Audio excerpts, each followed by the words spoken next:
Claimed Hearts. Billionaire's Secret Babies Romance Box Set. By Michelle Love. Book 1. Boss's Secret Baby. Chapter 1. Aura. Is this a joke? I tensed at Steph's tone and turned to look at what she saw, her eyes poring over a memo on the break room bulletin board. What is it?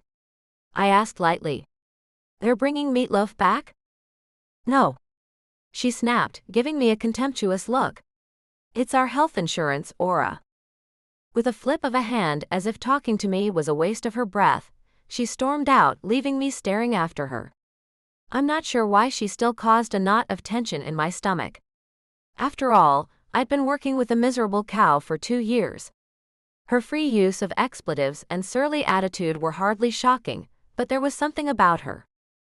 She reminded me of my mother. I steadied my breathing and turned to look at what she was reading, and sighed heavily. For once I agreed with Steph. It was nonsense. The memo, written by someone in upper management who had probably spent all of 2 minutes dictating it to his secretary, and probably even less time giving any thought to its repercussions. Fellow employees of Child Motors, it began.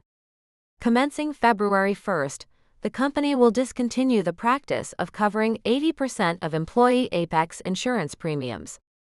Also, all medical, prescription and dental benefits in the basic comprehensive insurance bundle will now be subject to a 50% copay, and mental health or physiotherapy services, including massage benefits, are no longer covered at this time.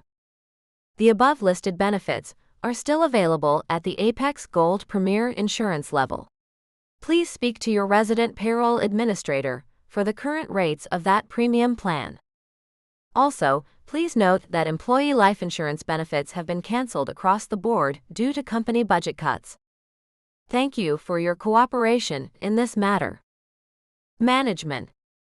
I stared and reread the memo for so long that my eyes got blurry. This country is going to hell in a handbasket, I thought bitterly. They just gouge us piece by piece until we're all right back to just scraping by. The insurance benefits were the reason I'd opted to work at the luxury car company in the first place. It certainly wasn't the $12 an hour I was getting. My paycheck barely covered my most basic expenses. Lucky for me, I was used to pinching my pennies. I hadn't had much of a choice during my childhood. My mom's gambling addiction had left me and my little brother Alex without food so many times, I had learned to squirrel money away for those days when she took off to Vegas on gambling binges. You've been standing there a long time.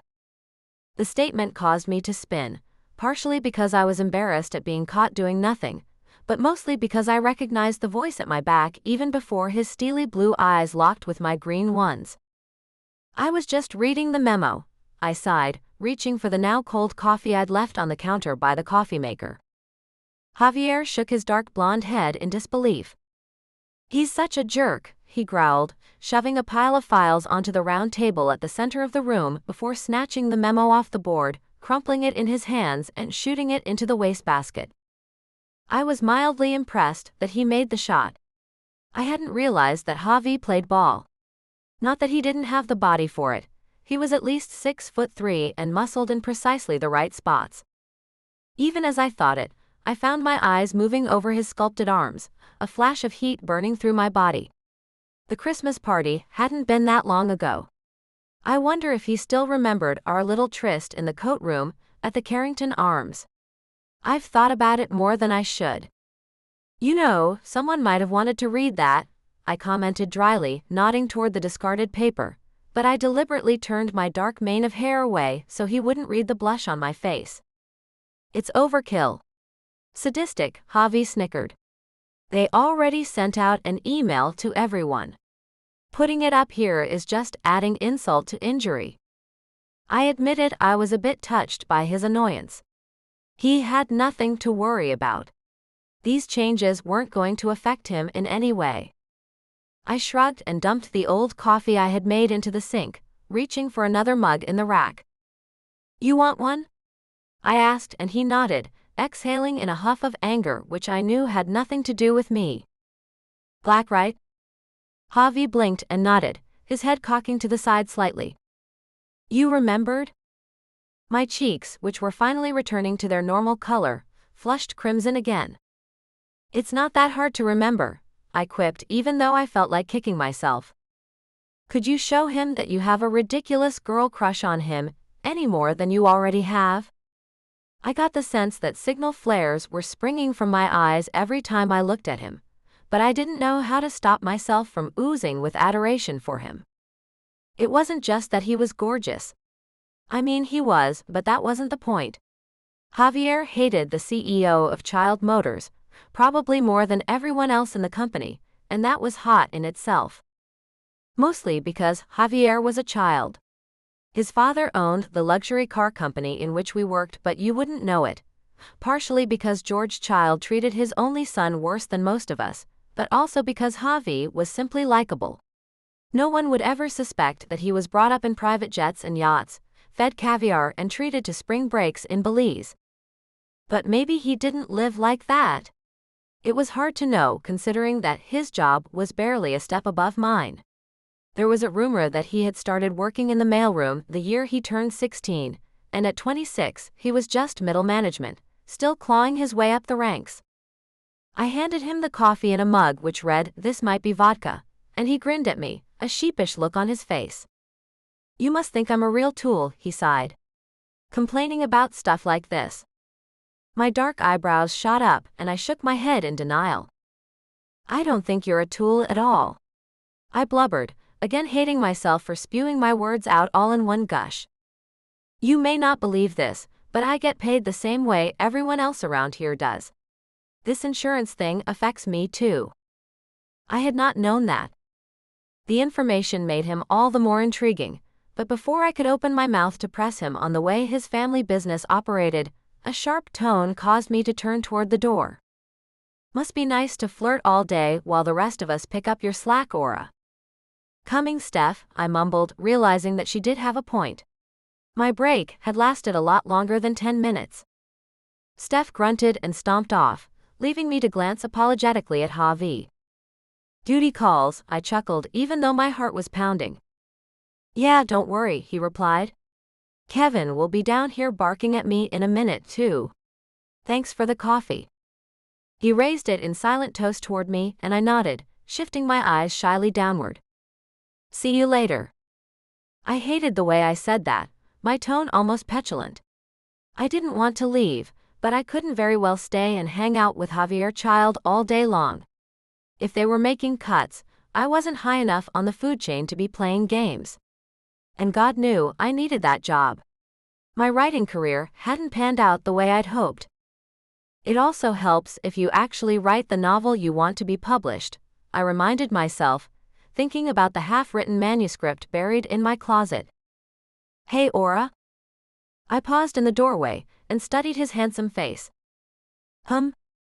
Listen, he broke off as if gathering his thoughts before saying anything more. I watched him, puzzled. It was hard to imagine anything ever leaving Javi at a loss for words. And yet, as the thought crossed my mind, a sudden warmth swept through me, stirred by the memory of just how persuasive he could be when he wanted to be. I just wanted to say that what happened at the Christmas party, he trailed off again, and I turned so red, I was sure the expression frozen on my face resembled Grimace from McDonald's. Don't worry about it, I breathed, wishing he had not ruined a perfectly good moment between us. Why was he bringing that up now? No, he choked, his own cheek staining. I mean to say that what happened between us at the Christmas party was amazing. I know we never really talked about it after it happened, but I've thought about you. A lot. That I had not been expecting. It had never really occurred to me that the drunken escapade of heavy petting and intoxicated kisses had meant anything to him. It wasn't that I considered Javi a playboy. I didn't really know him enough to have an opinion on his personal life. How much could I glean about a guy who I only passed in the hall day to day, or bumped into at break or lunch? Still, he didn't strike me as the type to spread his seed with any woman dazzled by his last name. Even so, I didn't think there was anything more appealing about me than, say, Oh, 1,000 other women I could think of off the top of my head. I wasn't being self-deprecating, it was a fact. I was by no means a raving beauty, although I did have my charms, a brilliant white smile and intense green eyes that shone like cut beryl. Against my almost black waves and naturally olive tone, I could be very alluring in the right light. But we lived in California, and the competition was fierce. I have completely humiliated myself, haven't I? He muttered, turning away. I didn't mean to put you on the spot. I just... No. I gasped, snapping back into the strange reality in which I found myself. No, I am glad you said something. I've thought about you too. The words tried to stick in my throat, but I managed to force them out as I smiled nervously. Honestly, I wanted to ask you out afterward in the new year, but... He cleared his throat and looked up at me, his steely eyes boring into mine. Let me just be honest. My dad has been making my life miserable since I broke off my relationship with the daughter of some oil tycoon he was in cahoots with. She didn't take it well either, and suddenly, I was being double-teamed by two of the biggest psychopaths on the planet. The confession was certainly stunning, more so because it was the most he'd ever disclosed to me at once that the nature of the topic. I'm sorry to hear that, I managed to say, and he grunted, shaking his head. Okay, I'm not very good at this, he sighed. I didn't mean to regale you with the minutiae of my personal turmoil. I am actually trying to ask you out. My mouth gaped open, and I was nodding even before I realized I was doing it. Yeah. I replied, happiness tickling me as it crept up and down my spine. Yeah, I'd like that. Let me give you my number. I extended my hand for his cell, but Javier hung his head guiltily downward. I already took it from your personnel file. I knew I should have been somewhat annoyed, but I was completely flattered by the gesture. I wondered how long he'd been holding on to it. Are you completely turned off now? He sounded like he expected my answer to be a resounding, hell yes, but how could I be? For almost 2 months I had been secretly pining for the boss's son, and here he was, handing himself to me on a silver platter. Nope, I answered. Make sure you use it. He looked back up, his charismatic smile illuminating his features. You free tonight? Not anymore. Our eyes locked and a familiar thrill slithered through me. Javier was finally going to finish what he started. Chapter 2. Javi. Where have you been? The question was fired out at me like a spray of buckshot. Dad's words shouldn't have stopped me cold in my tracks. After all, he always sounded indignant, furious, and condescending. Yet, like the trained poodle he designed me to be, I stopped and turned to face him through the study doors, which were conspicuously open. Since when was the iron door ever ajar, let alone open? I couldn't remember a time in my life that I had ever seen the double doors leading into my father's private man cave open. Certainly not both of them, as if he was airing out the smell of a dead body. I wouldn't put it past him, and I didn't have a good feeling. Work? You should try it sometime, I shot back, and his blue-gray eyes hardened into sheets of ice, which was difficult for them to do, considering they were always the coldest orbs I'd ever known. Get in here. Oh. He was enunciating his syllables. More foreshadowing of bad to come. What is it, Dad? I grunted, stalking toward him, already trying to keep my temper in check. I'd been stuck catching up on inventory, a job which belonged to Kevin, my supervisor. Unfortunately for me, Kevin was a favorite of my dad's and enjoyed sticking the screws to me. He seemed to think that good things were coming for him if he tortured me. Hence the endless pile of work which was not mine. I'd been tempted to do it half-assed or worse, to set Kevin up for stealing parts. If inventory was missing, Kevin was technically responsible, but something told me that it would be me taking the blame anyway. It was hardly worth entertaining. Sit down. Dad, I have a date tonight. Whatever it is, can it wait? Obviously it couldn't, but I couldn't resist sticking my date in his face. George snorted and sat back against the high leather back of his chair. "You've got some nerve after what you did to Emily." "Oh my gosh. If this is about Emily." "Shut up and listen," George snarled. "Something happened and I need your help." Again I was taken aback by his word choice. "Is he drunk?"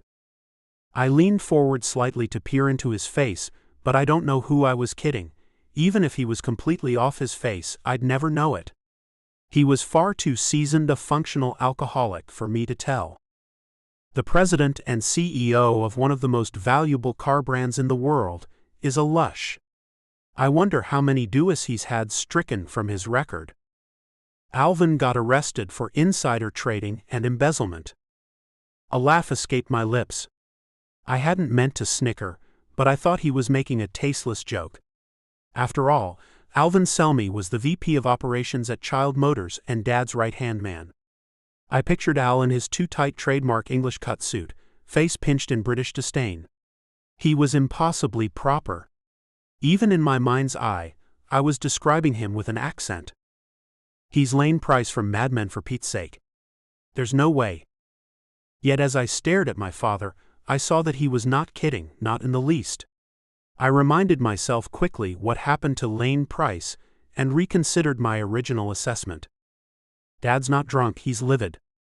"Oh damn, Dad." "Oh damn is right, Javier. They took him to Folsom this afternoon." My eyes bugged, and I sat forward further. "Already? He's been convicted?" My father nodded, reaching across the lacquered desk for a pack of cigarettes. I had no idea he'd started smoking again, but if there was ever a time. "Geez, Dad. How did you manage to keep this out of the press for months?" "It's been months, hasn't it? This is huge news." "In due time, Javier. If you play your cards right, I will give you all the secrets along with the keys to the kingdom," he replied, inhaling a Marlboro deeply before exhaling the smoke from between his lips. "What are you going to do?" George took another deep inhale and shook his thinning blonde hair. I was reminded of a time when he was considered a handsome man, but it was difficult to remember why people thought that. "And everyone says I look just like him. What does that say for my future?" Aside from my exotic name, I inherited no traits from my mother, a Salvadorian immigrant left penniless by my father after their divorce 10 years ago. The conflict between my mom and I was clear. She had wanted me to live with her in San Fernando Valley, but George had other ideas, ones that did not include me staying connected with Mom. "The kingdom could be yours," my dad would whisper in my ear. "You just have to earn it. But if you go to your mother, you will lose it all, I swear." I believed him then. I was 16. What the hell did I know? I hadn't studied history enough to know that every narcissist needs an audience. He would have withered and died if he didn't have me learning from his wisdom. It had been Dad's idea to start me at the bottom, pulling me out of school to work at Child Motors. In the back of my mind, I'd always wondered if he'd change his mind someday and decide to boot me out anyway. What would I do then? I knew I could probably start over, get a GED or something equally as humiliating, but I would probably run home to my mom with my tail between my legs, telling her that she was right all along. It hadn't happened, nor had George ever suggested it, but my doubts about him lingered, overshadowing my every move. I knew my father. He was a sadist by nature. Suddenly, I realized why he had called me into the office. He was going to promote me to vice president. A mixture of nervousness and excitement filled my gut as I contemplated what that would mean. Selmy lived part-time in the UK and part-time here, but that didn't mean I'd have to, did it?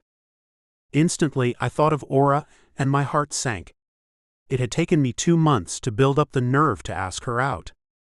She's going to think I'm jerking her around if I tell her I'm leaving for London. Unless she comes with me. That was something to consider. Would she be weirded out if I asked her, or would she think it was romantic? It was hard to tell. Aura was a little mysterious, unlike any woman I'd ever met. What I had told her that day in the break room was true. George had been on a warpath about Emily, and the girl herself was a maniac. She was showing up everywhere I went, and hanging around the house at night. It didn't take me long to figure out that she was working with George to rekindle our relationship. Emily's idea of romance was boiled bunny, I suppose. I knew that begging or threatening my father would not work. Instead, I got him drunk one night and told him in confidence that I was scared of Emily and going to the police for a restraining order. Of course, he had no way of knowing that I was onto his role in the scheme. George told me to sleep on it, and as I had foreseen, Emily disappeared. I waited 3 weeks to be sure before telling my dad I knew what he'd done and thanking him for ridding me of the problem. He was madder than hell, but Emily had already moved on to her next victim. Aura is completely the opposite. After our little date in the cloakroom, she didn't go all crazy. She's too self-confident, too classy for stuff like that. I'd love to take her with me to Europe. Are you listening to a damn word I'm saying? Of course, Dad. So I'm promoting you, he continued, and I felt a burst in my chest. I couldn't be sure if it was good or bad, but it was there, and I felt it. I emailed Jake and told him that you're taking over as of Monday. Jake who? My mind went blank as I tried to remember someone in England named Jake. George eyed me with annoyance. Jake Lucette. You really haven't been listening at all, have you? I have. I protested, completely lost. I just missed the part about Jake. Jake Lucette is the head of operations in your building. I'm making Jake the new VP. You're taking over his job. Geez, don't make me regret my decision already, Javier. What? I choked. You're giving the job to Jake Lucette? That man is a bootlicking jerk. George's mouth curled into a cruel smile, and he shook his head. You thought I would simply hand over a position like that to you? You can't even pay attention when I'm speaking. Try not to mess this up, Javi. Dad. I grunted. Jake has only been with the company 4 years. What the hell does he know about running?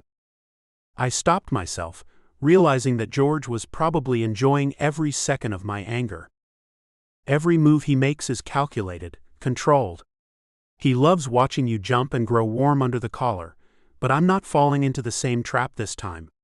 Screw you, Dad. I have a beautiful woman waiting for my call. Remembering that I didn't have to leave Aura behind was suddenly the silver lining I almost missed, and a genuine smile broke over my face, apparently baffling my father. Is something funny? He asked casually, but I could see him racking his brain as to what I might have to grin about. I told you, I replied, spinning to leave him alone with his wicked tendencies. I have a date. I slammed the double doors closed in my wake and stalked toward the back stairs leading to my suite in the East Wing. I wouldn't let the conversation I'd had with George put a damper on my mood. I'd spent 2 long months fantasizing about Aura Cameron's full mouth, remembering the way she'd tasted. Her kisses tasted like apple martinis, and her hands curved around every aspect of my body, as if she knew me better than I knew myself. My pants suddenly felt uncomfortably tight, and I pulled my phone from my back pocket, scrolling absently as I headed upstairs. Hello. She sounded breathless, as if she'd run for the phone. Hey. It's me. I don't know why I expected her to know who me was, but she did. Instantly. Hi, she purred, unmistakably happy to hear from me. You still good for tonight? I'm good. You good? Never better. I'm just having a shower and changing. Can you text me your address? You didn't steal that from my file too, she teased, and I turned red. I hadn't, but I knew I'd crossed a line by filching her phone number. I swear I didn't. If you're uncomfortable. What time will you be here to pick me up? I relaxed, knowing that she got off on taunting me, and that was fine. I was happy to get Aura off any which way she wanted. Chapter 3. Aura. I had no idea why I was so nervous. After all, I'd already stuck my tongue down this guy's throat, and we'd seen one another a bunch of times since then. But in the shadowy light of the passing street lamps, I found myself peering at him through my peripheral vision, as if I was seeing him for the first time. Damn, he's handsome. Even with his jaw so tense. I wonder what's on his mind. I could have flattered myself that he was thinking about our impending date, but I knew better. He was upset about something, even though he was trying to hide it. I don't know how I could be so sure, but sometimes I felt like I'd known Javi forever. We seemed to just click on an almost psychic level. Penny for your thoughts? Where the hell did that stupid line come from? What is this? 1954. To my relief, he turned to look at me, slowing the car at a red light and stopping fully before sighing deeply. My dad is a jerk. Oh. How else was I supposed to answer that? I mean, it was really common knowledge among all the employees at Child Motors. It wasn't like I could vehemently deny it. Anyway, Javi wasn't looking for a denial. He was angry and wanted confirmation. I've heard he can be difficult, I offered, unsure of what else to say on the matter. I couldn't very well trash-talk the CEO to his son, could I? It wasn't a chance I was willing to take. No, he's not difficult, he's a horse's ass and I despise him. I reached out and touched his tense forearm as he clutched the gear shift as if he were driving stick, even though the car was automatic. What happened? I asked softly. The light turned green and Javi shot forward, the power of the windchaser causing me to lurch forward. It was the cheapest make of the Child line, but it was still an $80,000 car, even if it was 7 years old. I can't really discuss it, he muttered, seeming annoyed that he had to say that. It doesn't matter anyway. It isn't news that he's a jerk. Why can't you discuss it? I was more curious than anything. It sounded like Javi had been sworn to secrecy or something, and I was intrigued. The dynamic between father and son was one I didn't understand in the least, but I was hardly one to judge. My mother had been a tyrant too before she died. Do you mind if I just pull over for a second? I was surprised, but I nodded quickly as I saw the deep stress in his face. We were going to be late for our dinner reservation, but I didn't care. Suddenly, I wasn't hungry anyway. He obviously needed to get whatever he had to say off his chest, and I wasn't going to stop him. Javi steered the windchaser into the entrance of a park, guiding the luxury car into the seclusion of the forested parking lot. In seconds, we were hidden behind a wall of coniferous trees, blocking Sierra Road. I hadn't realized we had driven into the quiet area of San Jose until I saw we were in Alum Rock Park. There were no other cars around, the darkness threatening to overcome the meager light of the lot's street lamps as Javi turned off the car. Sorry, he muttered. I don't know why I let him get to me like this. It's not like it's new or something. A pang of compassion filled my bones, and I stared at him as he collected his thoughts. It didn't take him long, and he looked at me apologetically. Gosh, listen to me. We're on a date, and I'm whining about my dad like a pissed-off teenager. You're not whining, I replied gently. You're getting something out of your system. It sounds a lot more serious than Daddy not giving you the keys to the Ferrari. He grinned wickedly at her jest. Childs don't drive or Ferraris, Miss Cameron, he said in a nasally voice as if mimicking one of his father's upperclassmen friends. We only travel in child motor vehicles. Shame on you for suggesting otherwise. Pardon my ignorance, Your Highness, I chuckled, and I realized that my hand was still on his forearm, but he made no move to take it away. Our eyes met, and he shook his head ruefully. My father pretends everything he does is to teach me how to run the company, he said quietly. But whenever there's a chance to give me real responsibility, he shuts it down. And sometimes I think he enjoys it. I'm sure that's not true, I said softly, squeezing his arm. His gaze dropped to where my fingers rested on his skin, before lifting back to my face. Something dark and hungry flickered there. I shouldn't be talking about this, he muttered, his voice roughening as he leaned closer. The air between us thickened. I could feel the heat rising in my body, the kind that made it hard to think clearly. If he didn't move soon, I might. He closed the distance across the center console, and when his lips met mine, the world narrowed to that single point of contact. I'd imagined this moment too many times over the past few weeks, imagined his mouth, his hands, but nothing compared to the reality of him. His palms framed my face, drawing me closer as our kiss deepened, slow at first, then urgent. My fingers slid into his hair, tugging him closer as a shiver ran through me. Without breaking the kiss, he shifted, giving himself more room, and suddenly he was over me, his weight warm and solid, grounding and overwhelming all at once. I should have hesitated. I didn't. His mouth trailed along my jaw, down my neck, leaving sparks in its wake. My breath came fast as my dress rode higher on my hips, his presence making me acutely aware of every inch of my body. "Gosh," I whispered. "I'm so glad we're doing this." His quiet laugh vibrated against my skin. "Me too." Time blurred. The windows fogged, the world outside disappearing as we lost ourselves in the moment, kisses turning deeper, touches more insistent, desire coiling tighter and tighter between us. And just when I thought I might unravel completely. "Oh damn," he breathed suddenly, lifting his head. "Someone's coming." He bolted upright as a flash of headlights filled the car, and I giggled nervously, hoping it wasn't a cop. He fumbled on the floor for his pants as the lights faded away toward the far end of the parking lot, the red taillights barely visible in the fogged-up wind chaser. "Sorry," he said sheepishly, yanking on his trousers. "It's been a long time since I've made out in a car." I didn't mean to react so nervously. I was trying to remember if I'd ever made out in a car. I certainly had never been intimate in one. I'd spent my childhood trying to provide for me and Alex, with romance the absolute last thing on my mind.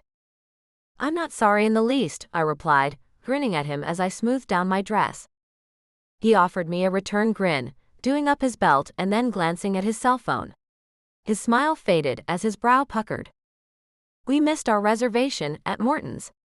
We'll never get in without one on a Friday night." "Morton's?" He eyed me as he managed to find his way back into the driver's seat. "Yeah, why?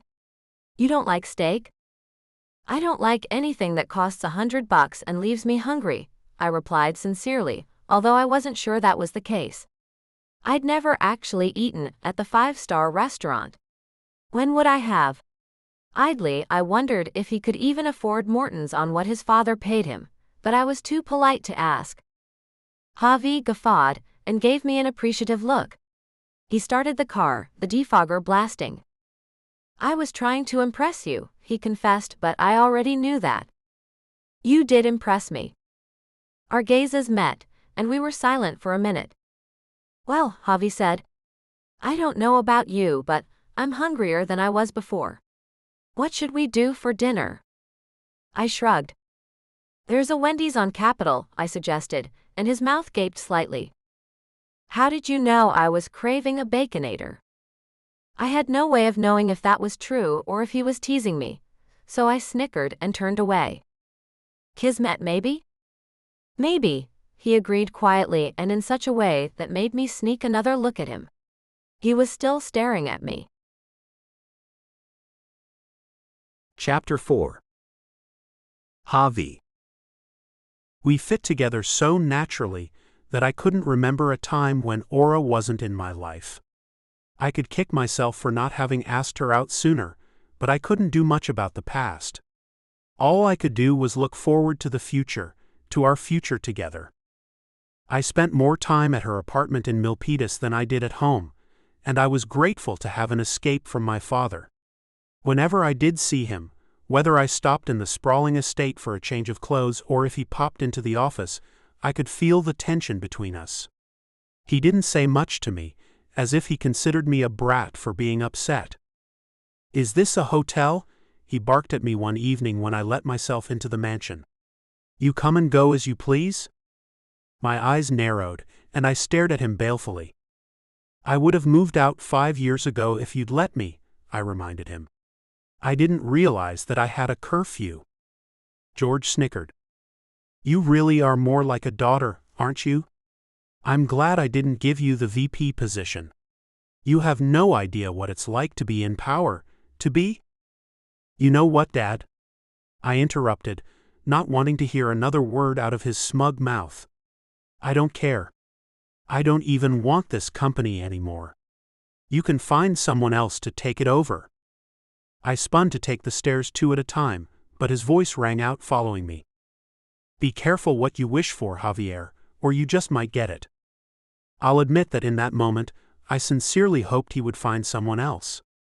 I was sick of it all, and the more time I spent with Aura, the more I realized exactly how much better life could be without him. We'd been inseparable for nearly a month, and while she hadn't formally invited me to move in with her, I was there all the time anyway. It just seemed like the right thing to do, like we were going in that direction anyway. I rushed into my suite and threw my duffel bag on the bed, before wandering into the full closet off the sitting area of my room. You're almost 27 years old. Why are you still living here? It was time to move out, for sure. I couldn't live under my dad's thumb forever, no matter how he played it. My cell chimed, and I reached for it. Hey babe, I answered, seeing Aura's number. What's up?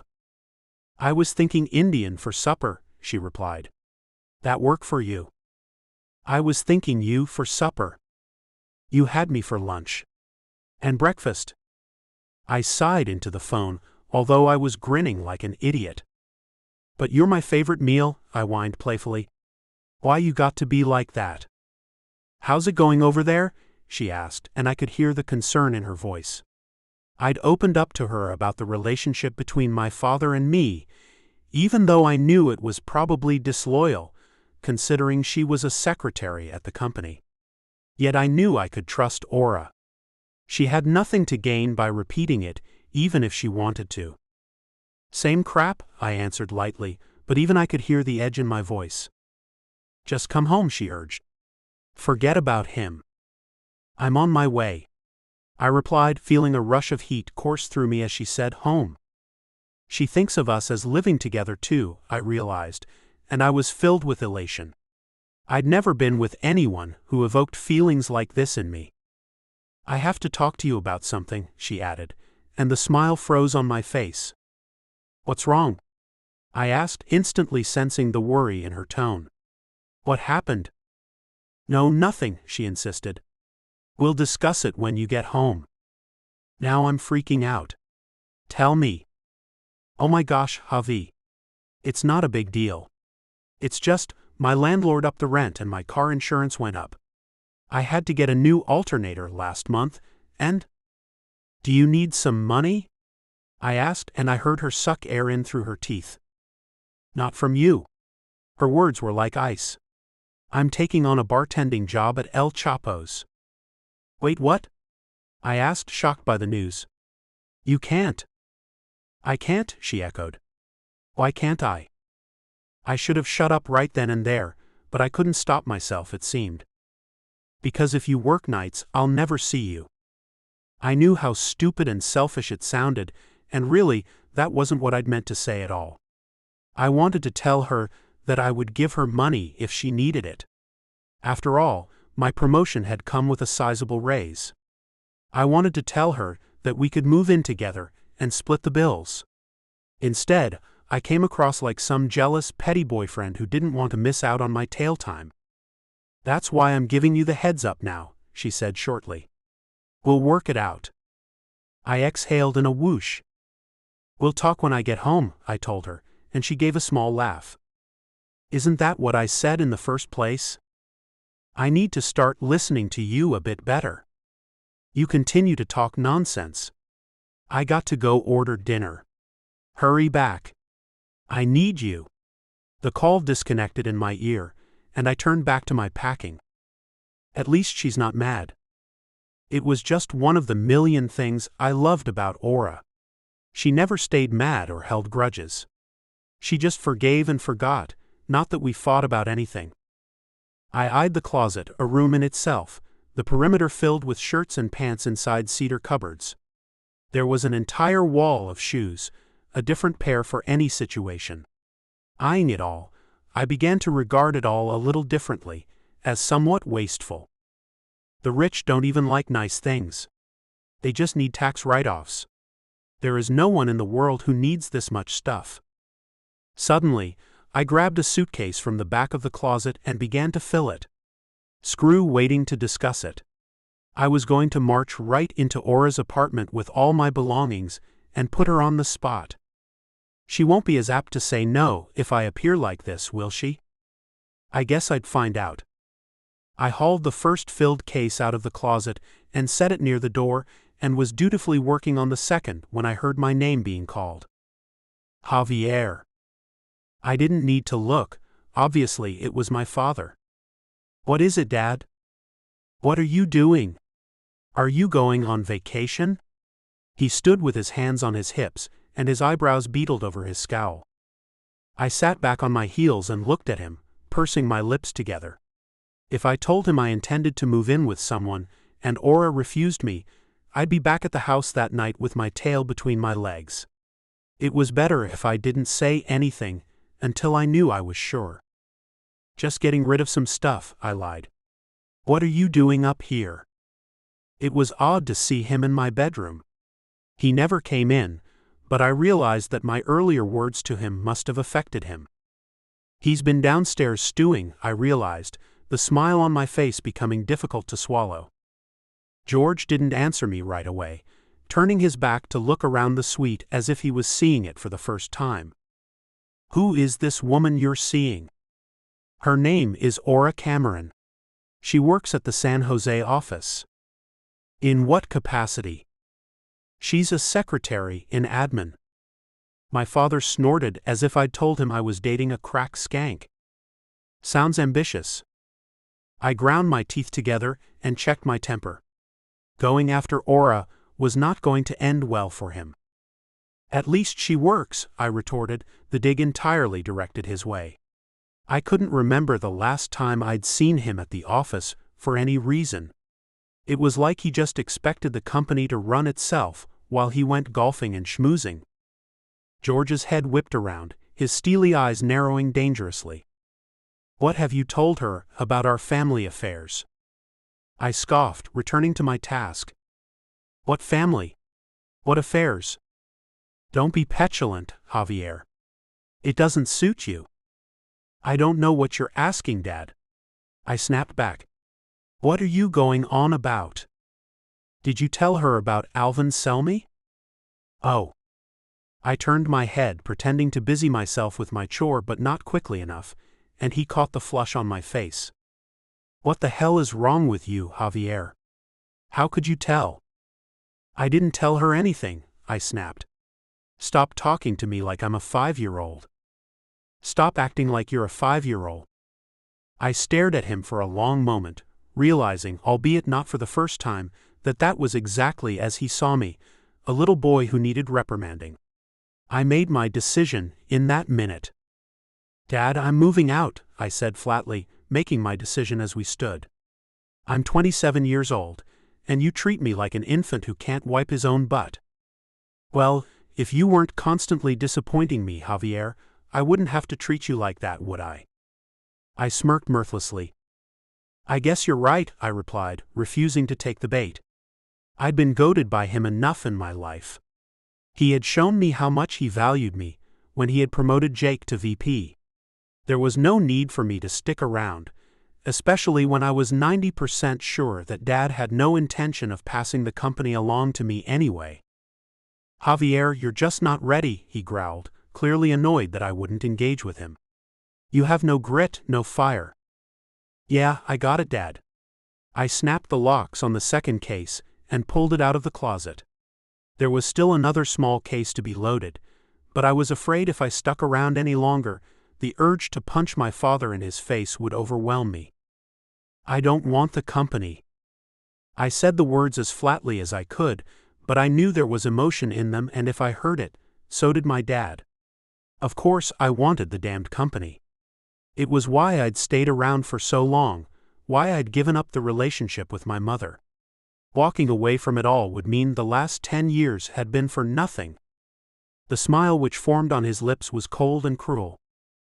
All right, he replied, spinning on his heel to leave me in the sitting room. I'll have my will changed in the morning. I stood there watching him walk away, and my stomach flipped with anxiety. He's just talking trash. He's not going to cut you out of the will, is he? Who knew what he would do? Predictability was not a quality which George possessed. I had no choice but to stick to my guns and move forward. What was really going to change? My whole life I'd been working at the company, not running it. It wasn't as if my situation was going to change if I never got something that I never had. And I have aura. What the hell else do I want? With new resolve, I gathered my packed bags and pulled them into the hallway. Screw the company and screw you, Dad. I'm already happier than you'll ever be. Chapter 5. Aura. I could feel trouble brewing before it happened. Call it a sixth sense, but I knew something was about to disrupt our growing happiness. Maybe it was starting the second job and seeing less of Javi, despite him basically living in my cramped one-bedroom apartment. He hadn't officially moved in, but he barely ever went home. I suspected that George Child was giving him a fair amount of grief about it, but my romantic partner never said anything about it to me. He was determined to make our budding relationship flourish, even though Javi brought up his father with less frequency than he had before. That morning I was studying him across the kitchen island, a mug of coffee in my hand as the remnants of sleep still stubbornly clung to me. I'd worked at the office during the days and the evenings at El Chapo's. It was a decent enough gig, and not nearly as bad as I had expected it to be. There wasn't as much groping as I remembered when I'd served in college. Either times had changed or El Chapo's was just higher class. Either way, I wasn't looking a gift horse in the mouth. Javi's face was glued to his tablet, and I could see he was just as sleepy as I was. I wondered if he had waited up for me, even though he seemed sound asleep when I got home. Probably, I mused, shaking my head. He'd done it the first 3 shifts I'd worked, and I gave him hell for doing it. I'm a grown woman, Javi. I don't need a babysitter. My tone had been exasperated, but secretly I was flattered by his attentiveness. He was the true definition of a gentleman, and I loved him more every day. I could hardly believe that he was even better than I imagined. When had I ever met a man who didn't disappoint me in some way? Okay, he replied as if he could tell fighting with me wouldn't accomplish anything. I opened my mouth to ask him what depressing news he was reading. Judging by the expression on his face, I could see it was something political, but before I could say anything, my cell rang. It was my turn for my brow to crease as I peered at my cell. Who could be calling at that hour? Who is that? Javi asked, mimicking my thoughts. My brother. I snatched my Android off the counter and accepted the call. Hey. Hey, Alex chirped. Long time no talk. It's 7 o'clock in the morning. Have you not slept yet? Alex chuckled, a low, sonorous sound which almost seemed sober, but I knew my kid brother better than that. Is that your way of asking if I'm drunk dialing you? Of course not. I denied, cringing at my own lie. I'm glad to hear your voice, Alex. Where are you? In Tijuana. I blinked. Why? Oh, Alex, what did you do? I felt a knot forming in my stomach. There was no way I had enough money to bail him out of a Mexican prison. Alex howled at my tone. I'm staying with Dad, he replied. Relax. Is that supposed to make me feel better? A bubble of discontent rocked my stomach as I thought about my father. After my mom had died, he had been more than clear. He wanted nothing to do with raising 2 teenagers. He'd had little choice but to open his home to us, but that didn't mean he was happy about it. I'd hightailed it out of there at first opportunity, busting my butt to finish my associate degree at college before working a string of menial jobs, and eventually Alex had followed suit, leaving that is, but not going to school or working. He'd fallen into a pit of drunken depression. For a year he'd stayed with me until his drinking binges disrupted my life too much for me to bear, and I'd been forced to throw him out too. I tried to get him into government-sponsored rehab. Neither of us had money for the good kind of rehab, and soon he was back on the streets again, couch surfing and living off the kindness of others in the same position as he. Eventually, he'd found his way back to me, but it had only lasted a month the last time. That was 8 months ago. This was the first time I was hearing his voice. I was both relieved and stressed by it. "How's that going, Alex?" I asked cautiously, wondering if he was calling because he wanted to come back to me.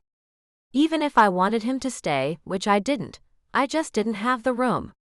I had Javi to think about. Inadvertently, I glanced at my boyfriend who was watching me curiously, and I forced a fake smile at him, but it was clear that he could hear the tension in my words. I shifted my eyes back to the counter. "Actually, things are going really good, sis. Dad and I were talking about you last night, and I realized that we hadn't left things really good between us. I thought I'd call and see how you're doing." I didn't want to feel suspicious of him, but I couldn't help it. "Things are good, Al." I stopped myself from telling him about Javi. Somehow, any good news I had to share with my family would get tainted in some way. What is that quote? Travel and tell no one. Live a true love story and tell no one.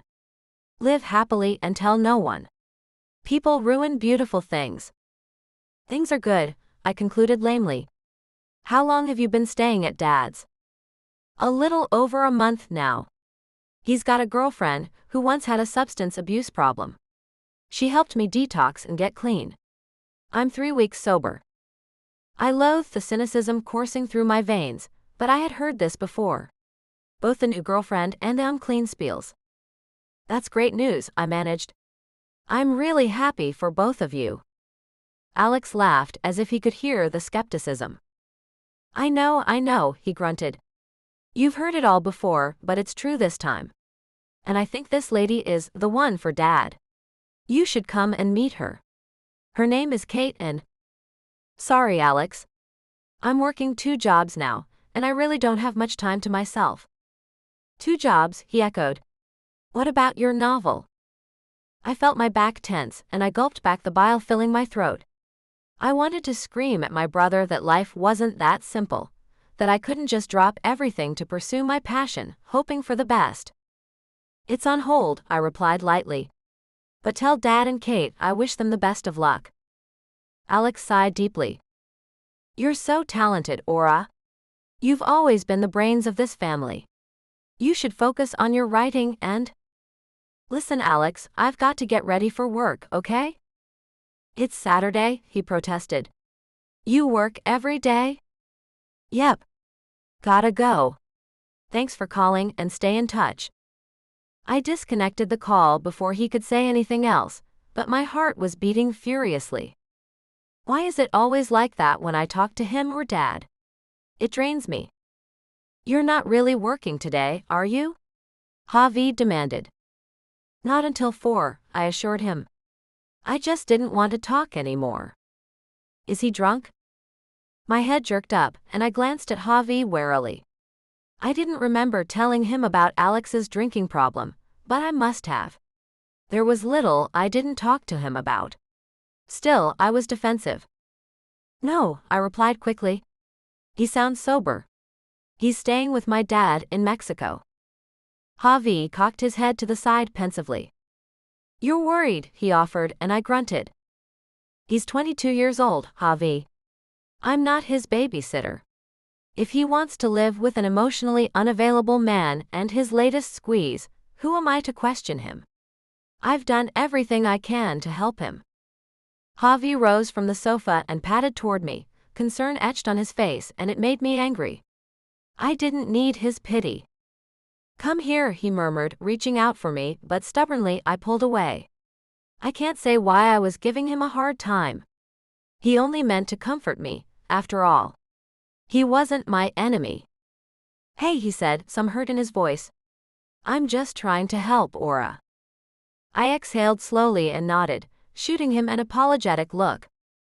"I know," I sighed. I'm sorry. I allowed him to embrace me, relishing the feel of his well-formed chest against me. He smelled completely natural, cologne from the previous day, having faded away into the pheromones of his skin, and I inhaled deeply. His hands splayed against my back, pulling me tighter against him, and almost immediately I began to relax. He's got the Midas touch, I thought, allowing myself to fall into him as his fingers kneaded into my back in a half massage. Why don't you get out of those clothes and I'll give you a rub down, he offered. I wasn't going to refuse that. Let me jump in the shower first, I replied, pulling back slightly to kiss his full mouth. I still smell like stale beer. You smell delicious, he countered. But if you want to shower, have at it. I'll dig out the massage oils and candles. I felt a shiver of warmth slide through me. How did I get so lucky? He's gorgeous, he's thoughtful, and he loves me. Life does not get much better than this. Forget about everyone else. Javi and I live in our own world. I don't care about anyone else. Reluctantly, I moved toward the bathroom, teasingly stripping off my clothes as I moved. If you keep that up, you're not getting a massage or a shower. Hey, I protested. You promised. Then stop teasing me and get to it, he growled, and I laughed, slamming the bathroom door behind me. It took me less than 10 minutes to soap myself up and wash my hair. I even managed to shave my legs in record time, because the anticipation was killing me. I'd never known a man to overtake me the way Javi had. He owned me, mind, body, and soul. I barely toweled myself off, before throwing open the door to the bathroom in a puff of steam. I didn't expect to see Javi sitting on the sofa, and I stopped in my tracks, the smile falling from my lips as I read the expression on his face. Babe? What's wrong? I demanded, my heart leaping into my throat. I rushed toward him, leaving wet footprints on the cheap linoleum, my dark hair dripping against my naked shoulders. Javier, what's wrong? I demanded, falling onto the worn gray sofa at his side. Look at me. He did as instructed, his face blank as he waved his cell phone at me. Jake, he mumbled. I was increasingly confused. Something happened to Jake? I asked, my heart thudding against my ribs. Is he all right? Nothing happened to Jake. Jake called, he breathed, his words coming out in short pants. What did he say? Javi wasn't making much sense, but I knew pushing him wouldn't move things along. Obviously, something bad had happened. I just needed to be patient, until Javi found the right way to say it. Did something happen at work? I offered, trying to give him an out. Was there an accident? A recall? Shameful as it was to admit, those things happened all the time. It was the cost of doing business, terrible as it was. Yet there was no reason for Javi to appear so stunned, unless it was a much bigger deal than usual. I was growing dizzy at the idea that people may have been injured or killed in one of the factories. But why would Jake call Javi about that? Javi is head administrator, not the COO. He should be calling George. Javi's head whipped up, and he gaped at me. For a long moment, he didn't speak. Javi? I whispered, dread seizing me. What is it? It's Dad, he finally said. He's dead. Chapter 6. Javi. I stared out the window of the office, my mind in shambles as the sunshine peeked over San Jose. The phone was ringing, but I ignored it. It never stopped anyway, even when I told the air-headed receptionist to hold my calls. Mr. Child, you have Barry Goldstein on line 1, Amanda intoned through the intercom, but I dismissed her too. I didn't want to deal with any of it. Javier, you need to deal with this, Jake sighed. I know it was all thrust on you, but you deal with it. I snapped, whirling back to stare at the VP with disgust. He put you as his second in command. You deal with the mess he left behind. Jake seemed unfazed by my outburst and sat back leisurely, lifting an ankle to rest across his stupidly expensive Gucci pants. The company is yours now, Javier, whether or not you like it. That means that the financials are yours too. Mr. Child? Amanda called out again, and I stormed over to the phone, jabbing my finger against the comm. "How many times do I have to tell you to hold my calls?" I roared. "Hold my calls. All of them." I heard her gasp at my biting tone, but I was far too upset to feel contrite. Amanda had never known me to raise my voice, but then again, Amanda had never known me as the CEO of Child Motors. "Damn you, Dad." I cursed my dead father, knowing it was wrong. How could you leave this pile of crap for me to figure out? I thought the will reading had been a joke.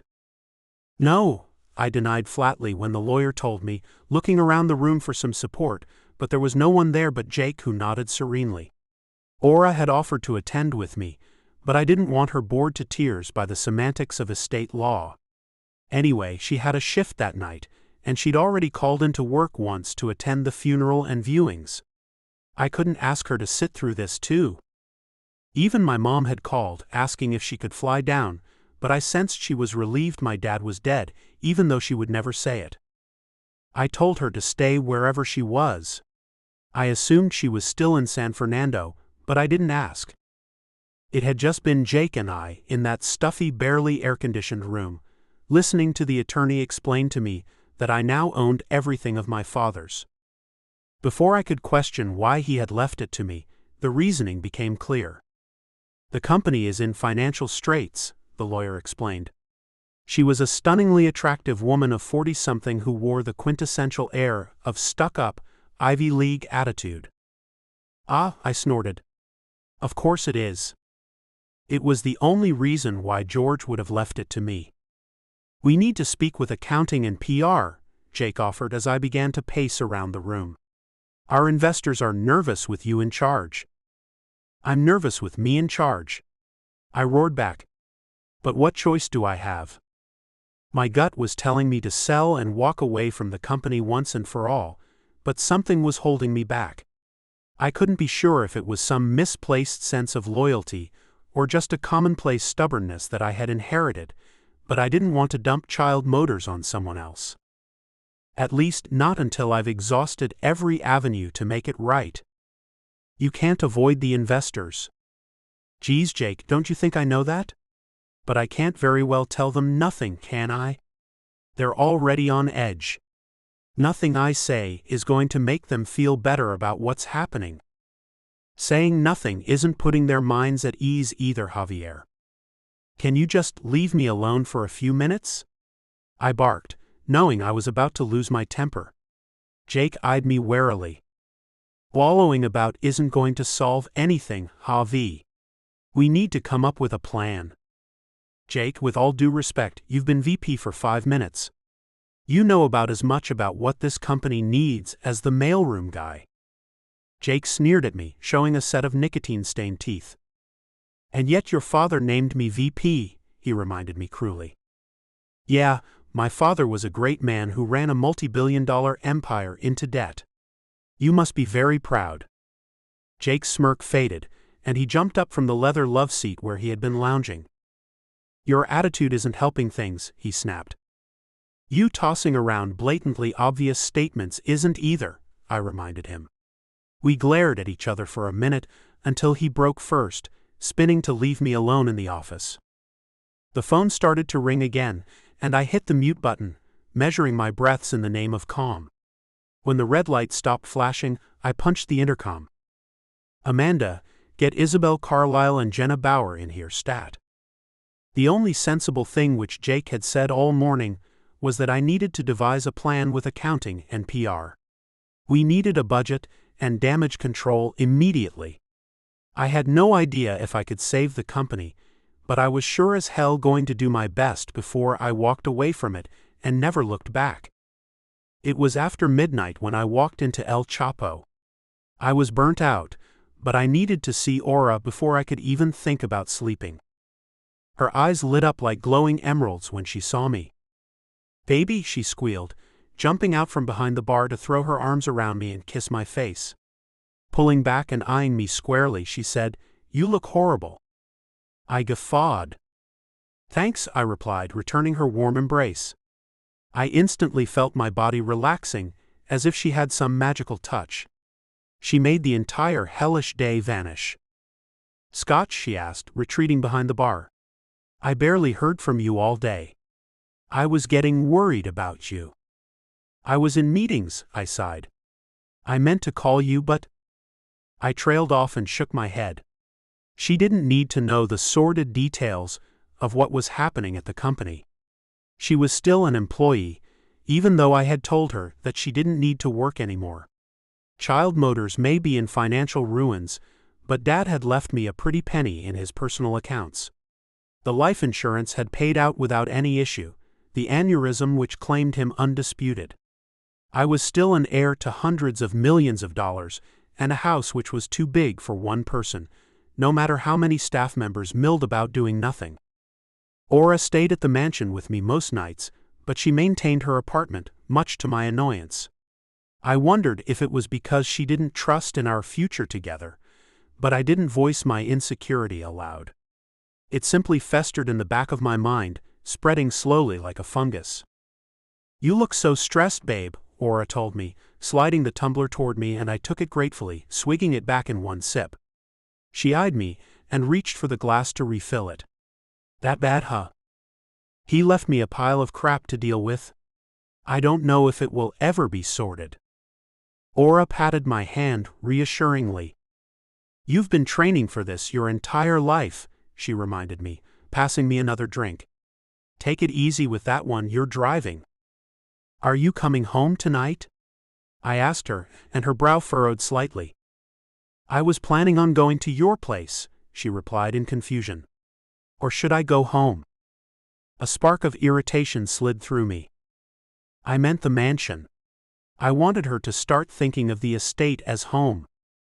"Oh, well then yes, I'm going to your place." I lowered my gaze, my shoulders tensing, and she noticed immediately. "Javi, what's wrong?" she murmured. "Is this too much for you?" I snorted at the stupidity of the question.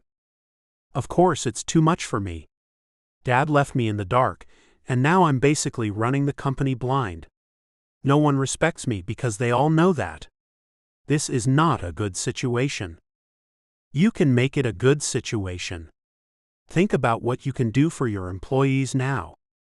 The excitement in her voice gave me a frisson of apprehension, but I only nodded as she continued to chirp away, oblivious to what was really happening. I was looking at mass layoffs and cutbacks at the company. I might have to close down plants and offices across the States and the UK, and she was babbling about reinstating the health insurance. "You'll be a hero among your people," she giggled as she leaned forward to grasp my hands. "I can't wait to tell everyone what you're going to do for them." "Don't be dumb, Aura." I hadn't meant to sound so harsh or condescending, but the words were already out before I had a chance to stop them. Hurt and shock colored her expression, and she slowly stood back, removing her hands from mine. "Pardon me?" It was too late to backpedal now. Anyway, she needed to know what was at stake before she started shooting off her mouth, making promises that I couldn't keep. "I'm the CEO now. I'm not one of you. I can't just jump at the employees' whims." Her mouth pursed into a line so narrow, it almost disappeared. "I see," she muttered, turning her head slightly so I couldn't read her expression. "So, you're just going to enforce whatever penny-pinching crap your father had going on, so you can live in your mansion?" The ice in her tone was unmistakable, and I sucked in a breath. It was difficult to explain to her that the company and the personal finances were two completely separate issues. All I could do on my end was pay myself less, but the assets in the house had nothing to do with Child Motors. "It's not like that, Aura," I told her, taking another swig of my drink. I was surprised to see my hands were shaking, but under the almost murderous glare of my girlfriend, it was hard not to feel uneasy. I had handled it badly, but I was too tired to make it right. If I said anything more, I'd probably make it worse before I made it better. "Why don't you enlighten me then?" she hissed, folding her arms under her ample chest as she glowered. "Or am I too dumb to understand?" Yeah, it was definitely not the time to delve into this further. She was looking for a fight, and it was not the time nor place. "I need to get to bed," I mumbled, rising from the bar stool. I'll see you when you get home. Your father's house is not my home, she spat. And aren't you going to pay for your drinks? Seems like you have more than enough money now that you're taking it from your employees. I groaned to myself and reached into my back pocket for my wallet. Aura, you don't know what you're talking about. We'll discuss it more when you're done work, okay? A sardonic smirk fell on her lips. Oh, I don't know, she replied in a ditzy voice, fanning herself with her hand as if she was a helpless heroine of Western romances. I probably won't be able to keep up with your manly brain. I clamped my mouth shut and left, knowing that we were seconds away from a blowout. I really couldn't tell her about the money troubles at Child Motors. Ethically, it was a breach, and moreover, it would worry her, not only for her own job, but those of our coworkers. And she would be right to worry. On the other hand, if I didn't explain what was going on, she would think I was on some kind of greedy power trip. It wasn't until I got into the 2018 Powerhouse XT, my father's favorite car, that I realized why I was so irked by what had happened. If she thinks I would purposely screw the employees to line my own pockets, she doesn't know me as well as I thought she did. The realization stabbed me in the heart unexpectedly, and I sat back against the leather seat and stared at El Chapo's. Could it be that maybe I didn't know Aura as well as I thought either? Chapter 7. Aura. I felt like he was hiding things from me, and it wasn't a good sensation. Almost overnight, we'd gone from two kids in love to being wary and suspicious of one another.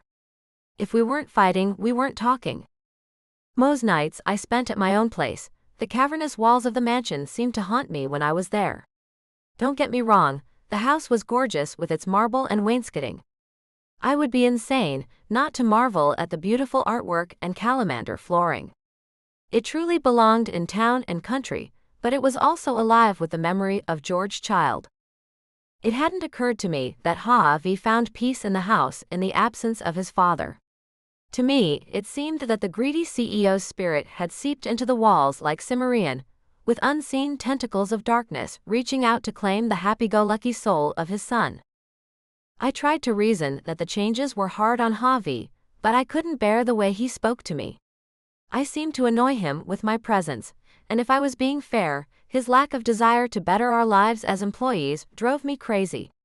If I ever broached the subject of throwing us a bone, even a small gesture of good faith, it turned into a diatribe like I'd murdered his dog. So I stopped bringing it up, and the weeks dragged on with our relationship in limbo. I didn't want to end things with us. It had been so good at the beginning, it felt so right. I knew we could reclaim what we'd had, if I could just get him to relax a little bit. But how? I had no way of knowing if things would ever calm down. I sat at my desk, feeling slightly dizzy. Are you going to answer that? Steph growled as she walked past my cubicle, and it was only then I realized that my phone was ringing. I had thought the noise was all in my ears. The lack of sleep and stress was beginning to affect me daily.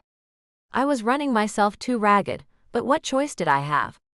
If I had once entertained the idea of moving into the mansion with Javi, now it was no longer feasible.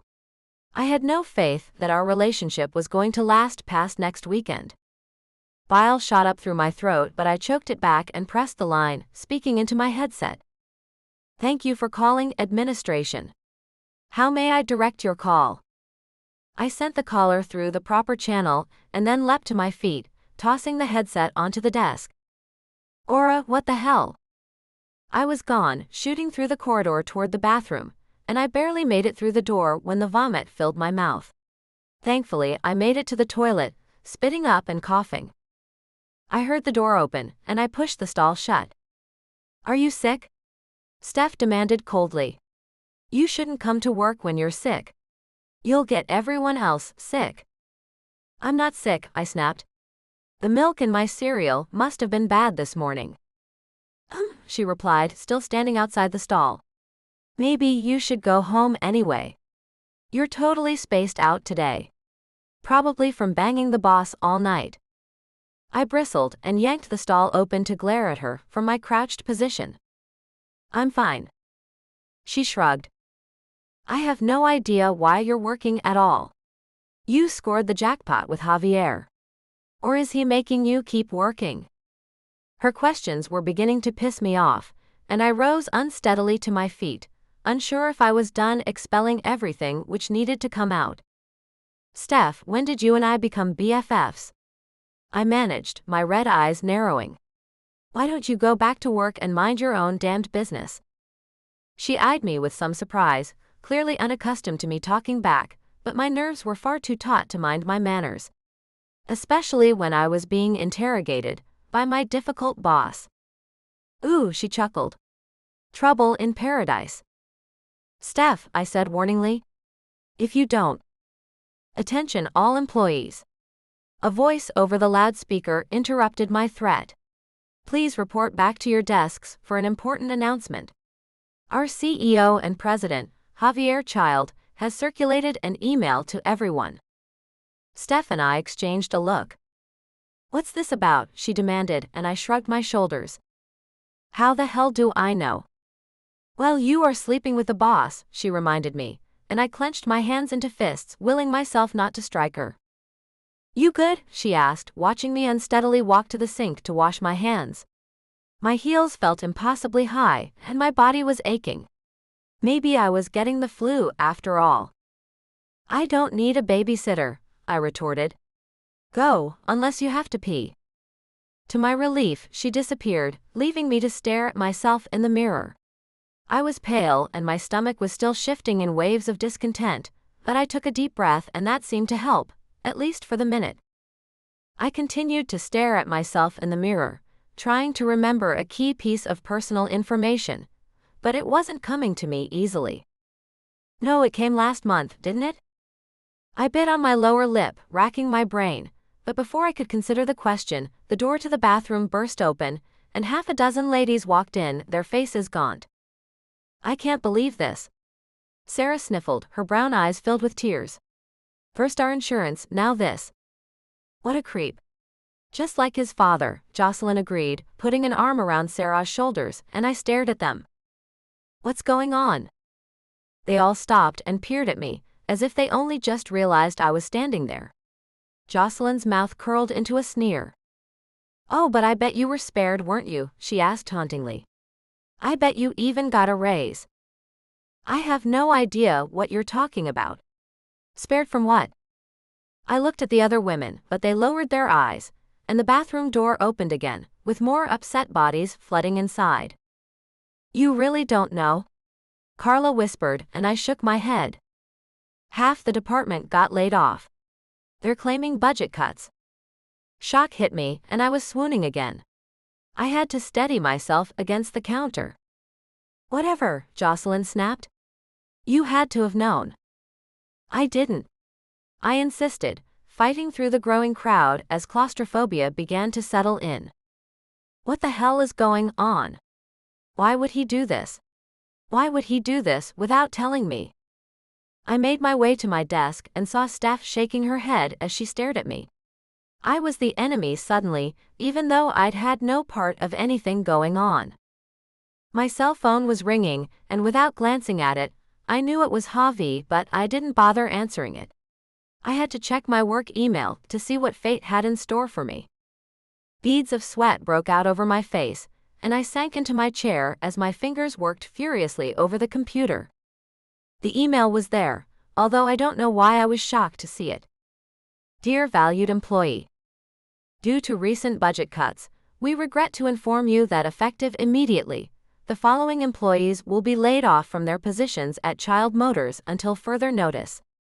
Please be assured we are doing all we can to reinstate these jobs at our earliest convenience. Thank you for your dedicated service to our company, and we look forward to working with you again. Javier Child, President and CEO. As I continued to scroll, I read that what Jocelyn had said was true. Half the department had been let go. And my name was on the list. Indignation, disgust, and fury flooded me like a tsunami of sick. I couldn't see, my eyes were red and hazy. Real trouble in paradise, huh? Steph snickered, and I reached for the closest thing on my desk, which I promptly whipped at her head. Thankfully, or maybe not, it was an unsharpened pencil and not a stapler. I rose to my feet and grabbed my purse, stumbling from the office. I could hear my phone ringing again where I'd left it, but I wasn't going back for it.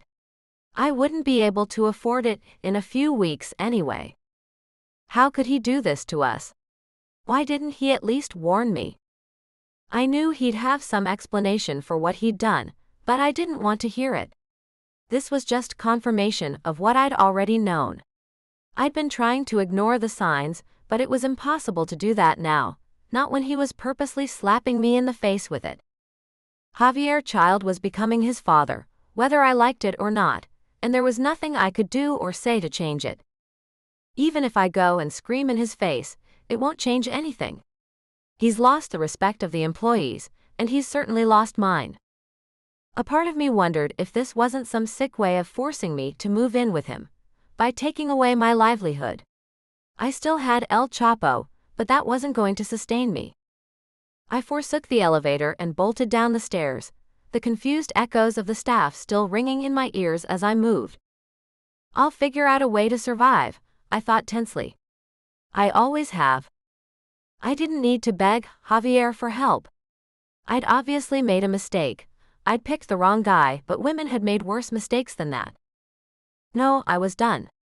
I would forget about him, no matter how upset I was in that moment, no matter how hard it was to believe he'd done something so callous. Money makes people do awful things.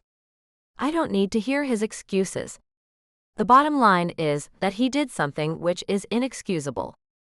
I was panting when I reached the lobby, but I ducked into the parking lot and fumbled for my keys, eager to put as much distance between me and the building as humanly possible. I was overcome by another sweep of dizziness as I collapsed into the hot car, and I waited it out for a minute, feeling the bubble of nausea sweep through me. Other employees began to filter out the doors, casting me odd looks as they passed, and I knew I was probably deathly pale, but I barely noticed them. My mind was elsewhere, as the question resurfaced in a bolt of lightning. When was the last time I got my period? Yet no matter how long I sat, sweating in my overheated car, I could not recall the answer. Chapter 8. Javi. 2 years later. "The car is waiting for you, Mr. Child," Corey announced from the open doorway of my suite. "I'll be down in a minute," I sighed, eyeing my reflection in the mirror critically. How long had it been since I'd been to a wedding, any wedding? It wasn't really my scene, and the idea of romance was not anything I would consider celebratory, not since losing Aura so abruptly years before. I frowned, furious that I was letting her creep into my thoughts again after all that time, even though I'd vowed not to let anything ruin the day. I forced myself to give myself one last once-over. I looked great if I did say so myself. My dark blonde hair swept back from my face, showing off my regal cheekbones handsomely. My tux was a custom fit, the usual penguin style, double-breasted and deep ebony. It was only an hour and a half to the venue via jet, but I'd put on my cummerbund after I arrived. I spun from the glass and reached for my wallet to meet the car. My mother was getting remarried, after being alone for 13 years. The least I could do was be there for her, even though I'd only seen her once since my father had died. I had yet to meet my future stepfather nor my stepsiblings, but if I was being honest, I didn't really care. Those people were strangers to me, not family, and while I would be there for my mother, I knew I'd probably never see her husband again. "Corey, you sent the check to the house already, yes?" I asked my assistant, and he nodded. "Yes, sir. They should have it already." I nodded. I had sent a sizable fortune in the way of a wedding present, because what did I know about picking out gravy boats? Anyway, if I knew anything about my mom, she would find the cash more useful than any fine china. I didn't know much about Mitch Harper, the man she was marrying, but from what I'd gleaned, he was of a humble background. It didn't matter, I had the money to give. In 18 months, I had managed to bring Child Motors up from drowning in the red to showing a tidy profit. It had taken more cuts and negotiating than I would have liked, but the car company was finally back to what it once was, a symbol of prestige and luxury. I slipped into the limo and sat back against the coolness of the seat, closing my eyes. I was so tired. A part of me wished I'd arranged for the 5.5-hour car trip, if only to catch up on some sleep, but there were just not enough hours in the day. I'd been working from dawn already. "We'll be at the airfield in 15 minutes, the driver announced, and I nodded. 15 minutes was more than enough time to nap. The sun was scorching through the back of my tux as I stepped from the taxi, but I barely noticed it as I looked around the festive villa. It was something straight out of a Mexican fairy tale, and I had to grin at the almost obnoxiously bright colors. Do Mexicans even get married like this, or is this just expats bastardizing their traditions? I had to admit that it was beautiful, strings of lights interlacing around the entire framework of the house, colorful piñatas and flowers decorating every surface I could see.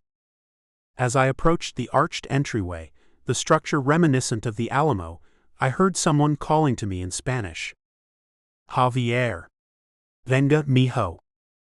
I turned, recognizing my mother's voice instantly, and my heart warmed as I caught a glimpse of her in an off-the-shoulder white dress of sheer lace. Her raven hair fell over her olive shoulders as she smiled at me, her brilliant white teeth a sharp contrast to that tanned flesh. Her blue eyes studied my face curiously. "I can't believe you're here," she gasped, hurrying to sweep me into an embrace. I laughed nervously, but I didn't pull away, inhaling her floral perfume. She had barely aged a day since childhood. "Of course I came. You're getting married." She stepped back and looked at me again, as if trying to gauge if I was happy or miserable. "You look beautiful, but isn't the bride supposed to stay hidden before the ceremony?" She snickered, looping her arm through mine and leading me into the courtyard. "We're old, mijo," she teased. "We've given up on superstition a long time ago." "Where is Mitch?" I asked, looking around at the ever-growing crowds to get a handle on my stepfather. "Patience, guapo," she laughed. "Where do you think I'm taking you?" "Abuela, can you take Ava for a minute?" A girl squeaked from behind me, and I turned to see a toddler running away from her caretaker. "I need to find her mother, but she's disappeared again." "See, Amor," my mother laughed. "Go find her and I'll watch her." "Abuela?" I choked. "You're a grandmother?" "Step-grandmother, I suppose, but the poor child has no other grandmother. She belongs to your stepsister." "Oh." I realized that my mom was the referencing the baby, not the teenage girl who ran off in a blind panic. "Cute kid." I found myself staring after her. She reminded me of Aura with those big green eyes and mop of dark hair, but before I could give any more thought to the newly waddling baby, a man appeared at my side, and I saw where the child got her looks from. Mitch Harper's genes ran strong. So strong, they made my heart flutter with nervousness as I stared at him. "He looks more like Aura than the kid does." "You must be Javier. I've seen your face all over the internet in the last 2 years." "Mitch, I assume." I replied, extending my hand to shake his hand. "I'm sorry I haven't been down here to meet you sooner." He laughed. "Don't worry about it. I've heard you have had your hands full. And I'm sorry about the loss of your father." I shot my mom a look and she lowered her gaze. "Thank you," I said quickly. "It was sudden. I don't know why I added that. It was a given." "Enough depressing talk," Mom said. "Let me find your step-siblings. I am hoping that you will all make a toast at the reception." "Oh, Kate, he must be exhausted. Give the boy a drink at least before shuffling him around," Mitch laughed. "Kate?" I snickered. I'd never heard her called that before. Her name was Katiana. "It's Mitch's nickname for me, and it stuck around here," my mom explained, casting me a warning look as if she was worried that I would say something to embarrass her. "Well, it's very westernized," I teased, winking to show I was only jesting with her. She seemed relieved, but as she looked past me, her eyes widened. "Alex," she called. "Alex Venga? Come and meet your stepbrother." My breath caught in my throat. Alex. That is Aura's brother's name. I shook my head at the ridiculous thought and turned to address the man stalking toward me. He too bore the same thick dark hair and blazing green eyes of his family. "Wow, Javier, child," Alex cried, grabbing my hand and pumping it vigorously. "How great to meet you. I'm Alex. Alex Cameron. Your soon-to-be brother."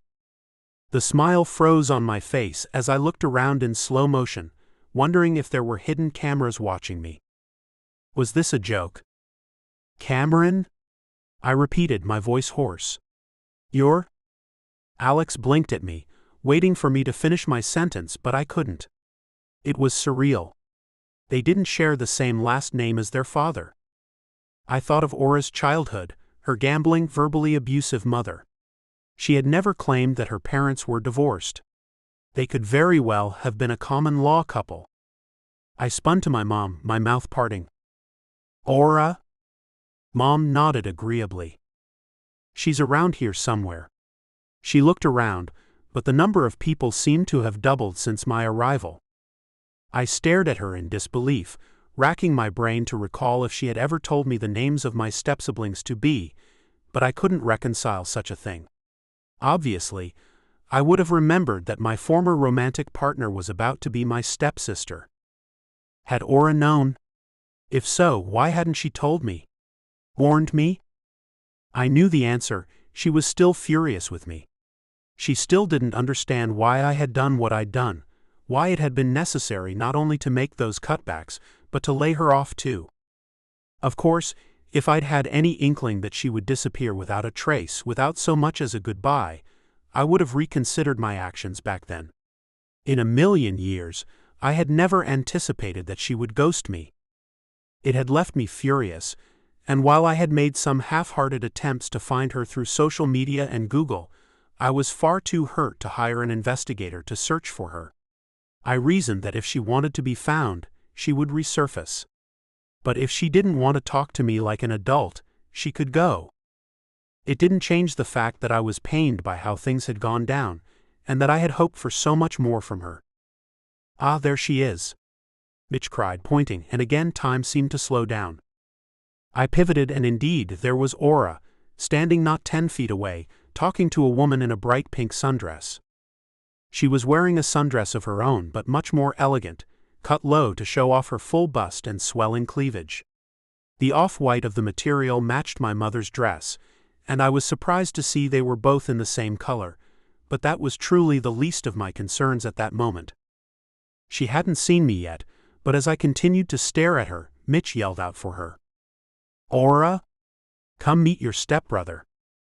Her head jerked up, and I saw her lips tighten, but there was no surprise on her face as she excused herself from her friend and made her way over to us. She had known.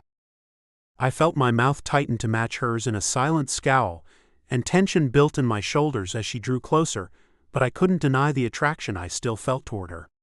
She had grown more beautiful in the past 2 years, her color rosy, her eyes glowing brighter than I'd ever seen them. She was radiant. I found myself wondering if she was there with anyone. "Aura, this is—" "I know who he is," Aura interjected. "I used to work at his company before he laid me off." There it was, out in the open in front of the family. "Aura, there was a lot happening." "It's ancient history," she cut in shortly, her eyes scanning the area around us. "Where's Ava?"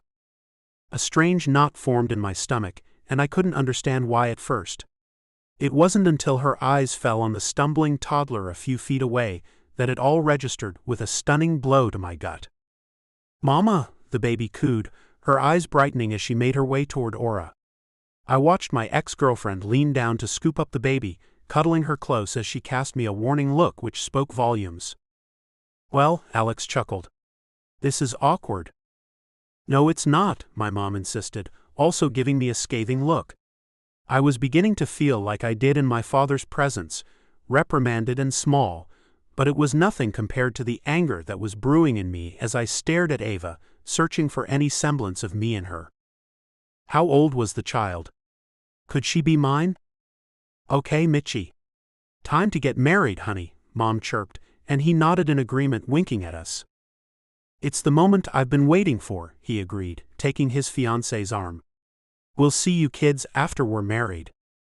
There is nothing I could do but watch them disappear before turning back to gape at Aura. What? She hissed. Stop staring at me. Alex eyed us with surprise, but he shot me a grin. Don't take it personally, he said. She can hold a decent grudge. Aura, can I talk to you for a second? I asked from between clenched teeth, but she shook her dark waves that were pinned up with pearl combs. Nope. Didn't you hear? We've got a wedding to attend. Chapter 9. Aura.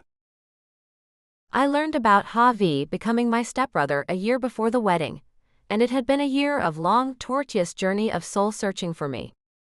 I had assumed he knew too, and had not bothered to warn me about it, waiting to see the look on my face as some kind of petty revenge, but it became obvious immediately that he knew nothing about our impending relationship when I saw him. The truth was, I was just not ready to tell him about our baby. I knew one day I would have to come clean, but there were so many factors holding me back, so many reasons not to fire him an email which read, "By the way, you're a dad." It would have been fitting to break it to him that way. After all, that was the way he'd canned me, without even the decency to tell me to my face. Mama. Ava cooed, yanking on my hair gently, and I smiled at her. The service was happening, mostly in Spanish, which was odd because I doubt there were even a dozen Spanish-speaking guests in the villa, but it was beautiful all the same. I was happy for my dad, and I really liked Kate. She reminded me of what Javi was like before he turned into a greedy tyrant like his father. I had packed up my meager belongings the very day I'd been laid off, and gone to the pharmacy for a pregnancy test. It only confirmed what I already knew, and from there I had to make some decisions with my life. The first one was getting out of town. I swallowed my pride and called Alex, who had been inordinately pleased when I told him I wanted to move in with him and Dad in Tijuana. I was sure Dad would have a fit, but to my shock, he welcomed me with open arms. Kate's mellowed him out, Alex explained. She's got the patience of a saint, I swear. I don't know how she puts up with him. They didn't question me about the father of the baby until after Ava was born, and by then I had learned that Javi was Kate's son. What kind of fate-driven hell am I living in? I wondered, shaking my head as I thought about the chances of that happening. What were the odds? 1 in millions? Billions? It didn't matter anyway. Javi and I weren't going to be together, but how weird was it going to be for my dad and Kate to learn that their granddaughter was doubly a granddaughter? Very Appalachian, I mused dryly, but even as I thought about it, I realized that Dad had been with Kate first, or very close to the same time as Javi and I had gotten together. I never really asked for specific dates because honestly, I didn't want to know. So I knew Javi was coming, and that he'd put 2 and 2 together to see that the little girl was likely his child. It had occurred to me to lie and tell him that she was younger or older, but I'd had enough dancing around the issue. He knew, or at least he should have known, and we'd have to decide together what to tell our parents. It filled me with an unbearable sick feeling, wondering how they would react when they found out. They had both been incredible, letting me stay at their picturesque hacienda, while encouraging me to finish the novel I'd been working on since my teens. After I'd done that, Kate hooked me up with a publisher she knew, and got me started with a marketing campaign, making the book a bestseller in 6 weeks. The royalties weren't millions of dollars, but they were sustaining me enough to get me working on the second book in the series. I was on a creative roll that would never have happened if they hadn't taken me in. You have the hots for your stepbrother. Alex's voice shot me back to reality, and I eyed him with contempt. Shut up. I snapped under my breath. You're disgusting. I'm not the one staring at him like a lost puppy, he replied, laughing, and I punched him in the arm. Did you guys have a thing back in San Jose? Alex, our father is getting married. Show a little respect. He shrugged, but I could feel him leering at me as I tried to watch the ceremony with Ava climbing all over me. But my brother was right. I couldn't keep my eyes off my former romantic partner. At the pulpit, the minister intoned something else, and Dad slipped a ring onto Kate's finger as he gazed lovingly into her eyes. He's not your former romantic partner anymore. Now he's family. I tried my best to avoid Javi, but I knew he would inevitably catch up with me. I paced around one of the guest bedrooms, staring out into the pool area. The glass was tinted so no one could see inside, but I had a clear view of all the well-wishers milling about, drinking champagne and toasting the newlyweds. Javi must have been looking for me, and that was where he found me, sitting on the gleaming hardwood, my back against the bed piled up with coats as I tried to think of my next move. You can't expect to hide here forever, he snarled, stalking toward me, and I jumped to my feet in alarm, not liking the anger in his face. I'm not hiding. I'm just escaping the crowds for a bit, I replied lamely. I could see he wasn't buying it in the least. He stepped towards me until our faces were inches from each other, and I jutted my chin out defiantly as I silently dared him to be angry. He had no right to barge in, all full of piss and vinegar. He was the one who had screwed everything up. This was not my fault. Is she mine? Well, there was that. He did have a right to be mad about Ava. For a fleeting moment, I considered lying, but I couldn't do it. I'd already kept him away from her for a year. What was wrong with me to do that?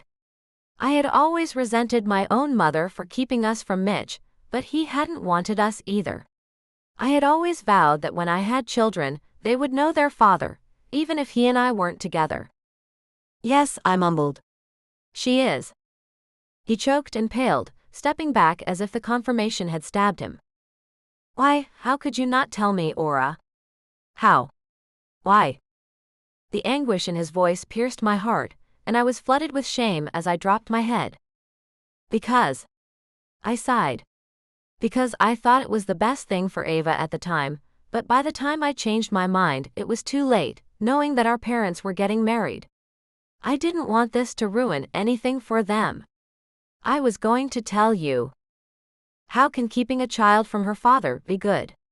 He screamed, his face flushing with fury, and I inhaled sharply, slightly afraid as he advanced on me. But more than scared, I was suddenly stirred, forgetting the power he had over me.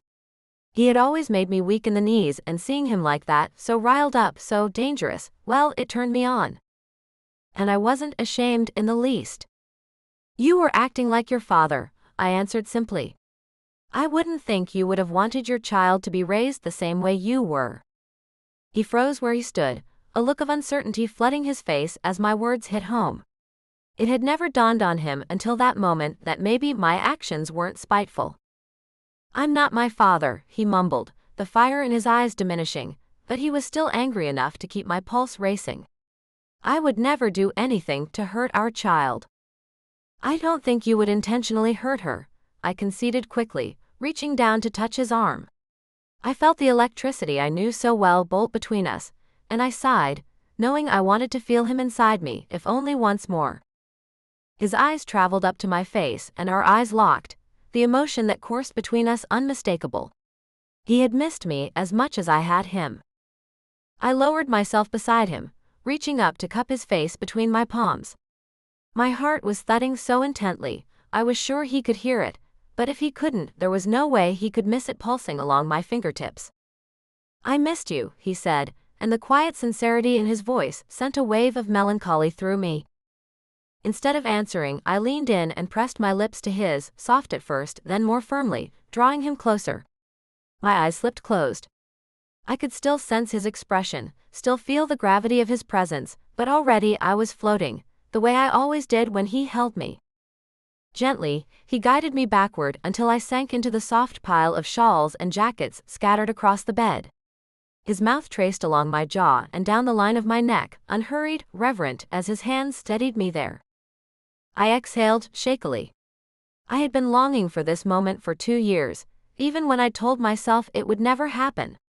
Even when anger had kept me away, I'd searched for him in passing glances, at the bodega, on crowded streets, anywhere I thought I might catch a glimpse of his face. I'd even written about him, trying to capture what this felt like, but words had never been enough. They never could be. His lips lingered at my collarbone, as if he were memorizing me all over again, and the weight of his attention made my body ache in the best way. I missed you too, I whispered, needing him to know I hadn't forgotten him, not for a single day. The fabric of my dress shifted as he moved, the cool brush of a coat against my skin sending a shiver through me. The contrast made my breath hitch, every nerve ending suddenly awake. He murmured something soft and teasing, and I laughed under my breath, already undone by him. Only you, I admitted quietly, my thoughts scattering as his touch became more certain, more familiar. It was impossible not to respond to him, to the way he seemed to know me better than anyone ever had. When his attention deepened, I gasped, fingers curling into the fabric beneath me. He hadn't forgotten anything. Not how I reacted, not what I needed. The realization overwhelmed me. I clung to him as sensation crested, my body surrendering to the moment, to the history between us, to the certainty that this connection had never really faded. When he finally pulled me close again, breathless and warm, he rested his forehead against mine, grounding us both. Moments later, he shifted slightly, glancing around with a crooked smile. You really do have a thing for coats. I laughed softly, meeting his gaze. I think, I said more quietly, I have a thing for you. Chapter 10. Javi. We straightened ourselves out, sitting back up on the bed. What are we going to do about this, Javi? Aura asked me, and I cast her a sidelong look. What's the issue? She snorted, her eyes narrowing as if she thought I was mocking her, but I genuinely didn't see the problem. The issue is, we're related now, she reminded me, and I cringed slightly at the idea.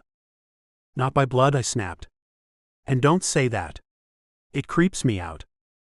Well, imagine what's going to happen when Ava gets older, and people tell her that her parents are step-siblings. Something like this can and will ruin your business. I stared at her in shock, my brow furrowing. You think I give a damn about the business? I almost laughed. Geez, you really don't know me at all, do you? I know that you had no problem firing a bunch of us while you hid behind an email, she shot back, and I knew I deserved that, but I remained defensive. It wasn't like that, Aura. I had no choice but to make cutbacks. My dad left me with a legacy that was bankrupt. I had to make decisions, hard decisions. Her face twisted and she gaped at me. Why didn't you tell me that? She choked. I could have helped you if I'd known. How? I asked. How were you going to get us $500 million out of debt? I had to work for free for 18 months and cut everything. We were balancing on a tightrope, but I made it out. I hired almost everyone back, Aura. I'm almost back to where we started. Her jaw went slack and I could see she was stunned. I couldn't tell you. It was unethical. You were an employee, and there was always a chance you could tell someone and raise alarm. I would never. You probably wouldn't, Aura, but I was in a tight spot. It wasn't that I didn't trust you, but this was a work situation, one that had nothing to do with you. I didn't even see the list of layoffs, although in hindsight, I should have known you would have been on it. I was doing my best, in an impossible situation. She didn't speak for a long moment, but I could tell she was processing the information she'd been given. I've always loved you, Aura. How I feel about you has never changed, and it never will, I swear. Even when I'm furious at you, I love you and can't help myself. She offered me a smile, but I could see she was still worried. That doesn't change the fact that we are step-siblings now. It doesn't matter how much we love one another, Javi. Our relationship is going to be frowned upon, and moreover, Ava is going to suffer because of it. She had a very valid point, and I didn't have an easy answer for any of it. All I knew was that somehow, some way, we were going to make it work and live as a family, no matter what. After the wedding, I brought Aura and Ava back to San Jose with me. She was such a beautiful child, so sweet and vibrant and full of life. I was stunned by her resemblance to her mother, and I hoped that she would grow up to be as fearless as Aura. Alex knows something's up, Aura murmured as we reached the wrought iron gates surrounding the property. She had been unusually quiet the entire trip back, but I didn't want to push her as to the reason why. I already had a good idea of what was on her mind. Ava had fallen asleep in that brand new car seat that I'd asked the driver to pick up in advance. We were going to tell them after Mom and Mitch came home, I reminded her. Anyway, he doesn't seem like he cares. He looks happy to have the villa to himself. She didn't smile, and I felt a pang of worry as the town car pulled up outside the Tudor-style doors. "What are we doing, Javi?" she muttered. "We can't do this. This is Ava's future at stake and your business." "Yes," I commented dryly. "These are points you have already offered, and I thought we decided that we'll figure something out, right?" "We have to figure something out first, and then be together," she blurted out nervously as the driver opened her side of the vehicle. "Before anyone can see us together and rumors get started. If anyone gets a whiff of this, Javi will never get out from under it." My eyes narrowed, and neither of us made a move to exit the car as I considered her words. "First of all, you're not going anywhere," I told her flatly. "I have missed out on a year with my daughter and your pregnancy. If you think for a second I'm letting either one of you out of my sight, you've got another thing coming." Our gaze locked and we stared at each other. I knew what she was saying was true, every word of it, but I also knew there was no way I was letting her go even for a few days. Ava stirred in her car seat, and Aura reached for her, but I stopped her. "Let me," I pleaded, and she immediately sat back, a look of appreciation on her face as Ava blinked her bright green eyes awake. "Hi, baby girl," I murmured at her sweetly. "Come to Daddy." She parted her lips uncertainly, looking from me to her mother, and for a devastating second, I thought she was going to release a howl for the neighbors to hear. My breath caught in my throat as I continued to smile reassuringly at her, unbuckling the straps of the car seat before gently lifting her from the bucket. "Please don't cry," I begged her silently as if her tears would make or break Aura's decision to stay. "Look at me. I'm your daddy." As if she could read my thoughts, her emerald eyes grew wider and a half-smile formed on her tiny mouth. She babbled something incoherent, raising a fist, and I released a long shaking laugh. I don't think my heart had ever been as filled as it was in that moment. I couldn't tear my eyes away from her precious little face, and I knew in that moment that there was nothing that I wouldn't do for that little creature. I was smitten, like I had been waiting my entire life to meet this innocent being. I also knew I would do anything and everything in my power to protect her at all cost. "Javi, the driver, is waiting for us," Aura reminded me gently, but I didn't care. I couldn't tear my eyes away from the sweetly smiling kid with her mother's mischievous eyes. And then, I knew what we had to do. "Javi, I'm selling Child Motors." The sentence came out in a rush, and she looked at me in shock. "What? No, you can't," Aura protested. "It's the company you saved from bankruptcy. Why would you do that?" "It's not my company," I replied evenly.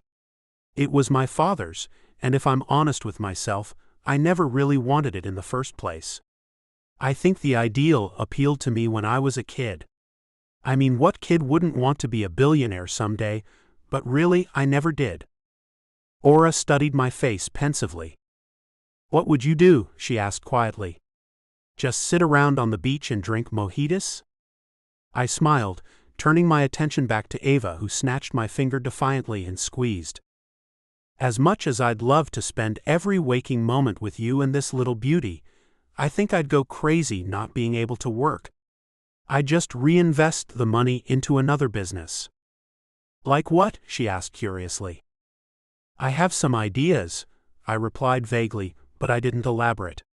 I knew exactly what I was going to do, and how we were going to keep our family together. "Javier, it doesn't change anything. People will still know. Do you trust me, Aura? The question seemed to confuse her, and I watched as she carefully considered it. Yes, she replied finally. I really do. I always have, even when we never knew one another. Then I'm asking you to really trust me on this, I told her earnestly, and Aura nodded slowly. All right, she agreed softly, casting a look toward Ava, who giggled at us both. I leaned in and dropped a soft kiss on her lips. Give me 2 weeks, and we'll be living the life we always dreamed of, together. Epilogue. Aura. Mama, what did that? I barely lifted my head, my fingers still clacking away at the computer, as I tried to finish my thought before my 4-year-old infiltrated my brain entirely. It's a typewriter, I replied quickly, forcing myself to forge forward as I worked. What's a typewriter? Austin, can't you see Mom is working? Leave her alone. Ava whipped a plastic ball at her younger brother's head, and it bounced off the writing desk before falling harmlessly to the ground. I whipped my head around to glower at them both simultaneously, and they backed out of the room, nearly tripping over one another as they read the murderous look on my face. Their father appeared as they reached the threshold. I left you alone for 3 minutes.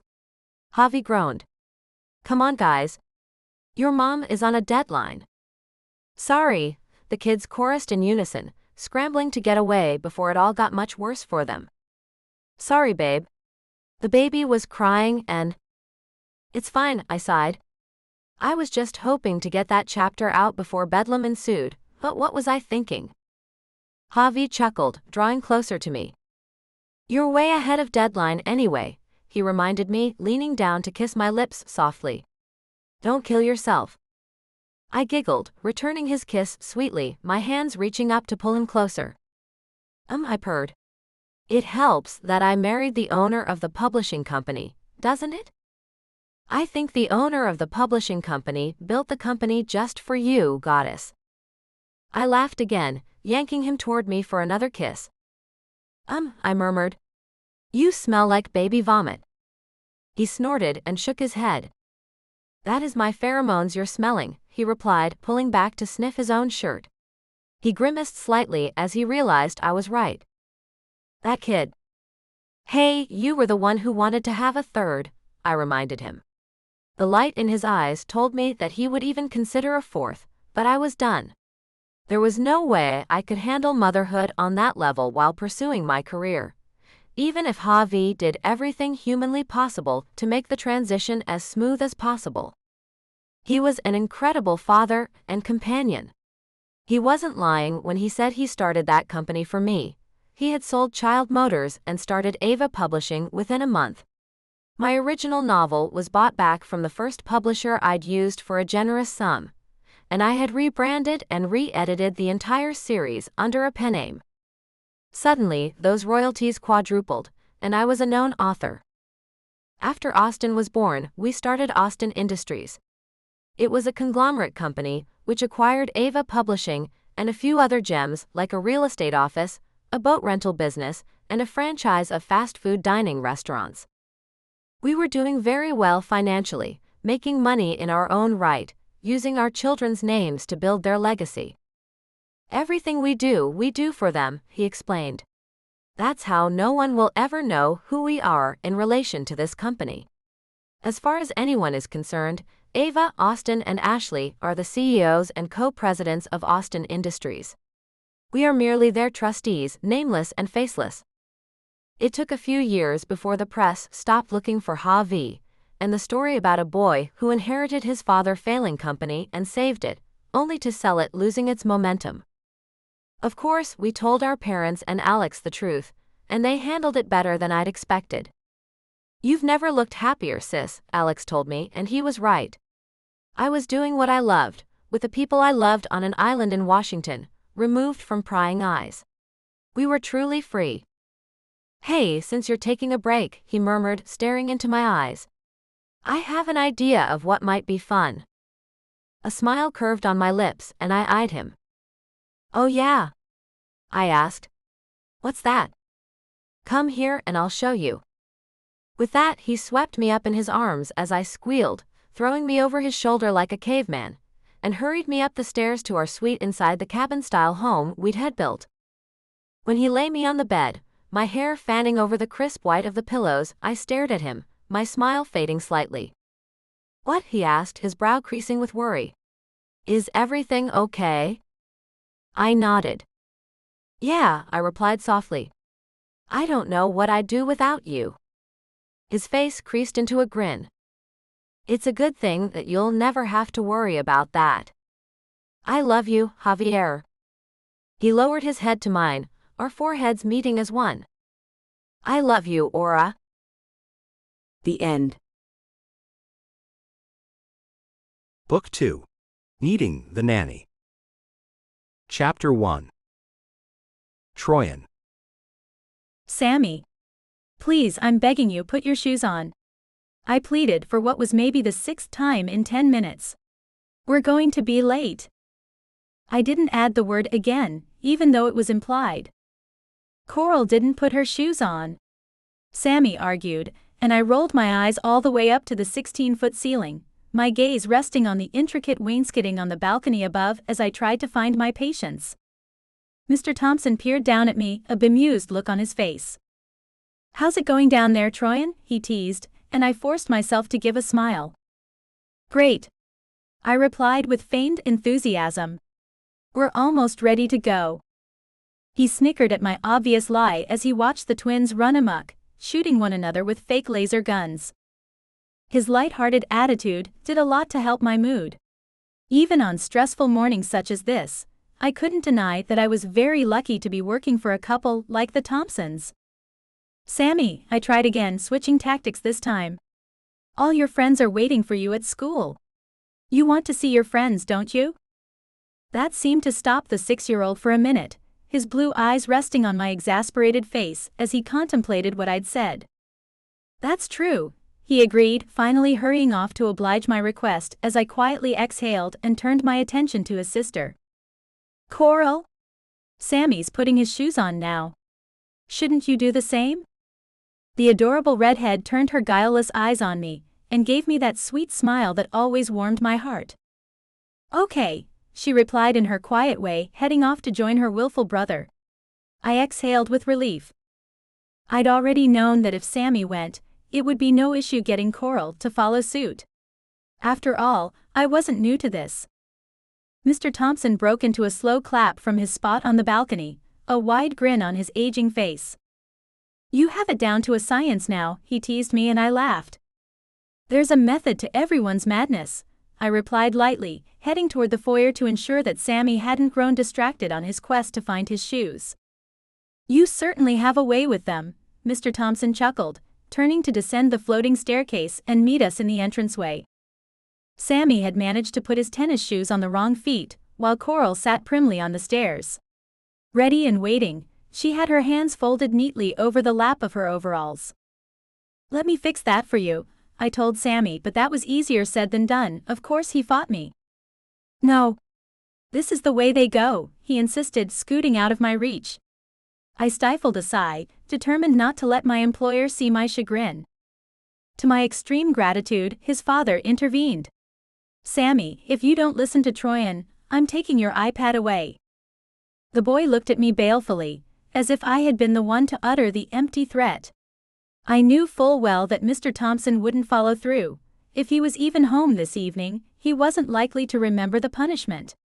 The man traveled on business so much, I was surprised to see him at all. "Okay," Sammy grumbled, permitting me to adjust his footwear. I glanced at Mr. Thompson with a thankful smile.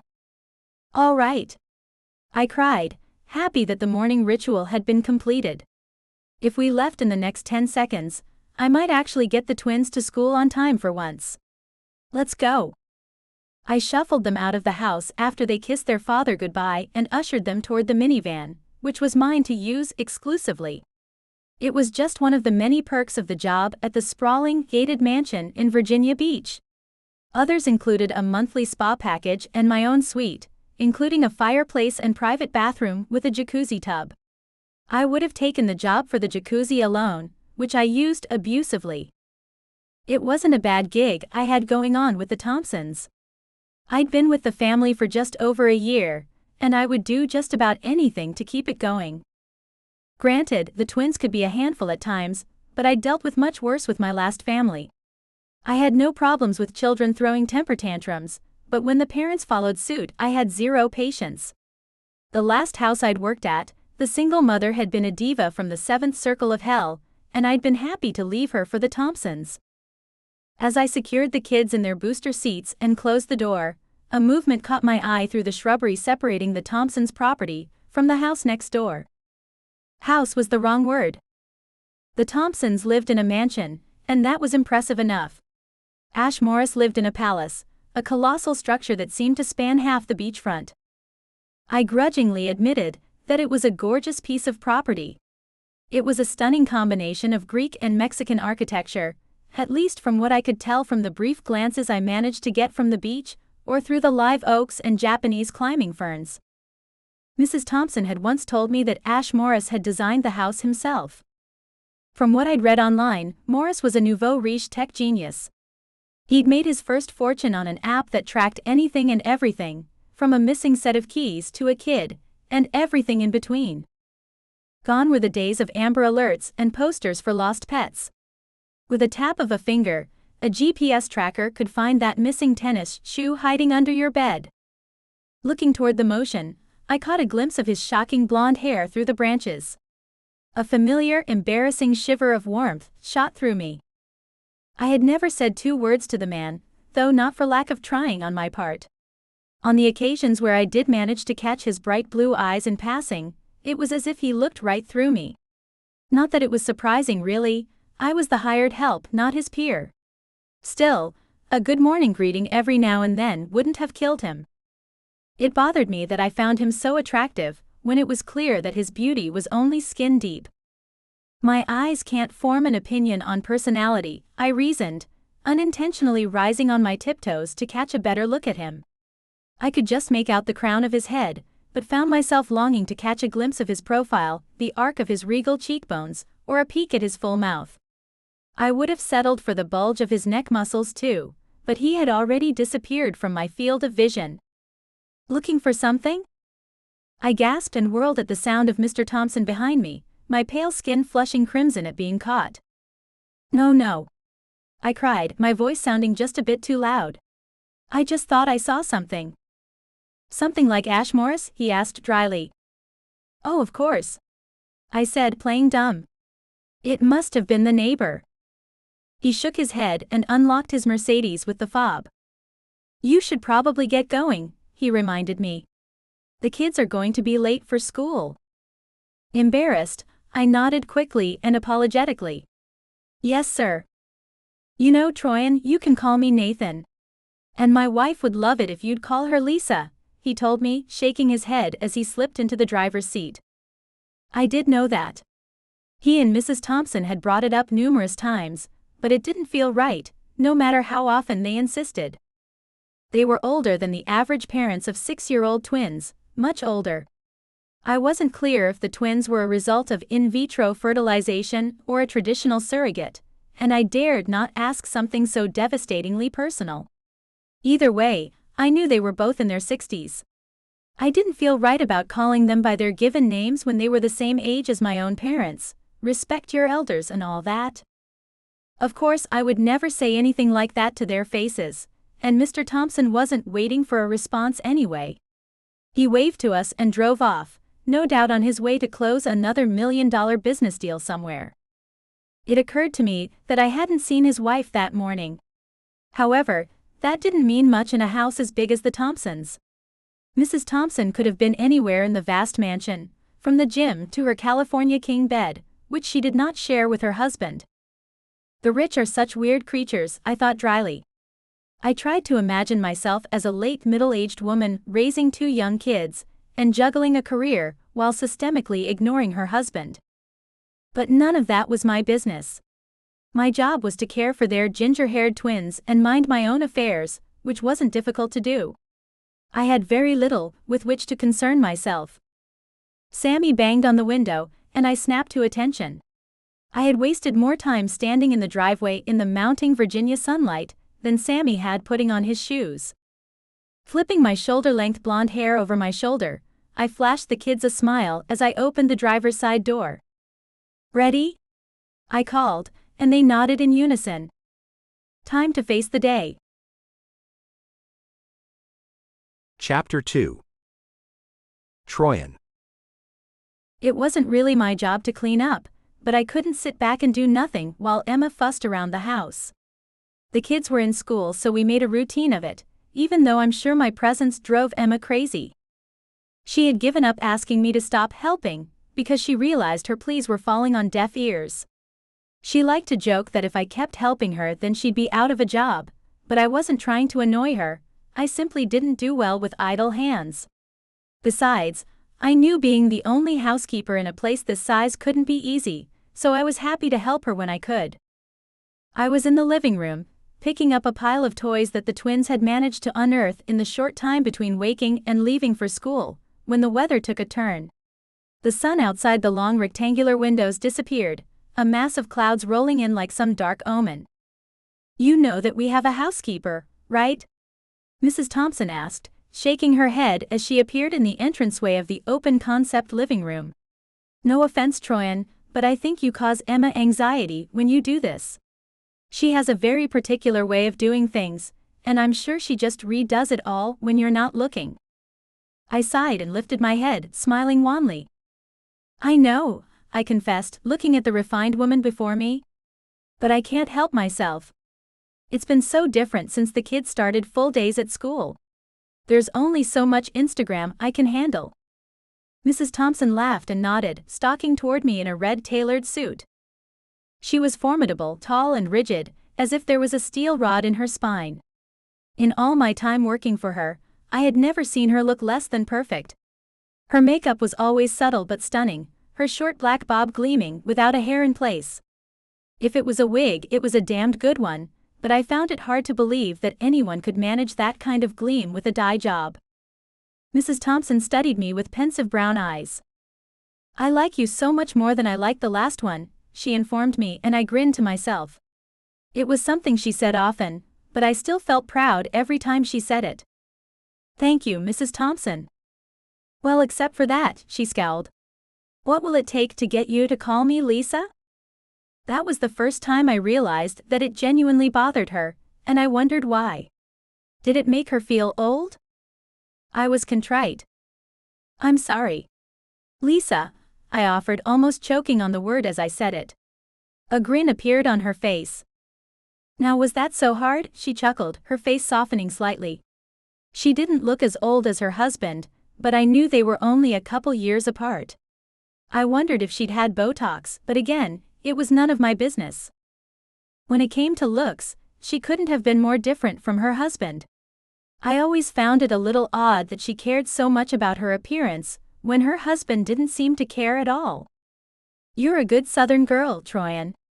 In some ways, you remind me of myself before I met Nathan." My brow furrowed, sensing a little wistfulness in her voice. It was incredibly difficult for me to envision Lisa Thompson as a good Southern girl. She was a shrewd businesswoman, one who lived independently even with a husband and strove for perfection. But who was I to argue? "Thank you, ma'am," I replied, unsure of how else to respond. I hoped she meant it as a compliment, but sometimes it was hard to tell with her. Her husband was much easier to read, but I found men usually were. She was staring at me, and it was starting to make me uncomfortable. I wondered what was going through that gleaming head of hers, but I didn't need to wait very long to learn what she had in mind. "I need a favor," she explained. "Well, actually, a friend needs a favor." "Of course, Mrs." I stopped mid-sentence as I caught her death stare. "Lisa. What can I do to help?" "I'm only suggesting this because you seem to be bored when the kids are in school, and frankly, I'm getting tired of hearing Emma complain about your help. It's ultimately your decision, but I think he would appreciate it, given his circumstance." I eyed her curiously. "Who?" I asked, intrigued by this little mystery. "What circumstance?" "Our neighbor Ash Morris. He needs help caring for his young son, and since you're mostly free during the days, I thought you might be interested in taking the job. You would be well compensated for your time, of course. I gaped at my boss, her words not making much sense. His son? I echoed. Since when did the attractive guy next door have a son? I'd never seen a child on the property, or any sign of one. There were no toys or bikes or screaming temper tantrums carrying over from his place. Granted, the walls were thick, and Ash seemed to value his privacy. But still, hiding a kid back there? Yes. I'm not sure what the boy's name is, but he's only 8 months old. He's very sweet. An infant? I choked. I didn't even know he was married. It was an antiquated thing to say, I know, but it was the first thing that flew out of my lips. He's not. Lisa Thompson looked at me, as if I had grown another head. But I don't believe that's a prerequisite to having a child. Of course not. I said quickly, shaking my straight honey blonde hair. What about Sammy and Coral? You will still live here and see them off to school in the mornings and pick them up in the afternoons. On weekends you can bring the baby here if you want. If you can handle it, that is, and if Ash wants you on the weekends. We can work it out. I could not stop staring at her like a deer caught in the headlights. The longer I stood there in silence, the more her brow knit. There's no pressure, Troyan. If you don't want to. No, I do. I interrupted, before I could stop myself. You're right. It'll be good for me to do something during the day. Not to mention that I could use the extra cash. I didn't intend to be a nanny for the rest of my life. I was saving up to go to college and buy a car. Every cent would help me move closer to my goal. Excellent. Why don't you go over there right now and see what he needs? I'm not going to lie to you, Troyan, Ash is pretty stressed out. He looks like he's about to pop a gasket whenever I see him lately. I thought she was supposed to be selling me on the idea. It's fine, I replied, rising from the faux fur carpeting on the floor. I dealt with Sammy in the aftermath of his sugar theft, remember? After that, I think I can handle anything.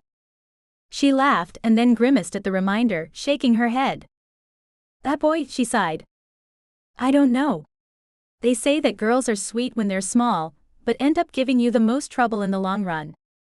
Well, lucky me, I get to experience both joys, Lisa chuckled. Go ahead. I'll call Ash and let him know you're heading over. I nodded, feeling my pulse quicken slightly as I rounded the corner and headed toward the front door. Pausing at the mirror, I quickly checked out my reflection to make sure I looked presentable. My hair was slightly disheveled, but there wasn't too much I could do about that right now. Not when Ash was expecting me. My gray eyes shone back at me with their usual impish twinkle.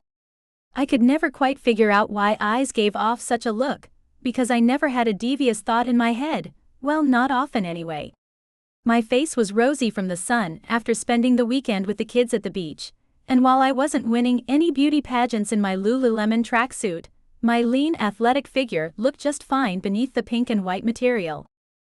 Not exactly job interview material, but it'll have to do, I told myself, hurrying out of the house.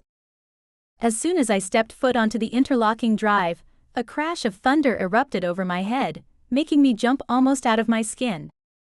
I peered up into the sky and wondered how the storm had rolled in so quickly. It had been beautiful and sunny just that morning.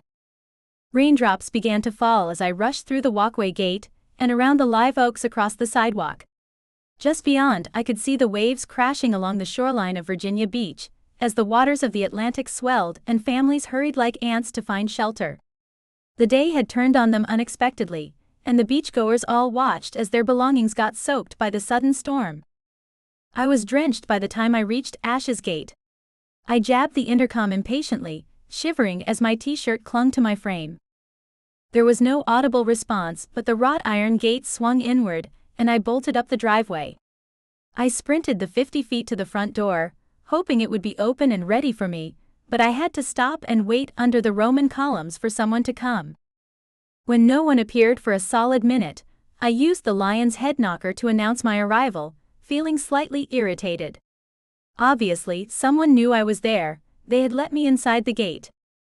I strained my ears, trying to hear any sounds coming from the other side of the heavy door, tapping my foot as rain streaked from my hair down my back and into my pants. My teeth were chattering lightly, and I was about to knock again, when the door abruptly swung open, causing me to fall forward into the foyer. Startled, I tried to regain my footing as I slid over the shining marble, looking up at Ash Morris in surprise. He made no move to help, but instead eyed me up and down with obvious contempt. "What are you doing here?" he demanded, folding his arms over his broad chest. At his rude words, I finally managed to collect myself, rising to my full height of 5'6". He still seemed to loom over me. The question had taken me aback. I guess Mrs. Thompson hadn't gotten around to calling after all. "Mrs. Thompson said you needed some help with your baby?" His mouth parted slightly, and I thought he was going to contradict me. Maybe a part of me hoped he would, because the way he glared at me made me regret agreeing to even speak with him. "Yeah," he finally agreed, spinning away from the entranceway. I stared after him, unsure if he expected me to follow. I decided it was safest to remain in place. He stopped just before he disappeared through the hall that presumably led to the right wing of the house, and stared at me like I was an idiot. "Are you coming or what?" he snapped. Trying to shake off my shock at his aggressive attitude, I nodded quickly and hurried to join him. "Geez, you're dripping all over the place," he groaned, but he continued down the back hallway. Suddenly, I heard the high, shrill cry of a baby. I looked ahead to see that Mr. Morris was standing in front of the pantry door, waiting for me to catch up. "He's in there," he told me. "Good luck." With that, he spun around and walked away. At first I thought he was kidding, and I stood there like a moron as the baby's cries increased beyond the closet door. But as the pitch reached a deafening tone, I could stand it no longer, and I pushed the closet open to investigate. Another rumble of thunder seemed to accentuate my movement, as if forewarning me of what I might see. I willed myself not to overreact, telling myself that I wasn't living in a horror movie, and therefore shouldn't expect anything horrific.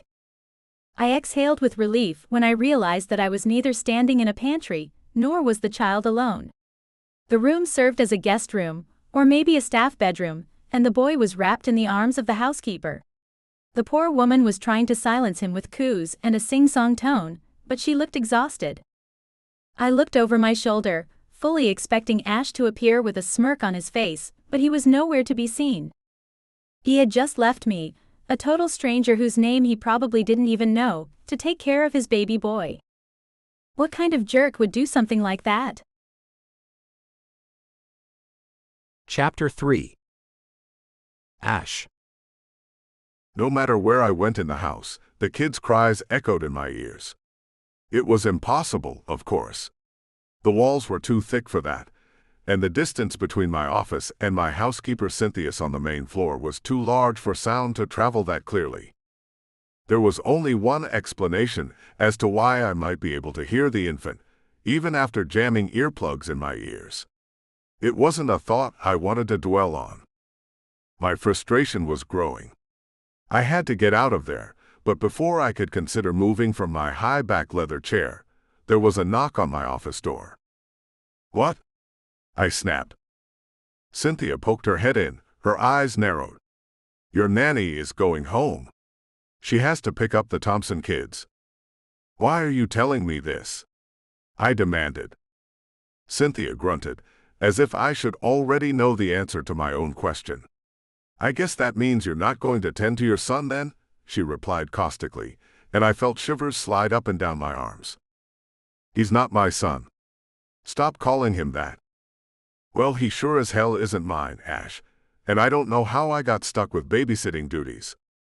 Our eyes clashed, but in true Cindy form, she didn't falter.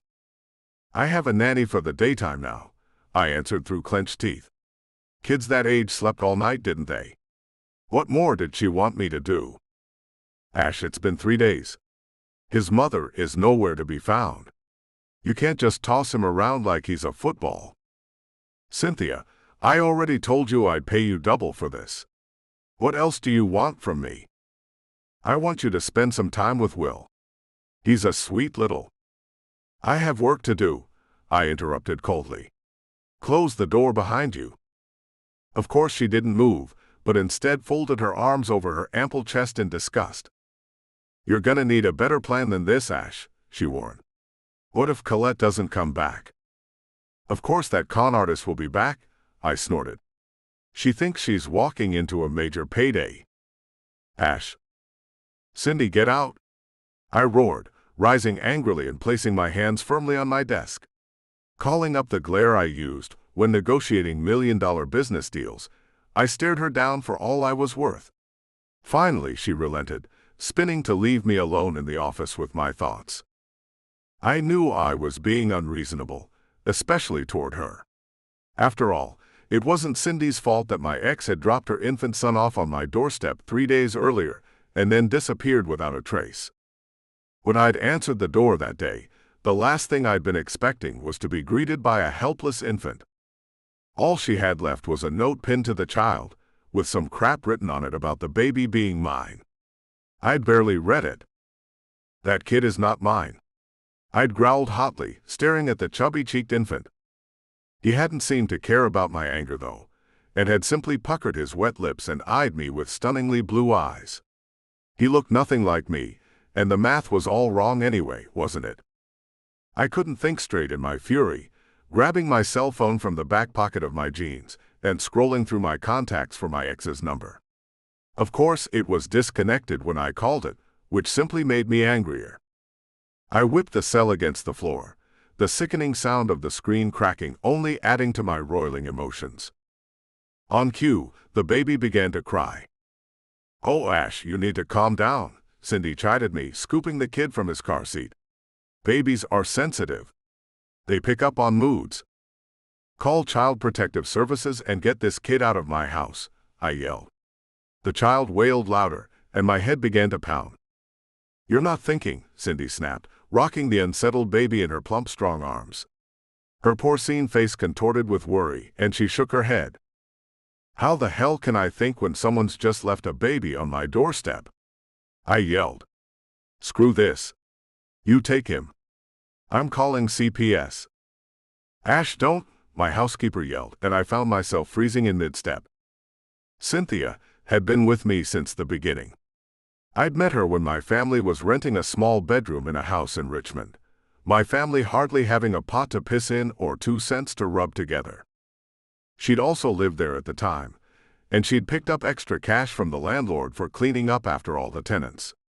We'd become friends pretty quickly, especially after she decided to take pity on me by bringing me sandwiches and candy to keep me sustained. I'd always known I was going to design something great, my aptitude for computers having started back before I could talk. Actually, that's not true. I could talk, I'd just chosen not to until I was almost 5. And Cindy had been my only support during that time.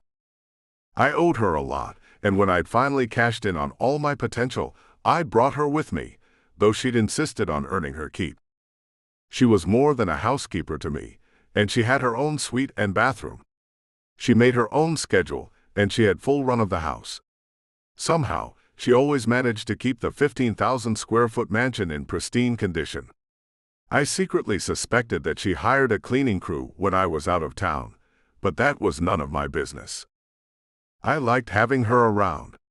She was like the older sister I'd never had, but that also meant she knew how to get under my skin like no one I'd ever known. I could hear the ice in her voice, and I waited. What if he is yours, Ash? She asked. Look at his eyes. They certainly look like yours. I swallowed the lump in my throat because I'd had precisely the same thought. But I wasn't willing to just accept that. He's not, I said flatly. He can't be. You don't sound convinced, she replied softly. I turned to look into his eyes. He's not, I insisted flatly. I'm calling CPS. And if by some chance he happens to be yours, Ash, do you really want CPS involved? Do you know the kind of mess that could create? I felt my back tense. I didn't need a reminder about how CPS operated. I had very nearly ended up in the system myself, several times when I was a kid. I probably would have been better off if I had been put into foster care, I thought, eyeing the kid as if justifying why I would call. But ultimately, I knew that Cindy was right. I couldn't do that, not until I knew for sure if he was mine. But holy hell! I did not want to be a father, and certainly not if Colette Patrick was the mother. That woman was a walking train wreck.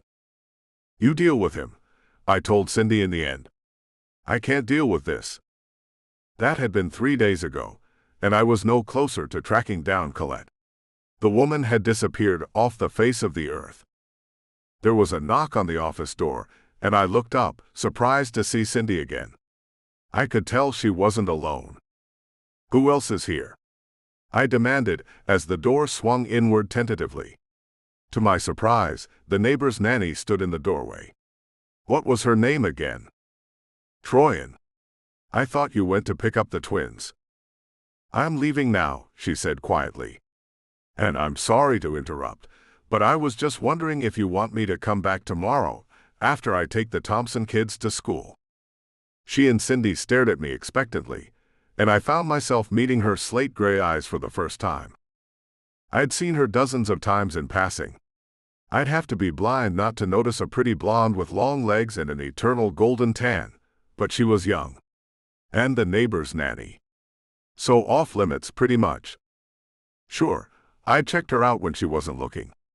No red-blooded male could resist watching her tiny, perfectly round butt as she bent over to secure the kids in the car, or peering at her perky, firm cleavage as she lounged around the pool in a bikini. But I had never gotten close enough to look her in the eyes. Better to stay away from temptation, I'd always thought. However, now that she was right in front of me, I was stunned to realize how lovely her irises were. Obviously, she had more than just an attractive body. I wrenched my gaze from hers, a foreign sense of embarrassment sweeping up through the back of my neck, knowing that I'd stared at her too long. Ash. Cindy growled. She's waiting for an answer. I don't care what you do, I muttered, turning my attention back to the computer screen. Cindy exhaled and pulled Troyan out of my office. If you could come tomorrow, you'd be doing me a huge favor, I heard her say to the girl as the door closed. Don't mind Ash. He's very busy with work. Work was the least of my concerns at that moment. I sat back, steepling my hands and willing myself to be calm. I had procrastinated on the matter long enough. I had to figure out what to do with this baby, since it was clear his mother had abandoned him. Again, my ears filled with the sound of low, plaintive wailing, and I groaned to myself. I buried my face in my hands. But oddly, when my eyes closed, it wasn't baby Will's face that lingered in my mind. Instead, I saw a pair of mischievous gray eyes smiling back at me. My pants suddenly felt uncomfortably tight, and I pulled my phone from my back pocket, scrolling absently as I headed upstairs. Oh no, you don't! I yelled at myself. Hands off the babysitter. Chapter 4. Troyan. As I drove the twins home from school, my mind was anywhere but on their mindless chatter as they chirped about their day. Usually, it was my favorite part of the afternoon. I loved bonding with them and asking them questions about what they'd done and who they'd talked to. Listening to little kids chatter was just about the most entertaining thing I could ever hope to be doing, and the twins never failed to amuse me. But that day, I couldn't tear my mind away from baby Will and his wretched father. How can he treat an infant like that, and where the hell is Will's mother? I wondered. What kind of mother leaves their baby with a man who has no interest in being a dad? Cynthia had been great, walking me through the makeshift routine she had started with Will over the past few days. And while I was dying to ask questions about what I'd walked into, I kept my mouth shut. I'd been working with wealthy families long enough to know that asking questions was a big no-no. I was on a need-to-know basis, and it was clear that in Will's case, I didn't need to know anything but how to change a diaper. It had only taken me 5 minutes to calm him down, and Cynthia had been awed by my ability to do it so quickly. You have a way with babies. I guess so, I replied, snuggling the warm bundle to my body. He smelled so sweet. He's what, 8, 9 months old? Cindy looked embarrassed and looked down. Something like that. I narrowed my eyes but didn't comment on her lack of knowledge about her boss's son. Cindy and I had spoken many times since I'd started working for the Thompsons, unlike me and Ash. She was a friendly woman with a warm smile, and while she was a little on the heavy side, she was quite attractive. When Mrs. Thompson had originally told me about the baby, I had wondered if Cindy was the mother. She was the only woman I had ever seen at the Morris house. But it became obvious very quickly that she wasn't. "It's nice of you to agree to help," she told me. "Lisa said she wasn't sure if you'd be up for it." It all made sense then. Mrs. Thompson hadn't spoken to Ash at all, she had spoken to Cindy. "Are you kidding?" I replied lightly. "Have you smelled this kid?" "Troyan, you're not listening to us," Sammy complained, knocking me out of my daydream. "Of course I am. I'm listening very carefully." Then what did I just say? I hated being outsmarted by children. It made me feel dumb. Lucky for me, I knew there were only a handful of subjects that Sammy usually brought up. "You were talking about playing soccer with Ben and Billy," I said. "You were listening," he cried, and I exhaled, glancing at him in the rearview mirror. I shouldn't be so distracted while spending time with the twins, especially while driving. They were my real job, my main priority, not some self-centered jerk who hid his kid in a maid's room with his housekeeper. How many bedrooms are in that mansion anyway? 12? 15? And he couldn't put his child in a nicer place than that? My fingers were clenching the steering wheel, my knuckles growing white as I pulled up to the Thompson house. The gate was open at Ash's place, and I wondered if Will's mother was there. The curiosity was burning a hole in my gut. Mrs. Thompson's car was in the driveway, and the kids flew from the van into the house to find her. Instead of rushing after them as I normally would, I lingered on the drive, peering over the shrubbery for a glimpse of what was going on. Unfortunately, my attempt at sleuthing didn't reveal anything. I didn't see anyone. It was just odd to see the gate open, as if Ash was expecting someone. Or maybe I was just reading too much into it. "Looking for something?" I yelped and spun, my face flushing bright red as I looked at Mrs. Thompson. "I know," I gasped. I didn't even know how to explain what the heck I'd been doing. This was not the kind of neighborhood where spying and nosiness might be tolerated. "You know, you can just go over there and knock on the door now," she chuckled. "You don't have to check out Ash from a distance anymore." I thought my chin might hit the floor. "What?" I gasped. I don't check out Mr. Morris." "Sure you do," Lisa replied, unlocking her car door. She reached into the passenger side to retrieve some file folders before grinning at me. "Oh, don't look so shocked, Troyan. You're a beautiful girl, and he's an attractive older man. It's a tale as old as time." "Mrs. Thompson." I choked. "Please stop." "Suit yourself," she giggled. "But if you don't act on it, maybe I will." She winked at me and disappeared into the house, leaving my gut twisting in a dozen different ways. She's just kidding. She's a married woman. She's 60. He's not interested in Mrs. Thompson. He's at least 20 years younger than she is, without a wrinkle on him. I could hardly stop staring at his rippling arms as he leaned over the desk to look at me. Suddenly, I was confused. Why did I care what Mrs. Thompson did with Ash? He was a world-class jerk and a terrible father. And if Mrs. Thompson would cheat on her husband with him, then maybe they deserve each other. I turned back and stormed into the house to collect the twins. I had to distract myself before I let the question fully form in my mind and humiliate me further. But it was too late. If I don't care what they do, then why am I so angry? Chapter 5. Ash. I swirled the spoon around in my bowl, eyeing the cornflakes as they sank deeper into the bowl of milk. I wasn't hungry, but I knew I had to eat something. I didn't deal well with hunger, And I knew if I missed breakfast, then I'd be miserable all day. Even if I ate an early lunch, I'd be off. There was nothing to do but force the soggy mess into my stomach and get back upstairs to work. It was a quirk, but it was one of the more minor ones I'd acquired over the years. Maybe that was why I was still single. Too many quirks. Yeah, that's the only reason. Women can't handle your endearing quirks. I took another spoonful of slop and pushed the bowl away. It was all I could take. If that meant my day was going to go downhill, so be it. I'd had so many shitty days this week, what was one more? I was nearly finished developing the software for another app, one that would probably piss off a lot of people, but who cared about being PC anyway? If you weren't doing anything wrong, then you wouldn't have to worry that your significant other was tracking you without your knowledge, right? Okay, so that marketing strategy might not fly, but marketing was not my game, technology was. I rose from the stool at the marble island and dropped the bowl into the sink. Before I could steal up the back stairwell, I heard a tinkling giggle flow through the hallway. I turned instinctively and cocked my head toward the sound, a slight shiver flowing through me. It was the nanny, of course. Cindy sure as hell didn't laugh like that. But what was she laughing at?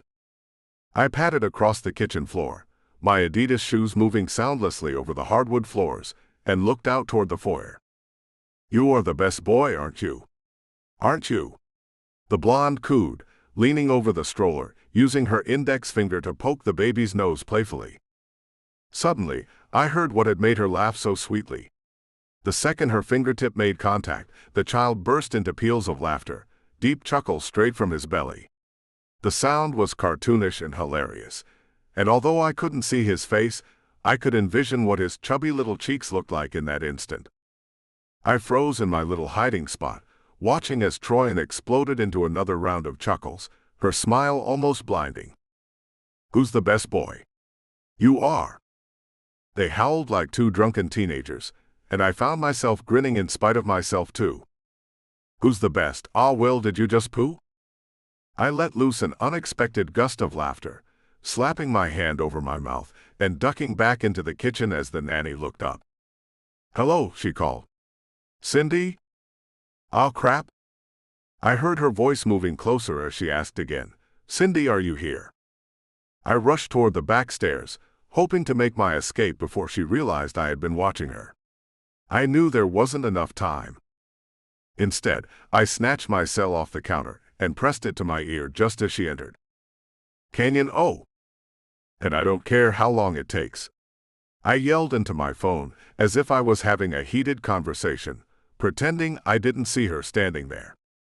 Through my peripheral vision, I saw her turn to leave. With her walking away, I suddenly felt incredibly foolish. Why had I acted like that? Like some stupid kid avoiding his high school crush. Or like I'd been doing something I shouldn't have done. I was a grown-ass man in my own house, yet I was sneaking around on eggshells. Enough was enough. I threw the cell back onto the counter and strode out into the foyer, where she was gathering Will in her arms. They must have just returned from a walk or something. Hey, I said as she moved toward the staircase. She glanced over her shoulder. Oh hi, she said. There was no warmth in her voice, but her gaze told a different story. Did I see her eyes rake over my bare arms and tank-top-covered chest? Let's just get something straight. This is my house, I spat. You're an employee, and not even one I hired. I don't need you skulking around, listening in on my conversations. The words felt wrong as soon as they left my lips, but I'd already started down this path. Her dark blonde brows knit together, and she studied me warily, her eyes focused on my face now. I am aware of that, she replied slowly. She seemed to hold Will closer to her body, angling him slightly away from me. The next words died on my lips. Why was she holding the baby like that? Was she afraid of me? Did she think I would hurt the baby? The idea was preposterous. I wasn't scary. I might be a little loud sometimes, maybe a bit brash, but I definitely wasn't someone to be feared. I didn't know you were in the kitchen, she offered when the silence became awkward. I thought you were Cindy. I nodded slowly, my eyes lowering.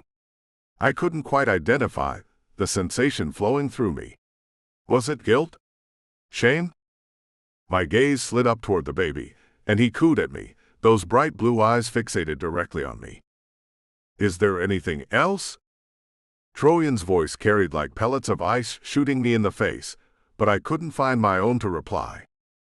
To save face, or at least what I thought was saving face, I shook my head and whirled away as if I'd had the last word. But as I sauntered up the back stairs, my mind whirling slightly, I tried to make sense of what had just happened there. Why had I faltered when I wanted to tell her to stay out of sight? It was my house, and I wasn't going to let Colette's stupid plan, no matter what it was, screw up the home I had created for myself. This will all be over soon, I assured myself as I walked into my office. I have the DNA kit coming in the next couple days. Either Colette will show up and collect her son, or the moment of truth will send the boy to CPS. Either way, I'll be free of this invisible restraint sooner or later. Until then, I just have to put up with this disruption in my life. I should have felt better about that, but I didn't for some reason. The sound of Troyan and Will's laughter echoed through my head, but it was cut off by the memory of the nanny's look of concern. She had been worried about the baby, maybe even for herself. I would never hurt anyone, I thought furiously, pounding my fist against the desk in anger.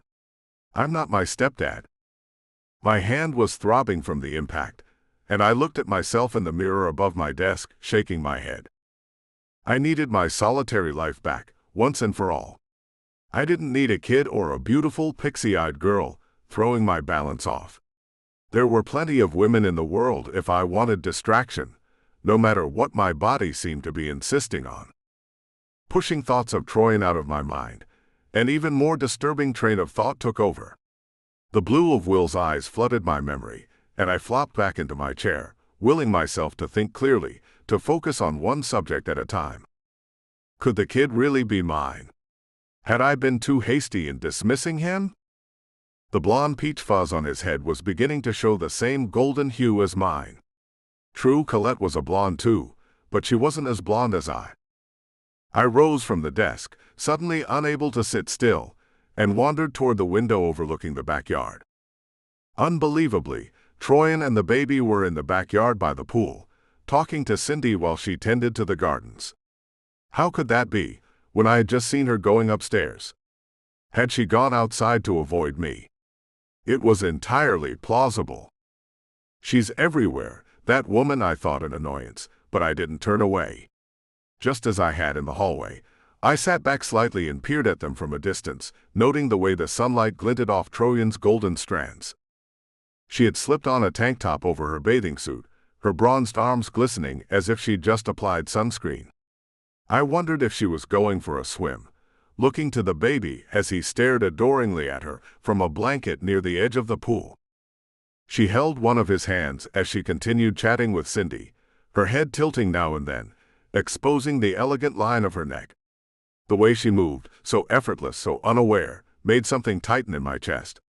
I was seized by the sudden, overpowering urge to go down there, to slip up behind her and press my lips to that delicate curve where her neck met her shoulder. I imagined her reaction, whether she'd laugh and pull away or melt into me despite herself. The not knowing was almost unbearable.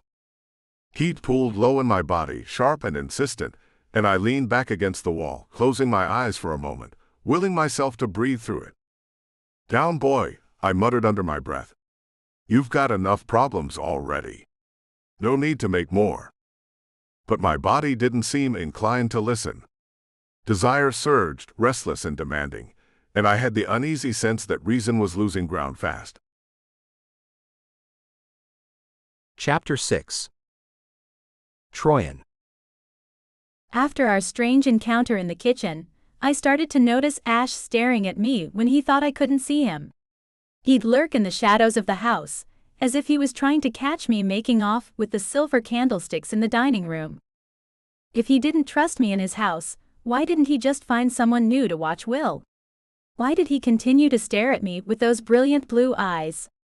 He always looked at me with wariness, and what else was it I read in his glowering expression? It was difficult to pinpoint, but sometimes I swore it was lust. And it filled me with heat from head to toe. The thought that he might replace me filled me with panic, though. I had grown so attached to the little boy and his infectious laughter over the past week. I wasn't any closer to learning about his mother, although I had tried to broach the subject a couple times with Cynthia. She immediately shut me down every time. She was loyal to Ash, a sealed vault when it came to whatever secrets lurked behind the walls of the Morris mansion. Every day after I sent the twins off to school, I rushed over to be with Will. When the weather was good, I took him in the stroller to the beach or the park, trying to avoid the tension that Ash seemed to cause with his very presence. But if I'd given it any thought, I'd have noticed that I took a little extra attention with my appearance in the mornings now. I'd even started putting on mascara, something that Lisa Thompson commented on one morning as I started next door. "Aren't you all dolled up for babysitting?" she taunted me, and I turned back to look at her. "What do you mean? I don't think I've ever seen you wear makeup when caring for the twins." I blushed furiously and cursed myself for it. I didn't want her to read the embarrassment in my face. "I have," I replied defensively. "How's it going over there, anyway? I keep meaning to ask Cindy if Ash got the results back yet." I blinked in confusion. "The results?" She eyed me and pursed her lips together. "It's none of my business," she said quickly, reaching for her car keys. "And it's certainly none of yours." She was gone before I could ask her another question, not that I thought she would give me any answers anyway, but I felt an unexpected stab of worry at her words. Was Ash sick? Was that why he acted so coldly towards everyone? Was it cancer? Something worse? A dozen bad thoughts flooded through my mind as I made my way toward the house, quietly slipping in through the back doors. Every morning I walked into the house that way, into the kitchen where I expected to find Cindy, feeding Will his breakfast. To my absolute shock, Ash was leaning over the baby in his high chair, speaking to him in a low voice. He hadn't heard me come in yet, and I watched in awe, stunned to see him so close to the boy. What was he doing? Goosebumps prickled over my arms as I tried to make sense of what I was seeing. I had never seen him so close to Will, and it made me apprehensive. Straining my ears, I tried to hear what he was saying, but I couldn't quite make out the words. All of a sudden, Will threw his head back and began to howl, his little face red with rage. "What are you doing?" I yelled, striding toward the high chair. Ash spun and looked at me in surprise. "Nothing," he replied defensively as I shoved past him to pick up Will. I was just talking to him." I scoffed, cuddling the baby to my chest. "You haven't said a single word to him since I've been here, and suddenly you're talking to him? What did you say to make him cry?" I knew I had no right to speak to Ash like that. Even aside from the fact that I knew Will didn't understand any mean or bullying words Ash might have said to him, Ash was Will's father, and he might even be dying. But my maternal instinct had kicked in, and all the anger I'd felt toward him over the past week had reached a tipping point as Will sobbed in my arms. He seemed confused by the question. He stared at me, his eyes darkening as I continued to shush Will. Without answering, he turned and spun from the kitchen, his chiseled jaw tightening in anger. "It's okay, Will," I cooed at him. "Everything is fine. Have you had breakfast yet?" He seemed to calm down as I put him back in his chair and found him some pureed peaches for breakfast. The second the spoon touched his puckered mouth, his mood lifted and he was back to his babbling self. He'd just been hungry. Damn. I'd already felt bad for my overreaction to Ash's presence, and this just made me feel worse. "Oh. Don't tell me Ash left the baby alone," Cindy cried, hurrying into the kitchen with 2 paper grocery bags in hand. "I left him alone for 5 minutes." I shook my head quickly. "No, he was here when I came in," I replied, exhaling slowly. "I just had to run to the store for diapers. Will's in his last one, and we both know how fast he'll go through that." I forced a laugh I wasn't feeling, a sense of guilt tickling my gut. Had Ash finally been sharing a moment with his son, and I'd ruined it with my suspicions? It certainly appeared that way. "Are you okay?" Cindy asked, and I realized I had spaced out for a minute. "Yeah, I'm good," I replied quickly, turning my attention back to the baby. I was silent for a few minutes, making silly faces at Will, but there was a question weighing heavily on my mind. Finally, I blurted it out. "What test result is Mr. Morris waiting on?" I didn't look at Cindy directly, pretending to be fixated on Will's bright eyes, but I could feel her stare burning into the back of my head.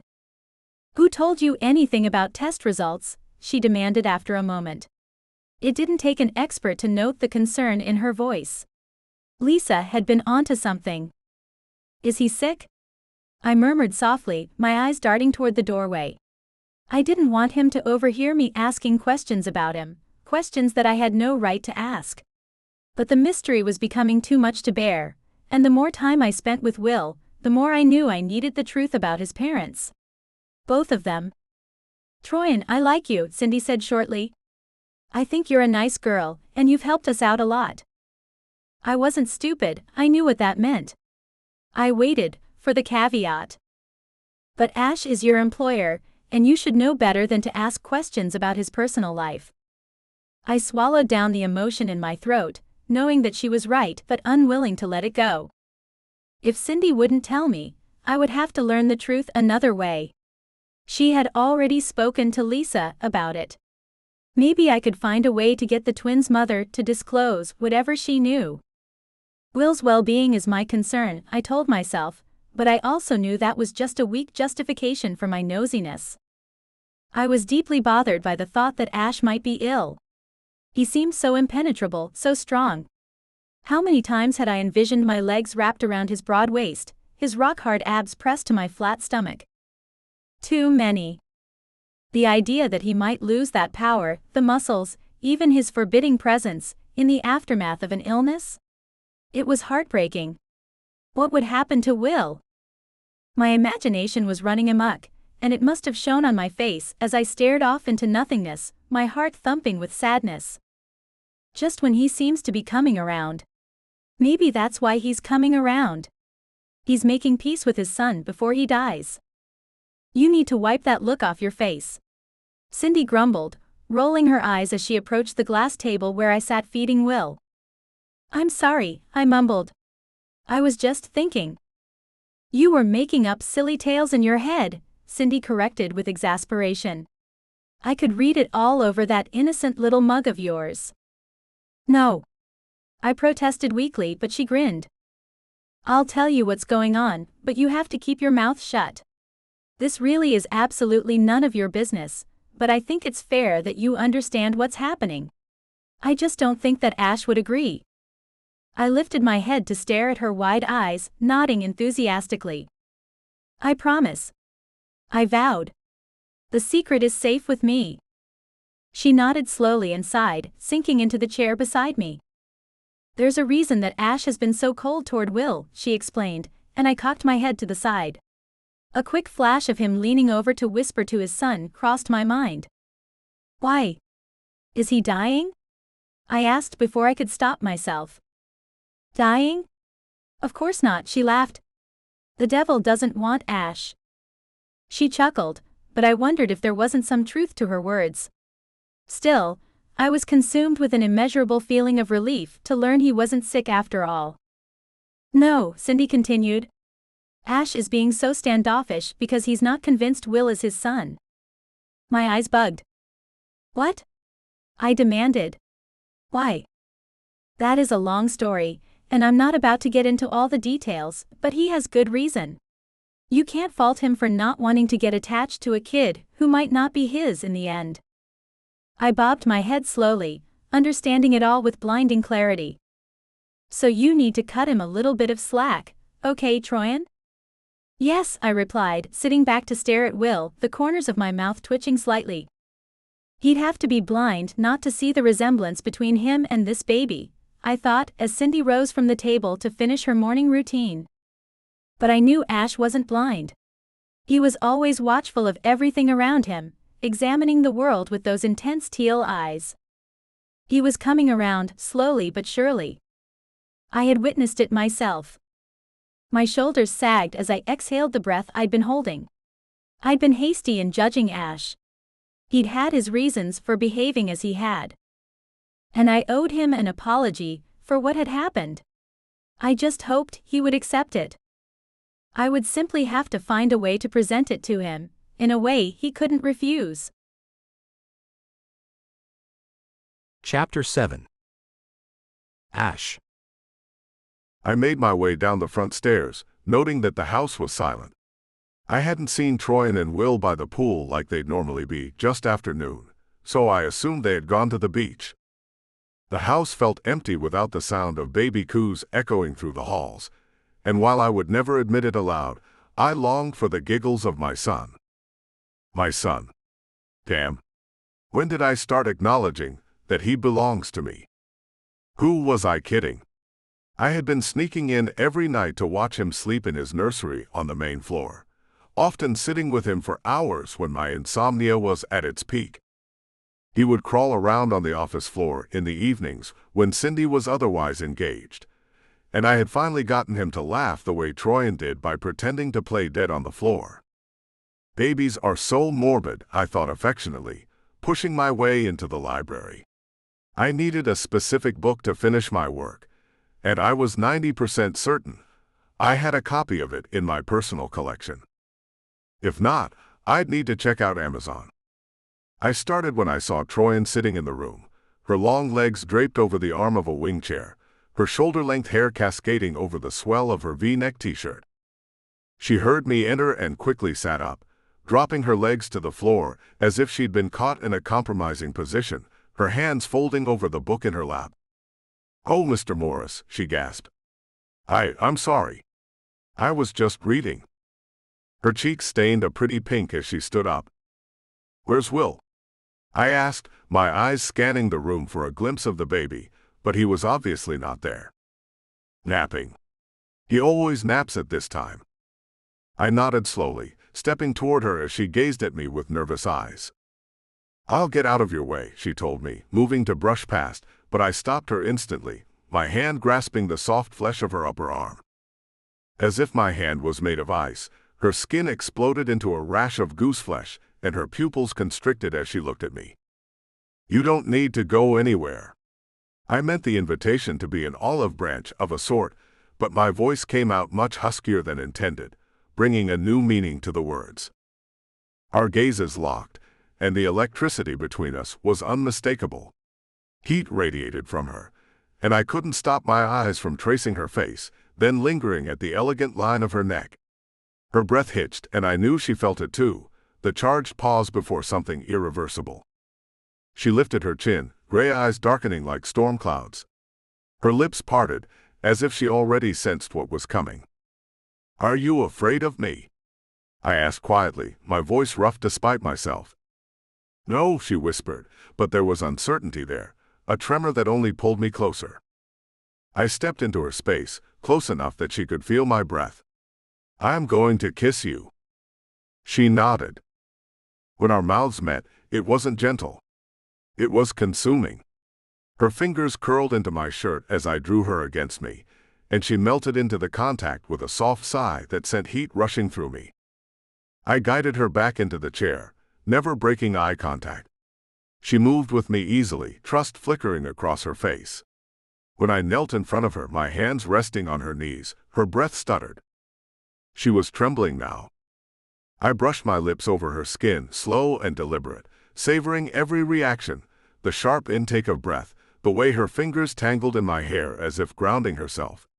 When I looked up at her, she seemed lost in the moment, eyes half-lidded, completely undone. Suddenly she gasped, arching slightly as sensation overwhelmed her. "I can't," she whispered, voice breaking. I stayed with her, anchoring her through the wave until she finally relaxed, breathless and glowing. Only then did I rise, drawing her close again. Our foreheads touched, our breaths uneven but matched. When we finally pulled apart, I studied her expression, soft, dazed, unmistakably changed. So was I. Was there any regret there? Any second thoughts? Before I could open my mouth to ask any of the questions that were popping through my head, Will began to fuss through the baby monitor. Instantly, Troyan jumped to attention. Even through my haze of satisfaction, I was impressed by how quickly she was able to find her clothes. Will hadn't even started crying yet, and she was fully dressed, glancing at me apologetically. "Sorry," she said. "I should go give him his lunch before he becomes inconsolable." I nodded, reaching for my pants. "That's a good idea," I agreed. "Why don't you grab him, and I'll take you both out for lunch on the beach?" Her jaw parted. "Oh, yeah, of course," she mumbled, clearly stunned by the invitation. I'll just get him ready." I slipped on my pants and followed her out of the study. "I'll help you," I told her, and she glanced at me in shock, thankfully making no other comment. She had every reason to look at me like that. I hadn't exactly been the model father to Will, but if the past few days had taught me anything, it was that tiny babies could bring forth a lot of enjoyment. I didn't need a DNA test to know that Will was my son. Colette wouldn't have left the child with someone she wasn't sure was his father, no matter how wacky she was. I had been fighting a connection with my own son, and he didn't deserve that. And besides, it was an impossible fight. If Colette never came back, I would be happy to raise the baby on my own. Well, not all alone. I'll have Cindy helping. I watched as Troyan picked up the half-asleep infant from his crib and laid him on the change table, making teasing sounds at him as Will peered at her affectionately. Looking at her taking care of my son, I felt a strange tug at my heartstrings. Damn. Looked like my son wasn't the only person I'd bonded with against my best efforts, no matter how foolish those efforts might have been. I had inadvertently developed feelings for the nanny too, but for some reason, that didn't bother me as much as I thought it should. In fact, as I stood there watching them together, I suddenly realized there was very little I wanted more than to keep Troyan with us. I wonder how the Thompsons are going to feel about that, I thought wryly. Chapter 8. Troyan. After our heated encounter in the library, our lives seemed to do an incredible 180-degree turn. Even Cindy was shocked at how attentive Ash seemed to be toward Will. What I wasn't sure of was whether or not she suspected that Ash and I had been using Will's nap times for afternoon delights of our own. Every night after the twins went to bed and I was sure that the Thompsons wouldn't be looking for me, I would inevitably slip back over to Ash's house. Sometimes I'd stay there until the wee hours of the morning, before finally sneaking back home before the twins woke up again. We weren't exactly being discreet, but we didn't go out of our way to flaunt our newfound relationship either. However, Cindy was a smart woman. She'd probably figured it out, but as she had instructed me what felt like a lifetime ago, she didn't get involved with the comings and goings of her employer. Lisa Thompson, though, was another story. "What is going on with you and Ash Morris?" she demanded one night as I slipped down the stairs. I hadn't realized that she was still on the main floor, and I froze in my tracks at the sound of her voice. I gaped at her, unsure of how to answer the question. Ash and I hadn't discussed what we would tell people, but I knew instinctively that telling my employers that I was engaging in an affair with my other employer would not look good. "What do you mean?" I asked, shifting my eyes away so she wouldn't read the blatant guilt on my face. "He's asking if you can work for him full-time now." I stared at her in shock. That was not something we had discussed. I should have been annoyed that he'd asked her without clearing it with me first, but I couldn't deny that I felt a smidgen of pleasure that he'd thought about it. "Well," Lisa snapped, "what do you have to say about this?" I thought quickly. "Honestly, he never asked me," I told her truthfully. "But I can understand why he might feel he needs a full-time nanny. I think Cindy's already dealing with more than she can handle." My boss's brown eyes narrowed and she looked me over as if seeing me for the first time. She replied. "Why do I get the impression that there's more to the story than that?" "I don't know what you mean," I said quickly. "What are you doing down here?" she asked and I tensed. "I was just going out to Starbucks," I lied. Want anything? A cold smile formed on her lips. No thank you. But maybe you should ask Ash if he wants anything before you go though. She brushed past me and headed up the stairs, leaving me with the feeling that I'd just been caught with my hand in the cookie jar. I should just tell her the truth, I thought, but I didn't want to go that route. Not yet. The last week had been going so smoothly at the Morris house, and while I didn't doubt that Ash was into me, I couldn't guarantee that things would work out. I certainly wasn't about to move into his house, as his employee, while we were romantic partners. Maybe I could split my time better between the Thompsons and Ash though. Why did I feel like I was being pulled in two opposite directions? We all had the same goal, didn't we? Taking care of the kids. The twins' routine had remained the same, and on the weekends, I brought Will with me to the Thompsons to play with Sammy and Coral. Maybe Lisa is mad because the twins keep asking for a sibling now that they've met Will, I thought, making my way outside toward Ash's estate. I thought I could feel eyes watching me as I snuck through the walkway, but I didn't bother to turn around and look. I had nothing to hide, not really. The Thompsons might not like the idea of me dating Ash, but I still took damned good care of their children. Hey babe, Ash called when I walked into the foyer. I just ordered Thai food. You hungry? A little, I agreed.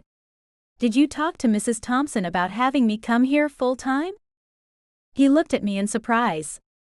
It's sort of the next step, isn't it? He asked. Moving in together? His tone was teasing, but I thought I saw a hint of wistfulness in his eyes. I don't think she's happy about you trying to poach me, I explained, following him into the living room. Don't forget, she pimped me out to you in the first place. Ash scowled at the word. Don't say that, he growled. And yes, I remember that she offered your services, but according to Cindy, that's because you were driving her housekeeper crazy during the day. I could have hired my own nanny if Cindy didn't want to look after Will. I pursed my lips as I studied his handsome profile. Without thinking, I reached up and traced the sharp line of his jaw, turning his head toward mine for a kiss. Now that I had permission, now that there were no rules, I found it nearly impossible to keep my hands to myself. You don't waste any time, do you? He teased, stepping closer. I lifted my chin, and the moment his mouth touched mine, the now familiar shiver raced through me. I didn't know what it was about him that made me unravel so quickly. Maybe it was the fact that I'd watched him from a distance for over a year, imagining exactly how this would feel. His playful tone didn't fool me.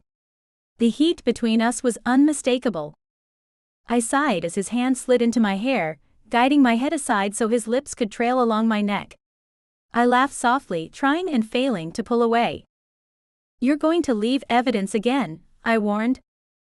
He smiled against my skin. You don't seem to mind. I didn't.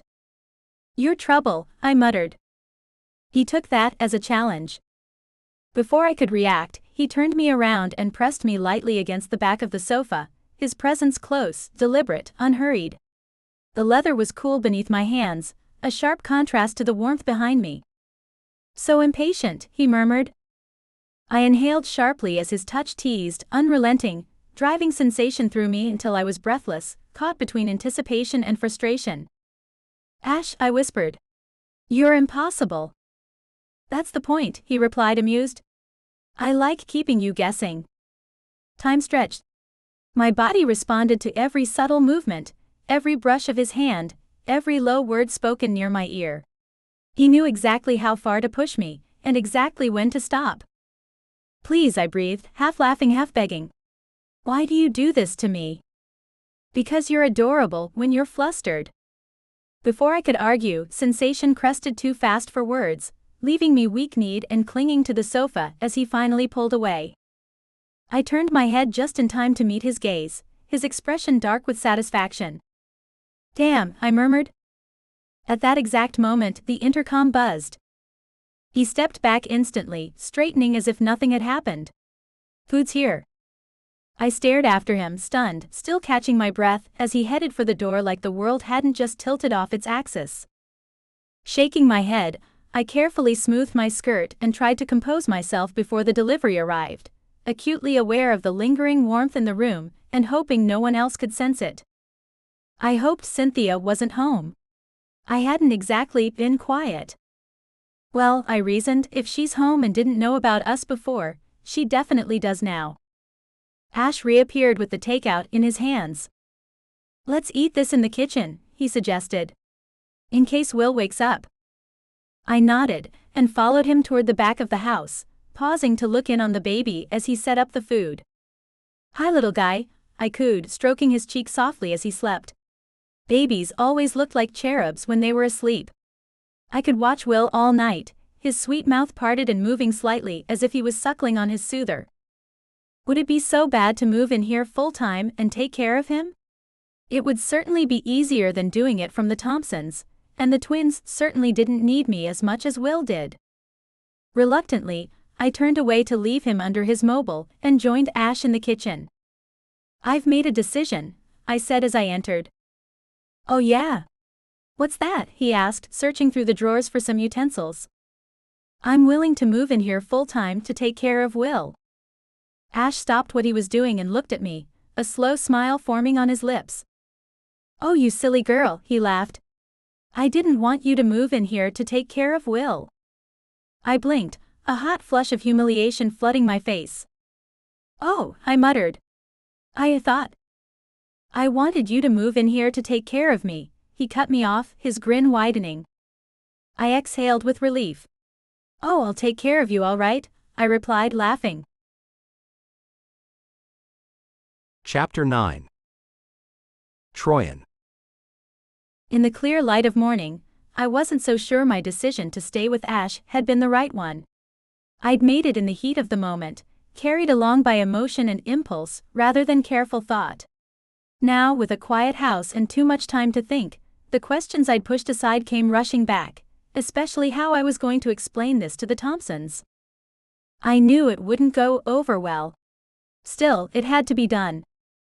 After dropping the twins off at school, I turned the car toward home instead of heading straight to Ash's. I needed a moment. Space to think. And the courage to face what came next. Lisa wasn't home, but Nathan was, and I counted myself lucky. Of the two, he was probably the more reasonable, but who could really say? "Troyan, shouldn't you be next door?" Mr. Thompson asked as I knocked on the door of his study. "I'm going in a minute," I told him. "But I need to discuss something with you and Mrs. Thompson first." "Is she going to be home tonight?" "Oh, she didn't tell you?" "She's in New York until next weekend, and I'm off to Seattle for 3 days. It's just you and the kids starting tomorrow. Is everything okay? Can you just talk to me?" "Damn." "Oh, okay," I said, turning to leave. "No, everything is fine. It can wait." "Are you sure?" he called after me, but I nodded. "Of course." "Troyan." I turned back to him, reluctantly. "Yes?" "I think I know what this is about," he said slowly. "And I have to say, I don't think it's a very good idea." I swallowed a reply as I stared at him. "Troyan, you're a grown woman and you can make your own choices," he continued, and I grew tenser with each word he spoke. "But I fear you're not thinking with the right organ in this matter. Mr. Thompson, I'm not sure what you think I wanted to discuss, but I assure you, it's nothing to worry about. Troyan, if you want to change jobs, that's none of my business. Obviously, Sammy and Coral adore you, and we would be very unhappy to see you go, but that is ultimately your choice. But if you're doing it because..." "I'm not changing jobs," I interrupted, in a panic. The last thing I wanted was for the Thompsons to think I was leaving them. I had invested over a year of my life into their household. Mr. Thompson's brow furrowed in confusion. "Oh," he said. "I thought you were leaving us to move into Morris's household." I shook my head vehemently. "That's not what I wanted to talk about," I lied. "Oh. Well, pardon me for being so presumptuous. I should have known you were much too smart to leave a good job to go chasing after a man you hardly know." I frowned. "With all due respect, Mr. Thompson, I am 21 years old. I can make adult decisions about who I date." I agree, he replied, throwing his hands up in mock surrender. But you should probably be better informed about a man before you move into his house, wouldn't you agree? I didn't know what to say. Was he trying to warn me about Ash in some convoluted way, or was he just speaking as a concerned employer? I didn't ask because I didn't want to have that conversation with Nathan Thompson. I was sure my cheeks were already crimson with embarrassment. Forcing a smile, I shrugged my slim shoulders. Well, like I said, that wasn't what I wanted to talk about. Have a good day, Mr. Thompson. I was gone before he could say anything else. As I hurried through the house, I realized that my hands were shaking. Was there anything to worry about? How could I know? I knew so little about Ash Morris, except that it felt so right to be with him. But Mr. Thompson is right. There's no need to rush into this. It really could wait. For weeks I had been dividing my time between the two households. But as Ash had said the other day, it wasn't like the move was only about watching Will. Most nights, in fact, it was Ash who got up if Will woke. He was the one who fed the baby breakfast in the morning, and he even changed diapers. I don't know what you need me for, I sighed. You've got this down to a science. You know exactly why I need you, he retorted, his voice gruff. It was that tone that sent shivers through my body every time. I loved it when he growled in my ear when we were making love. The move will keep, I thought, making my way over to the house with a skip in my step like some love-struck teenager. And Ash won't force the issue if he thinks I'm not ready. Good morning, I chirped as I opened the French doors into the kitchen. Where are my favorite men? I was met with silence, so I padded toward Will's room, my ears honed for signs of life in the house. Hello. I pushed open the door to the nursery. It was empty. Ash? Cindy? A weird feeling of dread tickled my belly as I continued through the hall. I headed toward the front entranceway, but I still saw no one. Was there a doctor's appointment I had forgotten about? It didn't seem likely. I was a nanny for a reason. I could remember scheduled appointments without effort. I glanced out the front door and saw that the car Ash usually drove was in the driveway, morning dew still touching the hood of his Mercedes. Hello. I reasoned that Ash must have taken Will up into his suite while he got ready. Cindy was probably at the store. I climbed the stairs toward the second floor, but as I approached the closed bedroom door, I heard nothing. Ash. I pushed open the door to the bedroom. The sitting room was empty, but the television mounted on the wall was on, albeit on mute. Ash. Yeah. His voice startled me and I hurried through the front room and up the few steps to the bedroom. Ash was lying on the bed, staring up at the ceiling blankly. A single sheet of paper lay at his side. Are you sick? What's going on? I demanded. Where's Will? He didn't answer and I slid onto the bed beside him, peering worriedly at his face. He was unusually pale. Ash. I snapped, pushing his face toward me. Where is Will? What's wrong? He smiled at me, but there was not a single trace of mirth or humor in it. He's gone. My blood turned to ice chips. What do you mean gone?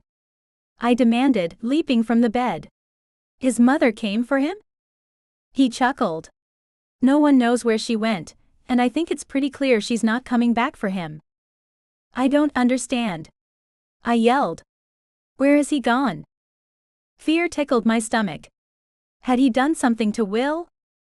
I shoved the wicked thought out of my mind and tried to focus on what he was saying. Where did he go? I asked again, a pleading note in my voice. Please tell me what's going on. He didn't reply, but he tossed the paper laying at his side at me. I snatched it up, wondering what it could possibly say. I stared at it uncomprehendingly.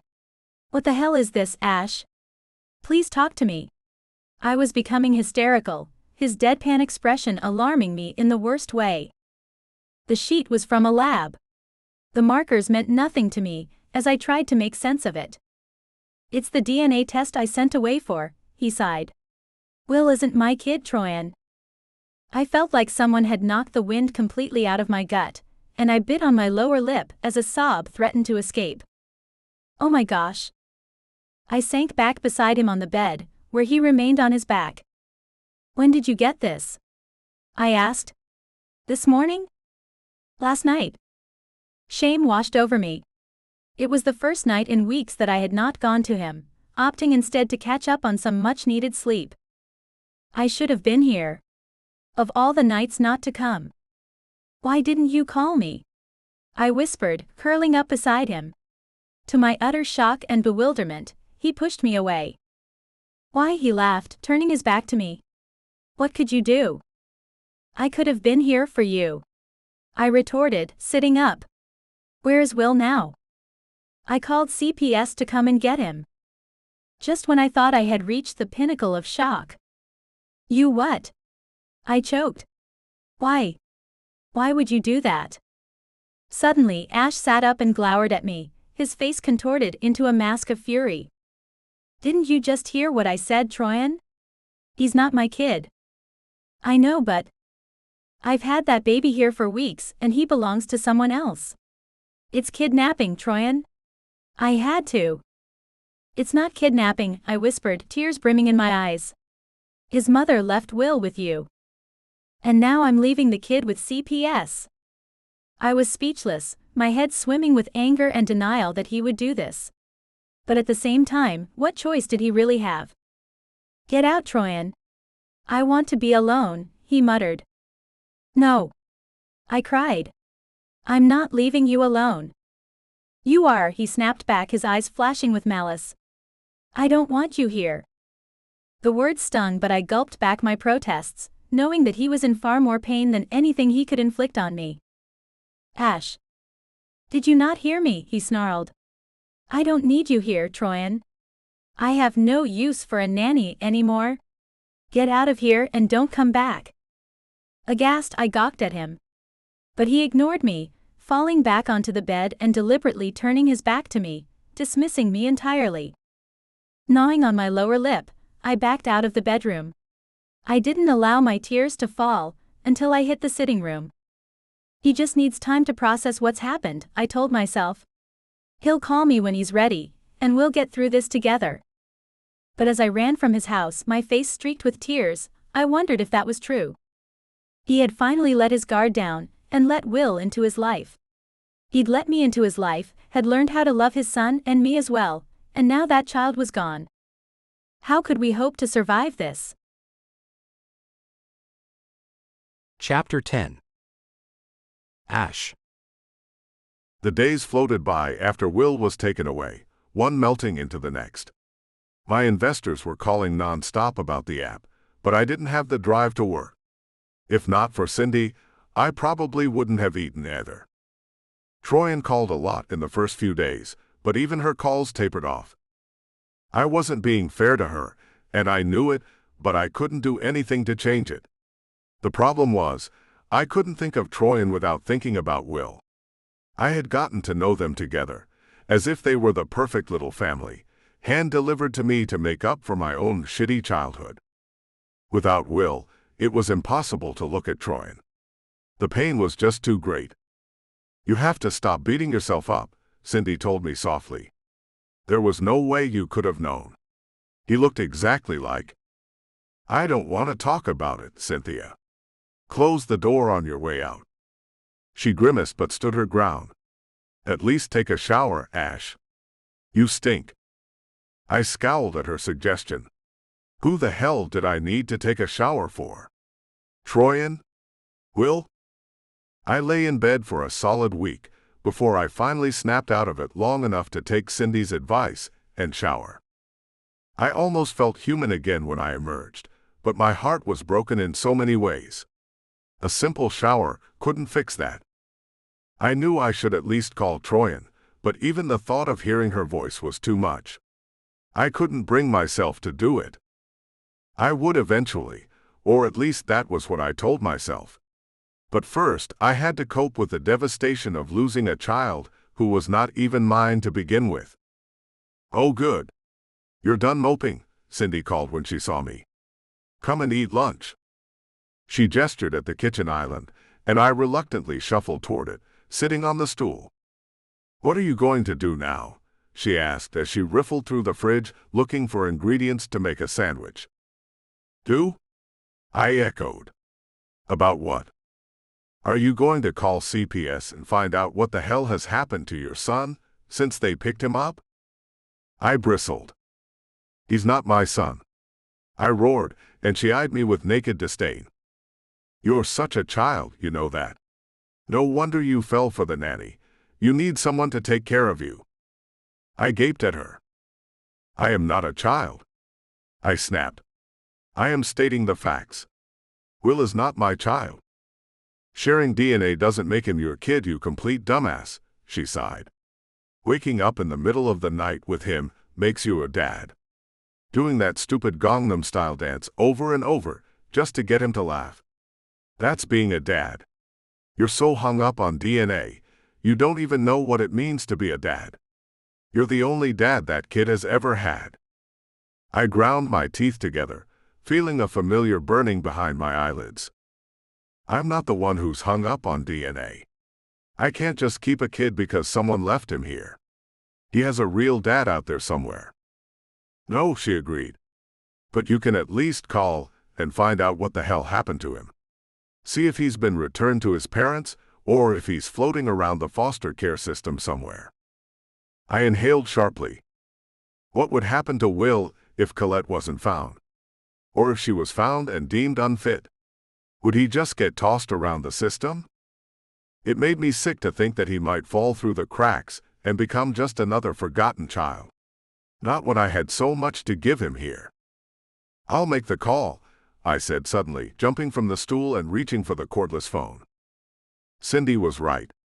Will was not my biological son, but he was as much a part of me as my own heart. And if I could find a way to get Will back to me, maybe I could get my sense of family back, not only with him, but with Troyan also. "What the hell are you waiting for?" Cindy barked at me. "Make the damn call." It took me a month to find out everything I needed to know about Will's whereabouts. I found out pretty quickly that he had been moved out of Virginia Beach. Waiting on phone calls to learn more was one of the worst things I'd ever experienced in my life. But when I was finally put in touch with his caseworker in Richmond, I learned the heartbreaking news that he had not been reunited with his parents. Colette Martin seems to have disappeared off the radar completely, Susan Collins, Will's caseworker, explained through the phone. "I have reports that she was heavily into drugs, so we don't anticipate a good outcome. The child's father is still unknown, however." I waited, my spine so tense I thought it would snap in two. "You are listed as the father on the birth certificate, Mr. Morris." I confess, I didn't know what that meant at first. "But I'm not Will's biological father," I explained, sighing. "No," she agreed. "But the fact that you are listed as his father does give you rights as a legal guardian."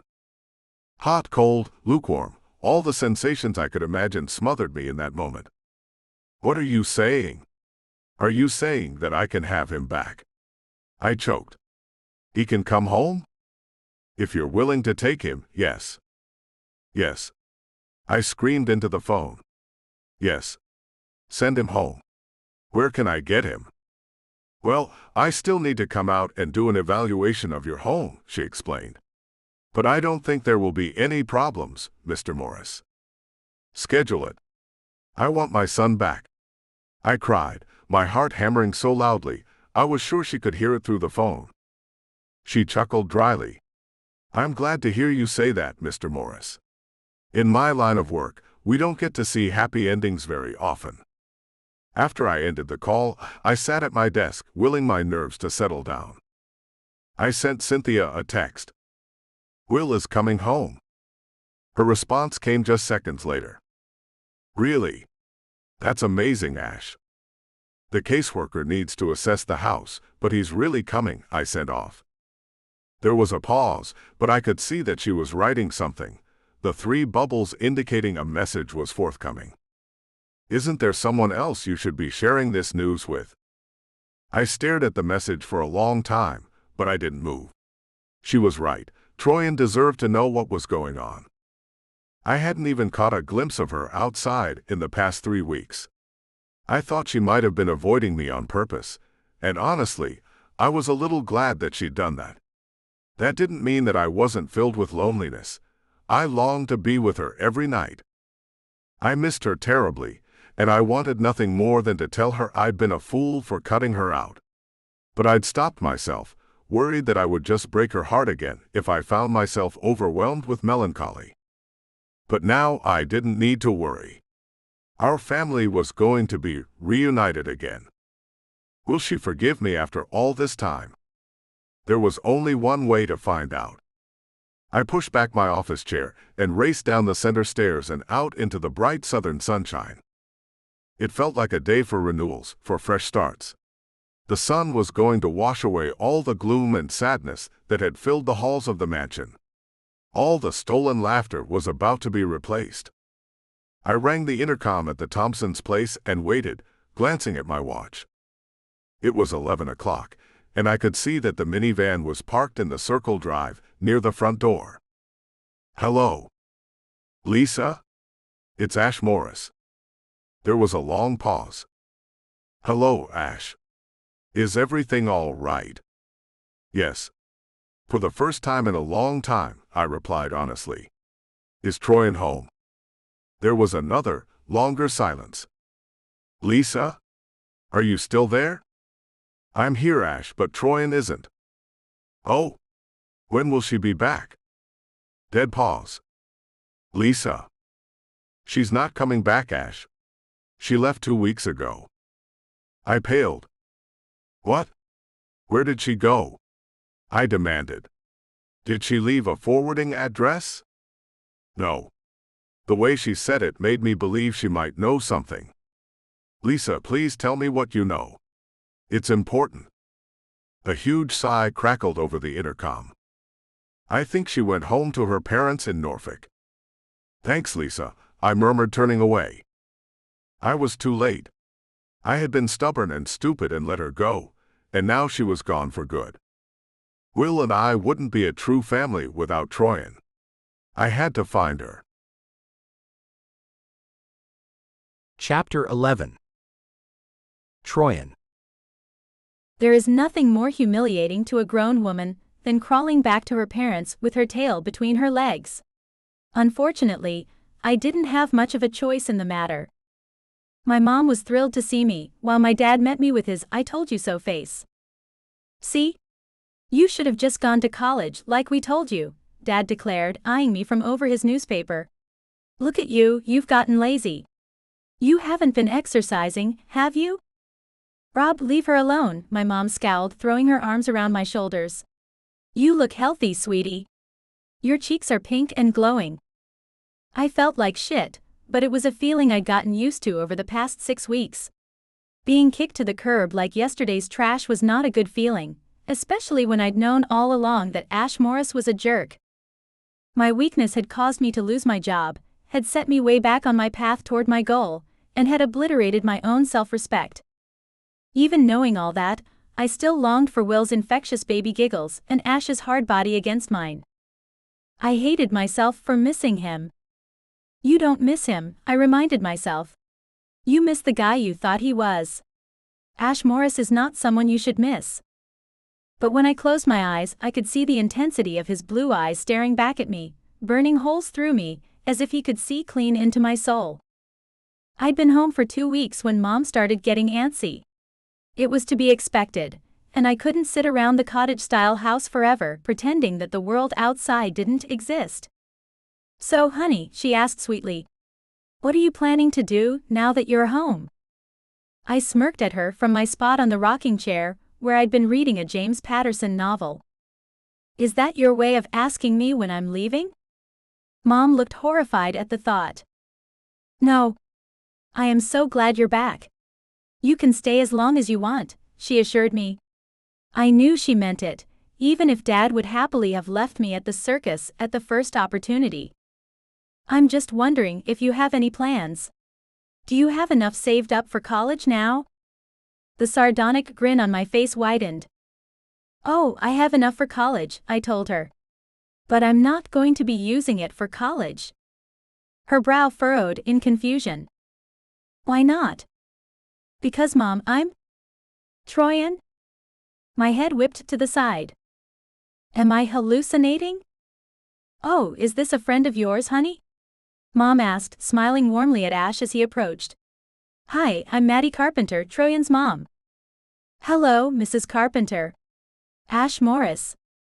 I watched in disbelief as they shook hands. Ash, what are you doing here? I demanded nervously. You shouldn't be here. Yes, I should be. I glanced at my mom, who was beaming like a simpleton at the handsome stranger on her front porch. Mom, can you give us a minute? I sighed. Sure. I'll bring you some homemade sweet tea. I think I've got some cookies too. Great. Thanks, Mom, I muttered, watching her disappear through the screen door. What are you doing here? I demanded. Please leave, Ash. I have nothing to say to you. Not anymore. It was far too late. I couldn't go crawling back to him after a month and a half of silence, not now. I would never trust him again. Didn't he know that I'd lost Will too? Was he that selfish? I'm a jerk, she said. Well, that was a start. I stared at him, my gray eyes narrowing. Go on. He grinned at me sheepishly. Will is coming home, he explained. I've been trying to hunt him down since, well, for a while. Since you told me you didn't need a nanny anymore? Are you here because you need a nanny again? My tone was cold, but I was elated by the news. Not a day had gone by that I didn't worry about the baby, and now I knew he was where he belonged. No, I'm here because I need my family back together. The words filled me with an unexpected wave of affection and longing, and I found myself softening in spite of myself. I was so hurt, Ash sighed. So hurt. I didn't even leave my room for a week. The pain in his voice was palpable, and I lowered my eyes, knowing I didn't want to get sucked into this. But the desolation in his words. I couldn't bear the thought of looking at you, Troyan. It was selfish and wrong, but I was devastated. He exhaled deeply. I don't expect you to forgive me, but I did need to find you and tell you that I am sorry for how we left things. You and Will are the closest thing to a family I've ever had in my life, and I would do anything to save that. I raised my eyes and nodded slowly, chewing on my lower lip. Why did you leave the Thompsons? He asked when I still didn't speak. I was shocked you were gone. Was it because of me, Troyan? Because you shouldn't have to give up your job because of me. Well, I did, I replied flatly. He shook his head ruefully, and I rose slowly from the rocker, my book falling to the floor. I'm sorry, he mumbled as I approached. I made a mess out of everything. Go back to the Thompsons and I promise you, I won't bother you. Stop talking, I instructed, clasping his hands and sliding them over my waist. But Troyan, we need to talk this through. I had to leave because I'm pregnant with your child, Ash. I heard the crash of silver behind me, and realized my mom had been listening at the doorway, but I didn't care. I didn't tear my eyes away from Ash's shocked face. What? He gasped. You are? I nodded slowly, placing his palms over my still flat belly. Is there room for one more in our family? I breathed, suddenly feeling unaccountably shy. Hell yes, he howled, lifting me off my feet and swinging me around until I squealed. Troyan Grace Carpenter, can you please come inside for a moment? My mother gasped from behind me. I swallowed a smile. Ash put me on my feet, and we grinned at each other. I better deal with the fallout, I said. Hey, he called as I turned away to deal with my mom. I love you. I nodded slowly, my eyes shining. I love you, I replied, and I meant it. The end. Book 3. Innocent Lies. A His Brother's Wife short story. Autumn Keller stared at Pete Ford in disbelief. For years she had loved this man, even though he'd broken her heart a decade ago, dumping her in college to marry her nemesis, D.D. Swafford. And now this. For the past few months, After Pete had finally left Dee Dee, the woman who made his life a misery for 10 years, he and Autumn had reconnected, and Autumn had fallen hard for him. Again. And now he was breaking her heart. Again. They sat in the small diner across the street from Autumn's guest house, and Pete overstirred his coffee while telling her in a broken voice that Dee Dee had told him that she was pregnant. "I can't leave her now, Ati. I can't be like my dad and leave her with a child to raise on her own." He attempted a smile. After all, can you imagine how the kid would turn out if it just had Dee Dee to influence it? Autumn gritted her teeth. Probably no worse than having a lying, cheating dirtbag for a father. She couldn't believe how lightly he was taking this. He had sworn to her, over and over, that he and Dee Dee hadn't been sleeping together anymore.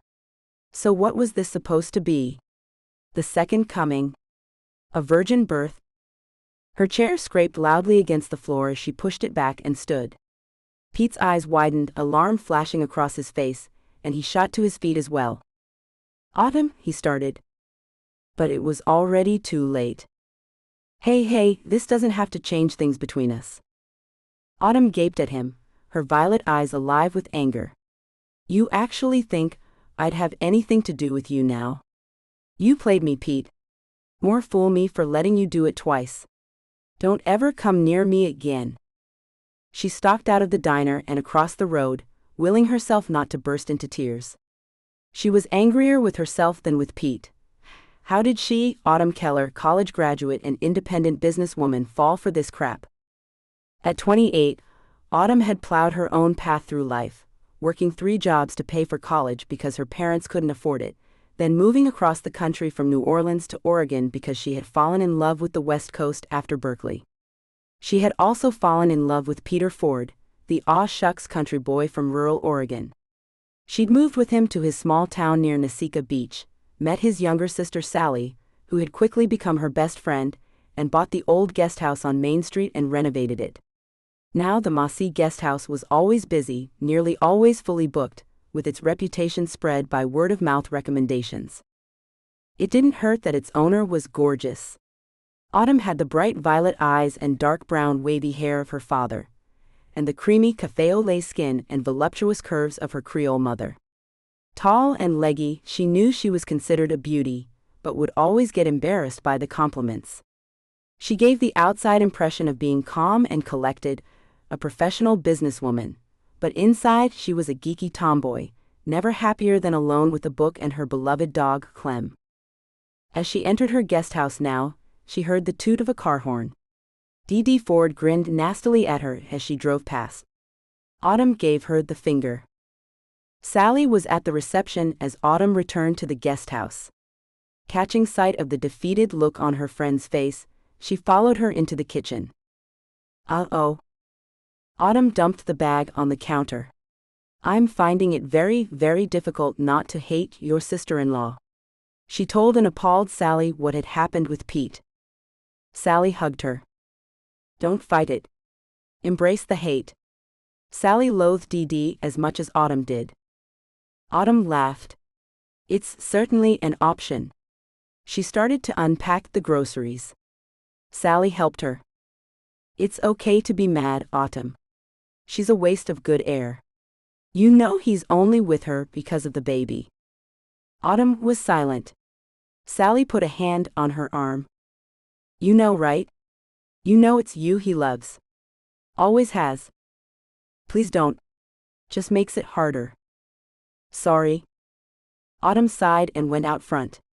Pete was in front of his house, also across the street. She watched Dee get out of her car, barking at Pete to get the bags. Sally came and stood next to Autumn.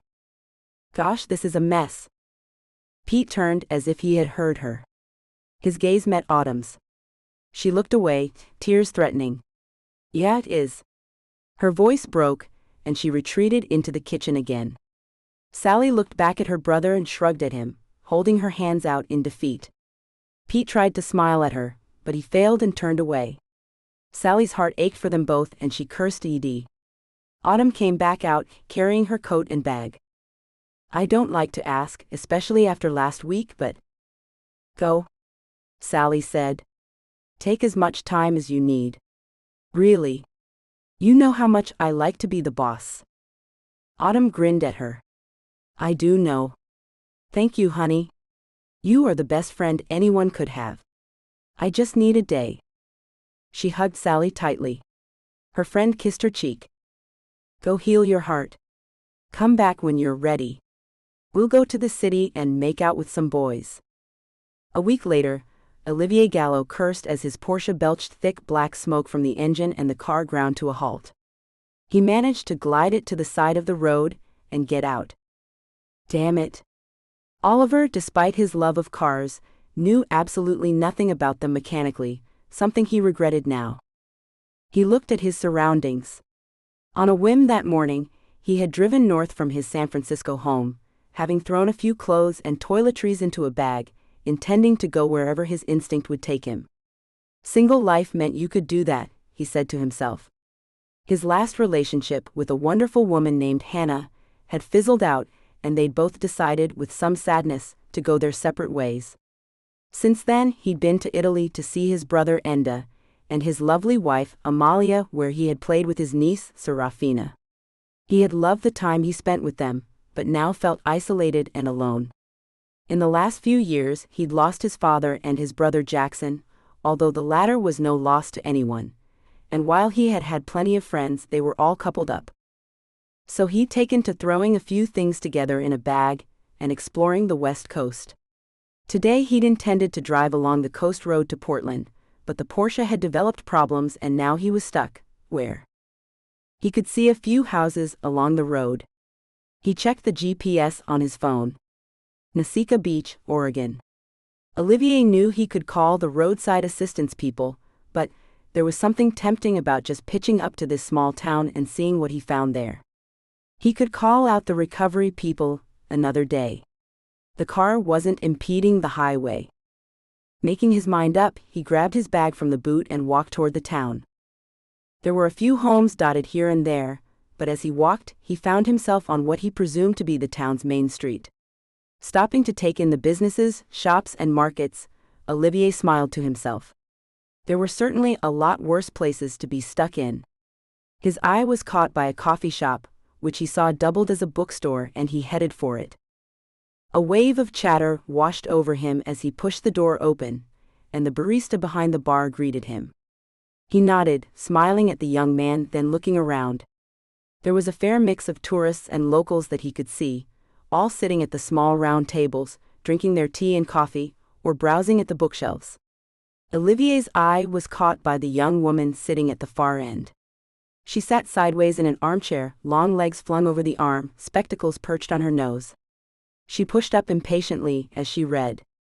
At her feet, an enormous tricolored dog was panting and lying patiently. Olivier couldn't help but notice the young woman was gorgeous. Long dark hair fell in soft waves down her back, creamy skin the color of milk tea. Hey buddy, what can I get you? Oliver jolted back to the present. The barista was grinning at him. Olivier had been caught out, and he smiled sheepishly. Americano, please. Grande. Go for it.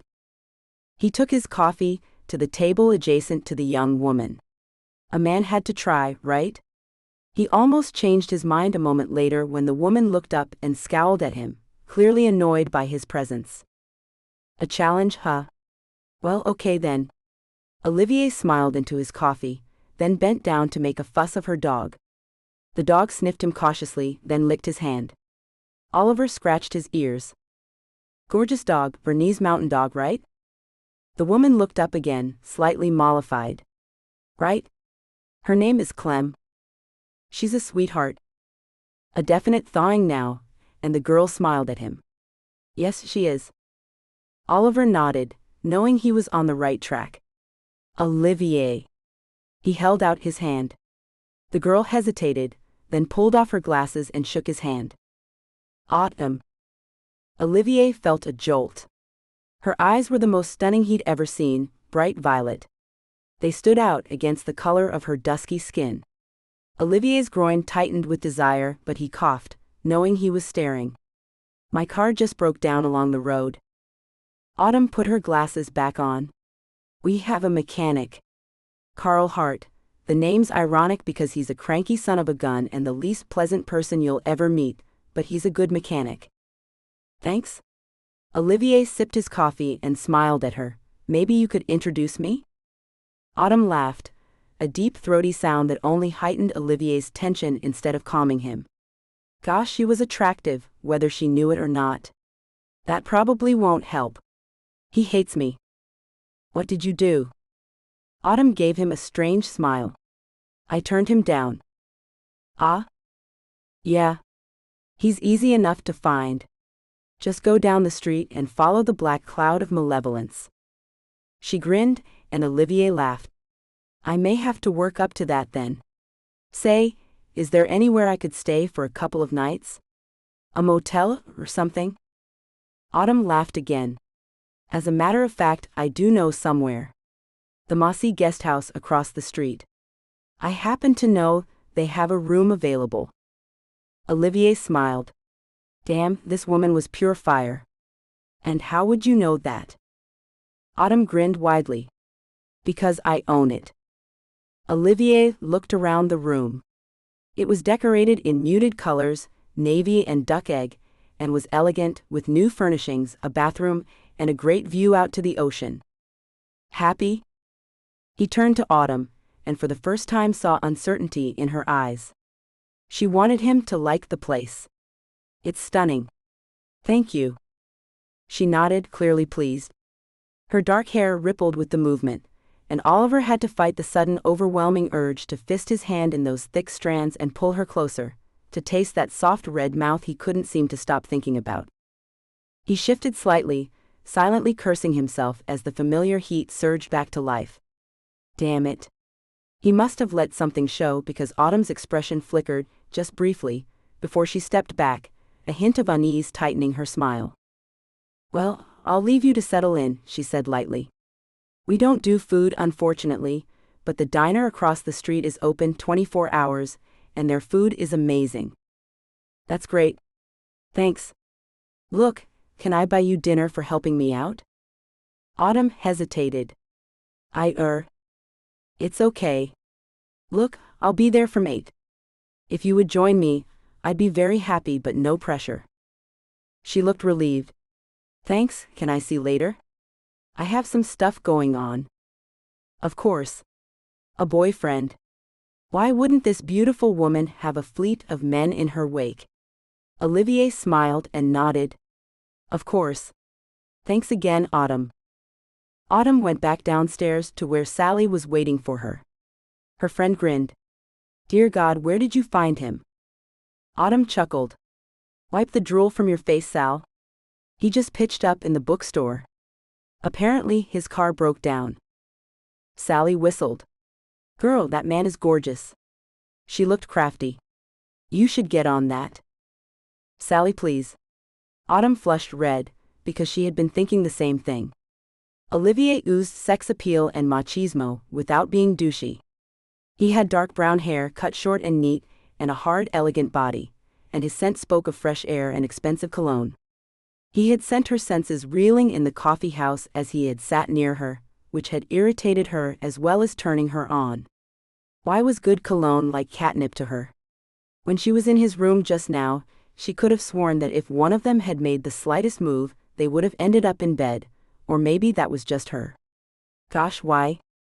Why now? Why, when she had just dealt with Pete's betrayal? Why, when she wasn't ready for a relationship, did she have to meet someone like Olivier? Sally was studying her. You're overthinking it. Just sleep with him. He'll be gone in a couple of days anyway. Autumn frowned at her. Keep your voice down for God's sake. Sorry.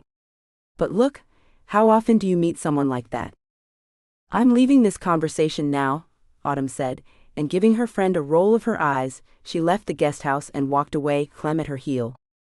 As she let herself into her tiny beach house, 4 rooms maximum, and locked the door behind her, Autumn wondered if she could ever be a person who could have a one-night stand or a brief fling. Maybe that's what she needed. Pushing the thought away, she went to run a bath. Olivier went back down to reception and paid for his stay. 3 nights, he told the pretty blonde on reception. Maybe longer, he smiled at her. Sally, her name was on her tag, grinned back. I'll just need you to fill out your details and leave your credit card number. Suddenly, Olivier hesitated. The Gallo name, ever since Jackson had kidnapped and tortured Amalia, his estranged wife, was a source of curiosity and scandal, and for just a few days Olivier wanted to escape it. He took out his corporate credit card, handed it over, and filled in the registration form as Olivier James, his middle name serving as his pseudonym. Sally took his card and ran it through, glancing up at him. "You've made an impression already," she said mischievously. "Not often I see my boss flustered." Olivier grinned back at her. "Well, she's a beautiful woman." "Yes, she is." "Okay, here's your card back. Enjoy your stay, Mr. James." Olivier liked the young woman immensely. He laughed. "Thank you. I shall. Now, I have to go see the mechanic. I've heard he's a jolly chap." Sally rolled her eyes. "Yeah, that sounds like Carl. Enjoy." Sally watched him walk out to Main Street and turn left toward the mechanic's place. She knew she shouldn't have teased the stranger like that. Autumn would kill her, but she couldn't help but notice the attraction between them. And Autumn does need to get laid, she thought to herself with a grin. Her cell phone bleeped. "Are you speaking to me yet?" "Pete." She gritted her teeth and texted her brother back. "No. You are a douchebag." "Yes, I am that. Forgive me?" "Maybe. I'll see. Love you, sis." "Love you too, bro. But you're still a douchebag." Autumn got out of what was now a very cold bath and toweled herself dry, trying not to look at the red dress she had bought only a few days previously. It was an open-backed, deep red dress that came to her mid-thigh, snug in the bodice, then flaring out at the waist. It was the kind of dress that could look dressy, but without jewelry would look casual too. When she'd tried it on in the store in Portland, she'd felt more sensual than she had in a long time. It was the perfect dress for a casual dinner with a handsome stranger.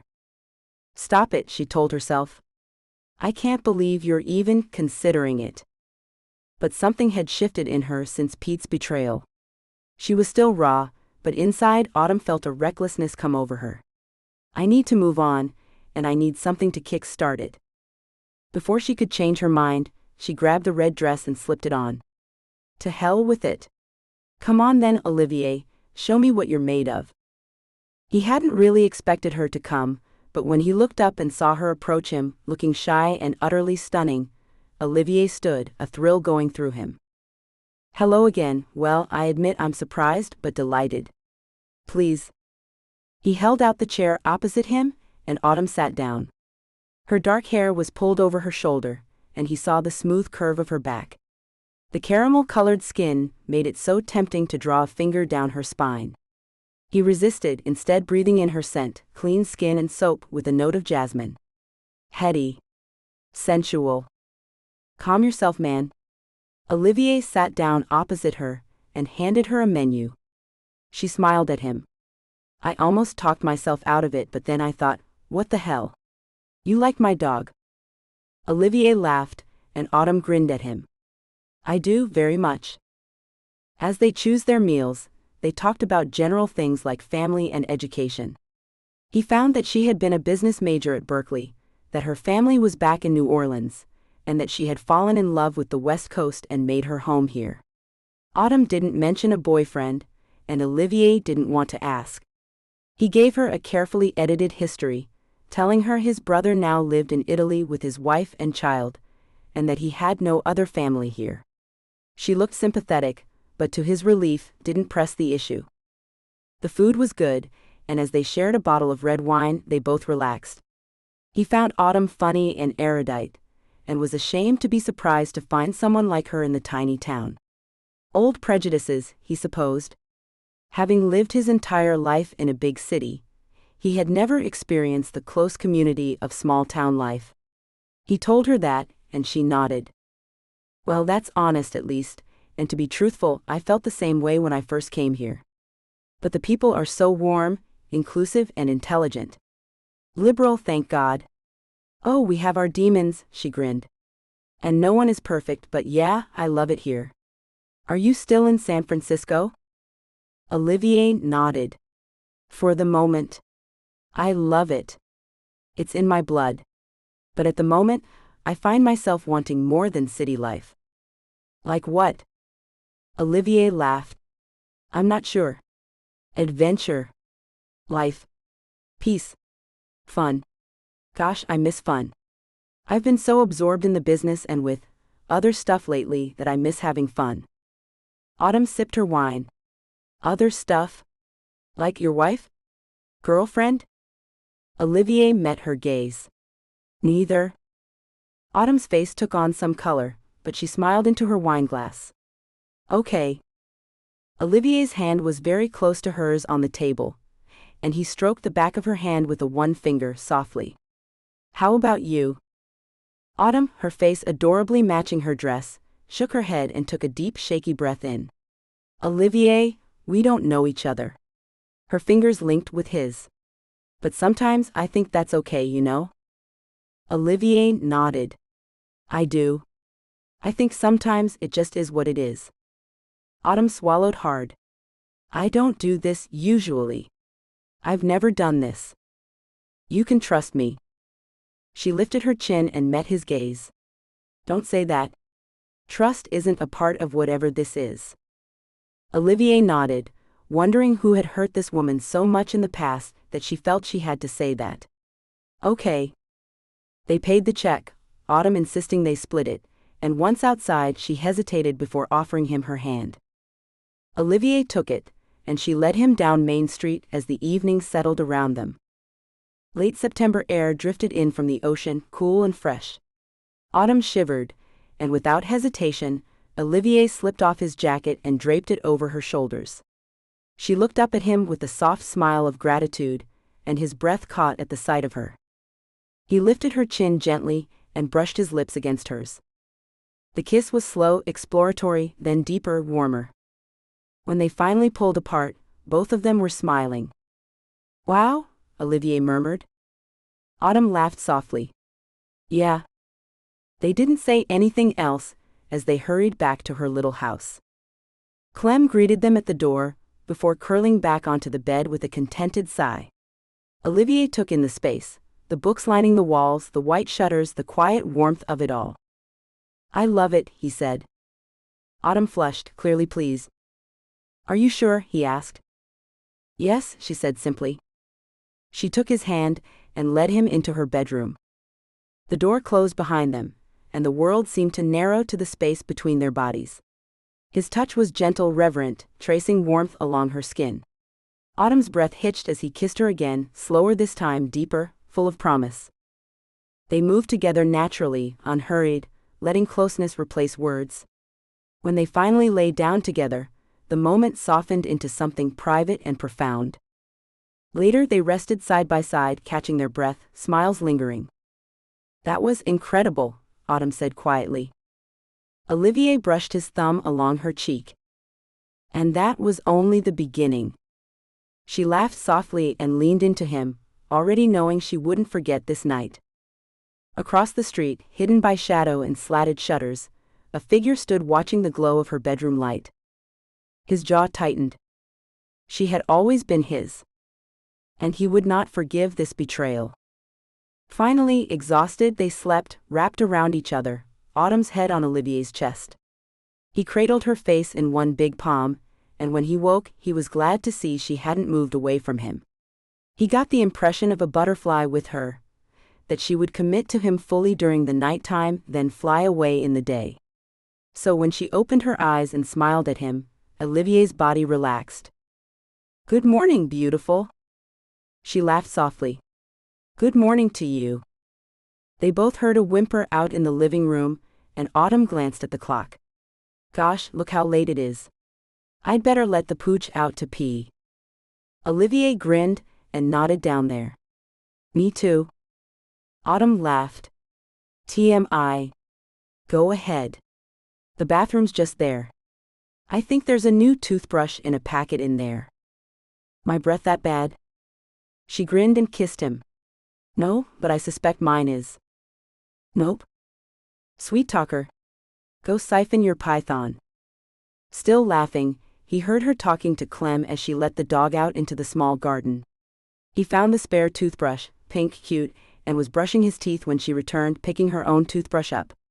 They grinned at each other with soapy mouths and laughed. It just felt right to be silly with this girl, Olivier thought. When they had rinsed, Autumn cranked the shower on and dropped her robe. Join me, she said, looking up at him under her lashes. They showered together afterward, steam filling the small space as Olivier held her close, his strength and warmth surrounding her. Water cascaded over them as they kissed, unhurried and lingering, until laughter replaced urgency, and the moment softened into something easy and intimate. Once dressed, Autumn went to let the dog back inside and poured kibble into Clem's bowl. The dog attacked her food with wild enthusiasm, as if she'd been starved for days, and Autumn laughed, shaking her head. You'd think I never feed you, she said fondly. As she straightened, she noticed the flag on her letterbox was up. Frowning, she stepped outside and collected the mail. Bills, flyers, and one envelope that made her pause. It was black. Her smile faded as she tore it open. Inside was a single word, written in sharp, angry strokes. Tramp. The laughter drained from her face as a chill crept down her spine. She flinched and looked around, trying to see if anyone was near. Her home stood at the edge of the beach.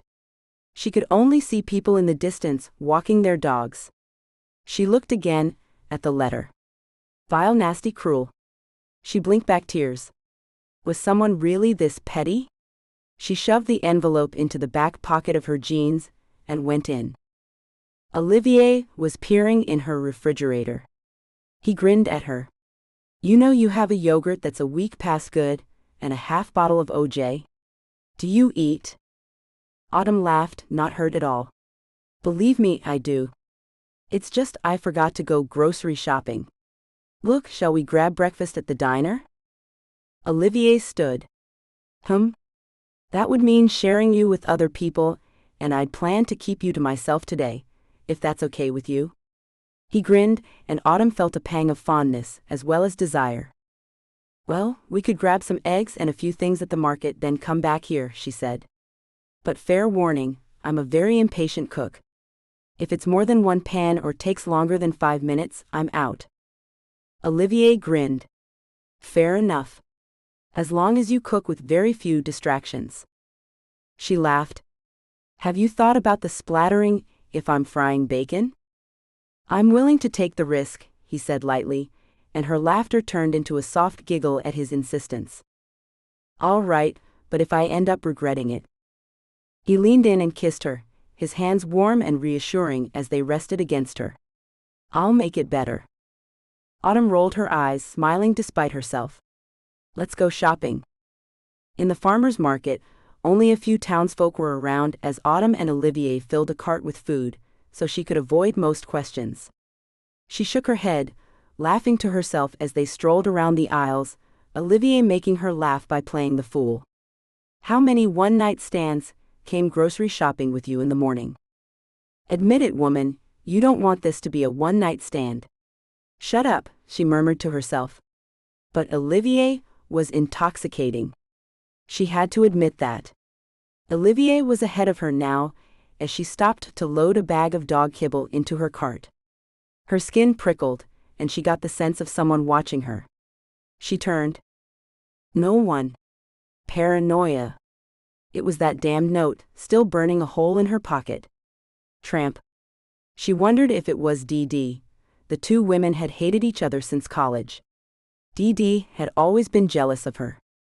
When Autumn had been made class valedictorian, Dee had spread the rumor that Autumn had slept with their professor. When Autumn had found out, she'd had to be held back from punching Dee across the quad. It had to be Dee. No one else would care that she was sleeping with Olivier. Hey gorgeous, zoned out? She smiled at him now. Just for a second. Wondering if I'm too old for Pop-Tarts. You're never too old for Pop-Tarts. Back at home they cooked breakfast together, eggs, bacon and link sausages, the latter of which Clem had her eye on as soon as they hit the plate. Olivier fed the dog his share, and Autumn rolled her eyes. You caved.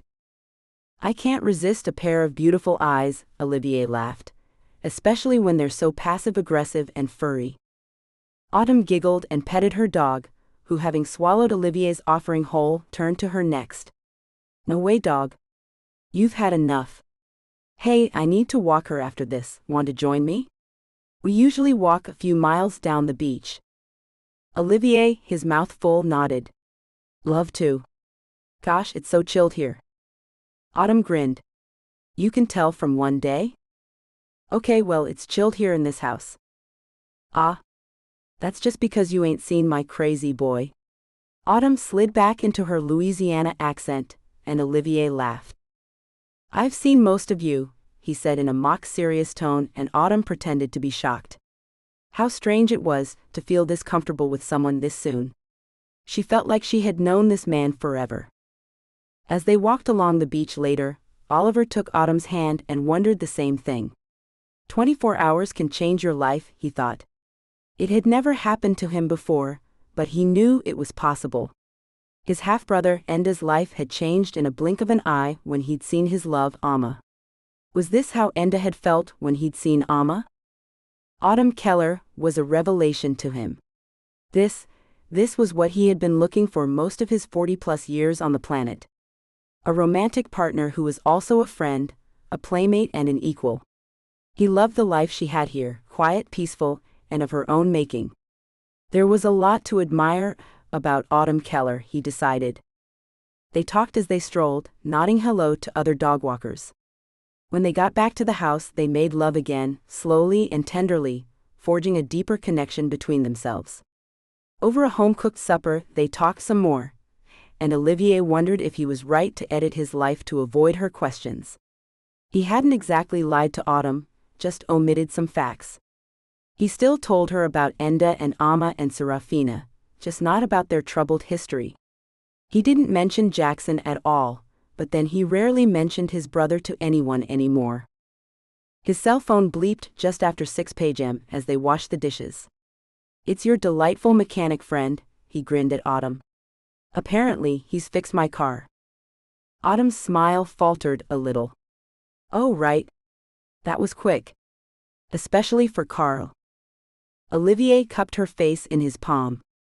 My car being fixed doesn't change the fact I want to be here with you. We said a few days. I meant it. Autumn hated that her disappointment was obvious. If she felt this way after 24 hours. Maybe this isn't a good idea, she said suddenly, her voice breaking a little. I thought I could do this, be one of those people who could have fun and not have my feelings involved. Olivier's eyes were serious now. I feel the same. I don't do this either. This is all new to me. No, really, he smiled when she looked skeptical. When I said the next few days, I think I already knew I didn't mean but only those few days. I'd like to see where this goes, Autumn. I really would. She touched his face, moved by his words, and nodded. Me too. Now go get your car before things get too revolting and mushy. Olivier walked down Main Street, thinking of what had just happened. He had truly meant it when he said he'd like to pursue a relationship with Autumn, but the words had surprised him when he'd spoken them. Was he doing the right thing? When she had expressed her doubts, he had felt a panic inside him. He didn't want to let her go. Carl Hart stood at the back door of his workshop and stared at the newcomer crossing the street from the varsity. He watched as the man left Autumn's house and strolled down toward the workshop. Like the cat who got the cream. Carl eased himself away from the wall as the man approached his car. He looked pleased and nodded to Carl. Thanks for doing this. What do I owe you? Carl nodded into the office, and the man followed him, paying with a corporate credit card. To Carl's disappointment, he couldn't read the man's signature, so he couldn't prove his new theory about the man. He waited until Olivier had tucked the receipt back into his wallet. I've seen you before. Olivier looked up and half smiled. I'm sorry? I've seen you before somewhere. Before yesterday. Olivier shook his head. I don't think so, my friend. I ain't your friend. And I've seen you. And I don't like you. Olivier laughed softly. Really? Okay then. Well, have a good day. Thanks for fixing the car. Your trouble. Olivier stopped smiling. I think you must have me confused with someone else. You stay away from her. Carl nodded towards Autumn's house. Excuse me? Olivier looked affronted. Carl grinned nastily. He stepped toward the man, but then he saw Pete Ford leaning against the wall of the police station, smoking a cigarette and watching them. Carl scowled. Olivier followed his gaze, then turned back to him. Listen, my fry, look man, this is my first visit here. You have me confused with someone else. Now if you'll excuse me. You stay away from her. Olivier shook his head, gave a frustrated laugh and got into his car. Carl banged on the window and saw Olivier sigh, then pressed the button to roll it down. What now? Carl stuck his finger in Olivier's face. I'm watching you. Olivier rolled his eyes. Whatever gets you through the day, friend. He closed the window and drove away. He chewed on the wad of tobacco he kept in his cheek, and spat it out. He knew he'd seen that creep someplace before. Yo, Carl. Ah. Pete Ford was walking over to him. The hell you want? Pete grinned. Always a pleasure, bud. You scaring the tourists again? Carl sneered. I ain't gotta tell you a thing, dumbass cop. Pete laughed. Oh, Carl, I could always make up some reason to pull you in. The other man looked at him with dislike, then grinned. Caught him sniffing round Autumn. Yeah, I thought that'd get your attention. Pete had gone very still. I'm sure he was just friendly. He couldn't help glancing over to Autumn's house. They both watched as Olivier parked outside and got out. Autumn opened the door and grinned at him. Then Carl and Pete both watched as Olivier kissed her full on the mouth. Carl smirked. You keep telling yourself that, jerk. Now if you'll excuse me, officer, I got work to do. Makes one of us, I suppose. He cackled, a harsh mocking sound that only got louder as Pete turned and stalked back to the police station. Carl wedged a new wad of tobacco in his cheek, glanced over to Autumn's house again, and went back to work. Autumn found the note the next morning, before she and Olivier went out for a run along the beach. Olivier was in the shower when she grabbed the envelope and ripped it open. The breath caught in her chest, then tightened as she read the note. I'm going to kill you soon, Autumn. Enjoy the time you have left. She crumpled the note up and fought back the scream. She wasn't scared, she was angry. Such a cruel way to torment someone. If she went to the police, would they laugh at her for being hysterical? Would Dee, who she was sure was behind the notes, mock her in front of the townsfolk? Damn.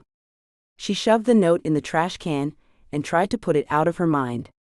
Did she really think someone wanted to kill her? No. It was ridiculous.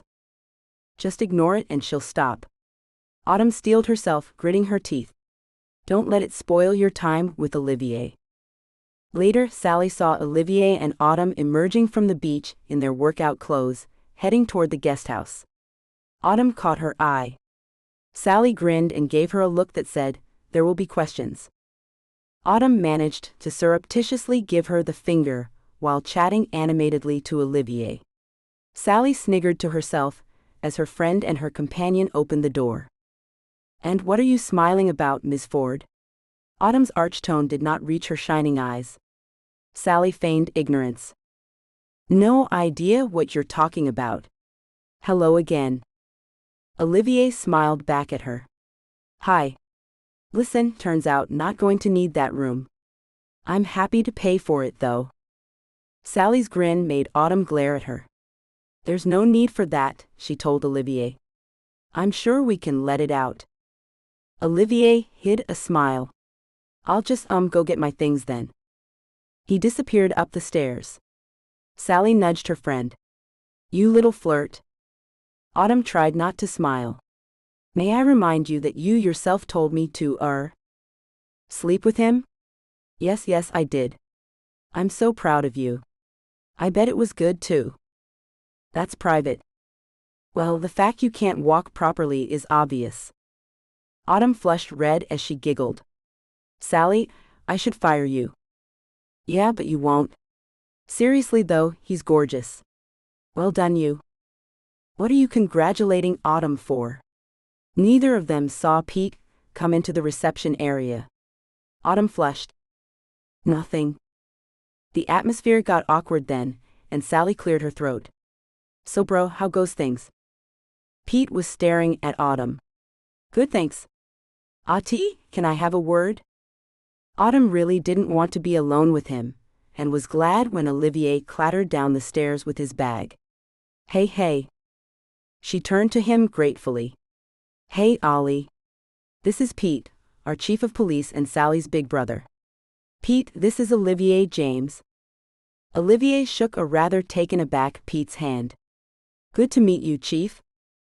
Pete gave him a smile that turned chilly as soon as Olivier put his arm around Autumn's waist. Yeah, you too. What brings you to our little town? Olivier grinned, seemingly oblivious to the tension in the room. Yesterday? A broken altimeter. Today? A beautiful woman. Well? Pete met Autumn's gaze. That was quick. Autumn flushed at the slight, and Olivier's smile faded. And our own business, I should have added. He said it smoothly, but the anger in his words was obvious. He smiled down at Autumn. Ready, honey? Clearly irritated by Pete, she smiled back broadly at him. Yes, baby. Olivier turned to Sally and winked at her. Later, Sally. You're a sweetheart. And your brother is a douchebag. Sally chuckled and met Olivier's gaze with a little nod. Yep, I know. Later, Ollie. Hope to see more of you. When Autumn and Olivier had left, Autumn ignoring Pete when he said goodbye to her, Pete turned to his sister, his annoyance obvious. What, he said to his snickering sister, the hell is going on? Sally patted her brother's chest comfortingly, despite the fact that she wore a wide smile. I think you'll find Autumn has moved on. Suck it up, bro. Autumn tugged the knot of her robe snugly and smiled down at Olivier as she straddled him, her expression playful and teasing. Now I understand why it's torture, he said with a laugh. I can't even touch you. That's the point, Autumn replied, shifting just enough to keep him guessing before pulling back again. He shook his head, amused. So this is revenge? Absolutely. She leaned down, brushing a kiss across his lips, enjoying the way his breath caught. The moment was light, intimate, charged with warmth rather than urgency. Finally, she untied his hands, and he pulled her close, rolling them gently so she was beneath him again. Your trouble, he murmured, his voice low but affectionate. And you like it, she said, wrapping her arms around him. They kissed again, slower this time, laughter blending with closeness, until the world outside the room seemed very far away. 4 days. 4 days had passed, and Autumn knew this might be the day she'd have to say goodbye. She woke before him, and lay there quietly, studying his sleeping face. He was impossibly handsome in the morning light, lashes dark against his skin, hair tousled. Like someone who didn't belong in her tiny town. How could a man like this end up here? And how could he possibly be interested in her? Who are you really? She whispered, smiling despite herself. She already knew the answer. Funny. Kind. Intelligent. Unexpected. Perfect in ways that felt dangerous. Olivier's eyes opened, and he caught her staring. Are you watching me sleep like that creepy vampire guy? He teased. Autumn laughed. Hey, don't insult Twilight. It's Sally's and my favorite So Bad It's Good movie. I could narrate the whole thing. That's not something to brag about, he said, laughing as he leaned in to kiss her.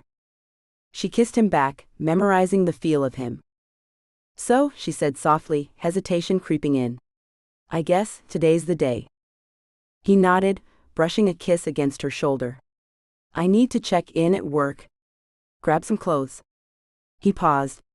But if you'd let me, I'd like to come back. Her smile was instant and unguarded. Proving I have absolutely no chill, I'd love that. He laughed. Chill is overrated. Then he pulled her close again, kissing her slowly, as if neither of them were quite ready to let go. Autumn felt guilty that she hadn't been working for the last few days, but Sally waved away her apology.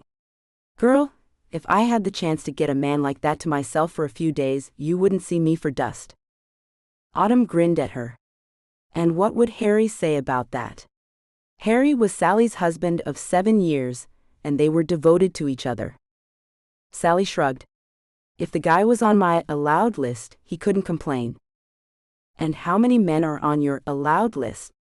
Autumn laughed, and Sally pretended to consider. About 16. And Harry's? 1. Beyoncé. Autumn nodded approvingly. Completely understandable. Hell, Beyoncé would be on my list. Word, sister. Now I need to go check room 17. Apparently the guests last night were recreational. Ew. Autumn wrinkled her nose, then laughed. Not that I'm one to judge. Sally giggled, then disappeared up the staircase. Autumn checked the bookings. The guest house was fully booked for the next couple of months, even though it was the off-season. She heard the door open and looked up. Pete stood in the doorway, nervous and awkward. Her heart thudded with sadness, but not, she was surprised to note, anger. It was as if he'd become, she struggled to think of a word, a stranger, but she knew she no longer felt anger towards him. If he hadn't gotten Dee pregnant and hadn't screwed Autumn over again, she might never have met Olivier. And that had changed her whole attitude toward him. She took a long breath in and gave him a small smile.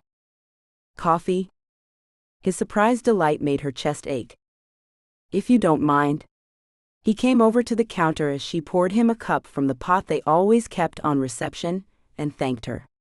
She made herself a cup of tea, and he was about to say something when a couple came in to register. Pete sat down on one of the couches, and when Autumn had dealt with the newcomers, she joined him, giving him a small smile. How's Dee? She choked off and looked away. How's the baby? Growing fast. Pete looked a little wary, then pulled out a sonogram photo and handed it to her. Autumn had no idea what she was looking at, and Pete laughed. Yep, same here. But that's my kid, even if it does look like E.T. at the moment. Autumn grinned. Well, congratulations. I don't think I've said that yet. Pete looked uncomfortable. Look, A.T. Don't? Let's just reset, okay? We've both moved on. He looked relieved. Friends? Friends. Pete looked around before meeting her gaze. So, didn't see your fella's car outside your place. He's gone back to San Francisco for a day or two. Work. He's coming back at the weekend. Pete nodded and sipped his coffee. Autumn could feel the questions in the air and sighed. Just ask Pete. Does he know about us? Yes. What did Mr. Machismo think? Autumn gave him a look. He thinks you're a very pretty girl, and wanted to know if you date a swell guy like him. Pete glared at her. Any chance of a straight answer? She grinned. So to speak. He's fine with it. Why wouldn't he be? And don't call him names. You don't know him? Shall I repeat the list of names my wife has acquired in this guest house over the years? Pete raised his eyebrows at her. That's Sally. I don't call her those names. Not out loud, Autumn added, and Pete laughed. How long is Mr. Olivier staying then? She shrugged. A while. Says he wants to get to know me. I bet he does, Pete muttered. Where did Sally go? I'm here. Sally walked in the back door. Hey bro, everything okay? All good. He eyed his sister. What do you think of Autumn's new guy? Gorgeous, sensual, single. Sally couldn't resist the dig at her brother and he flushed. Sally shrugged when Autumn shot her a curious glance. I'm right though, aren't I, Auntie? Yep, to all of those. Well, Pete deserved a little ribbing. He'll be around for quite some time, I think. Pete rolled his eyes. Great. Autumn gave a frustrated sigh. Actually, it is. For me. I deserve a little happiness, don't you think? She walked off to clear some tables and Sally gave Pete a glare. You might not want to push the whole jealousy thing too far. Pete shrugged. Yeah, but... No, bro. Drop it. You're pissing her off. But Pete was riled himself now, clearly. He addressed Autumn. Look, as a friend, I have to ask. What do you know about this guy? He pitches up here in a damn Porsche for Pete's sake, all charm and swagger, and within hours he's seducing you?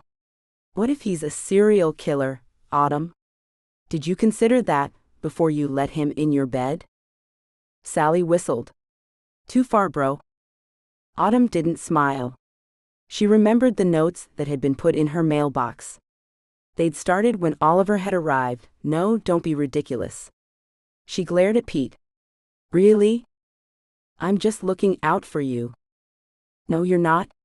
You're pissing around me, marking your territory. Well, Peter, remember this. I'm not yours to protect anymore. Got it? Stay out of my business, or I'll make a complaint to your boss.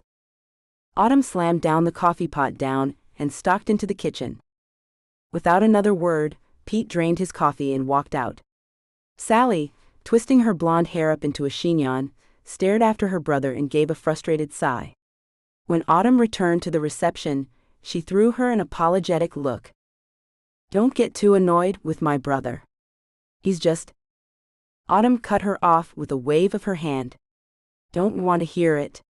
Sorry, Sal, it's just he pisses me off. Sally hugged her.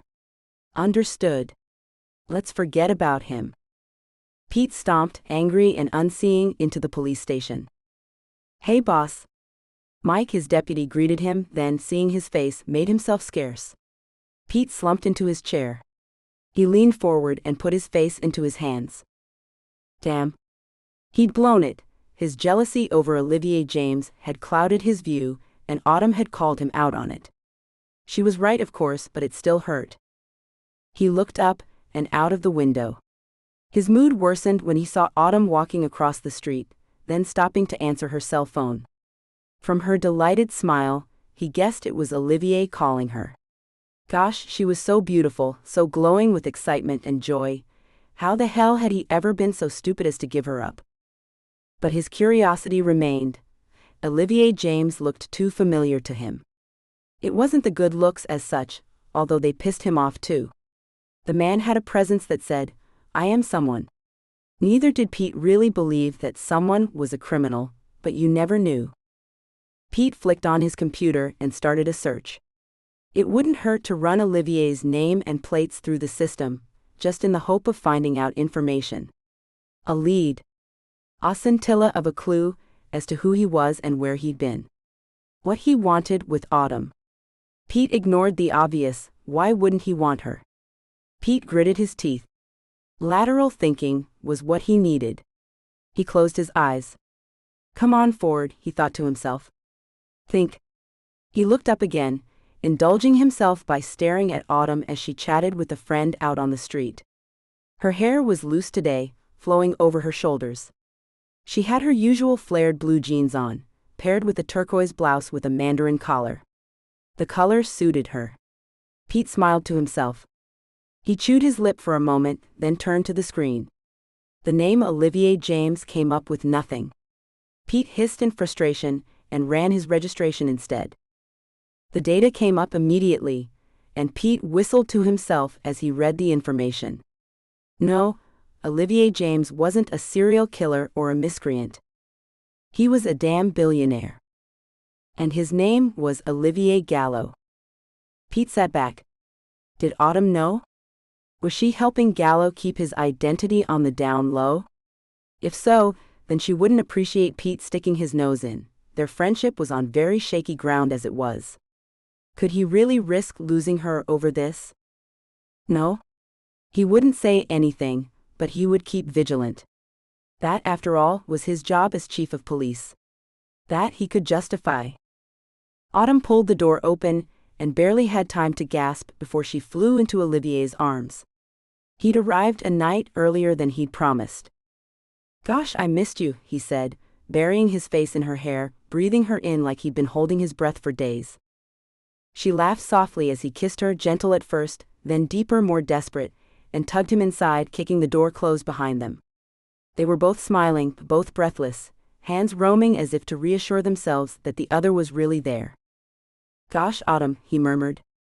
They didn't make it far before they were wrapped around each other, reconnecting in that wordless way that only happens when distance has made everything sharper. When they finally slowed, they stood there for a moment, foreheads touching, catching their breath. Olivier smiled, his arms tightening around her. "Hello, baby." Autumn chuckled softly. "Hello, darling. How was the drive?" "I think I broke every speed limit to get back to you." She flushed. "I'll come visit you in Choki." "Deal?" He kissed her again, playful now. "Promise you'll show up in a raincoat and nothing else?" She laughed. "That's your thing, huh?"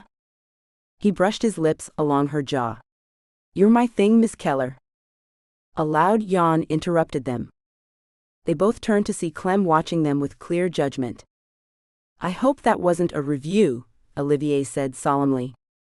Clem gave a soft woof and wandered over, tail wagging. Olivier scratched behind her ears and Autumn beamed. "She adores you." "The feeling's mutual," he said, smiling. "I adore her mom too."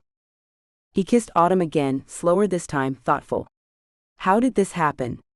He shook his head, laughing softly. "A week ago, we didn't even know each other existed. Last night in my own bed, it didn't feel like home." Autumn hooked her leg around his waist, grinning. "Maybe it's insane. But who cares?" He nodded, pulling her close. "Exactly. Who cares when it feels this right?"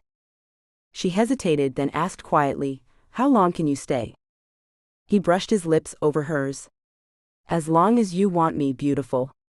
As long as you want me." A month later, Autumn still smiled every time she thought about it.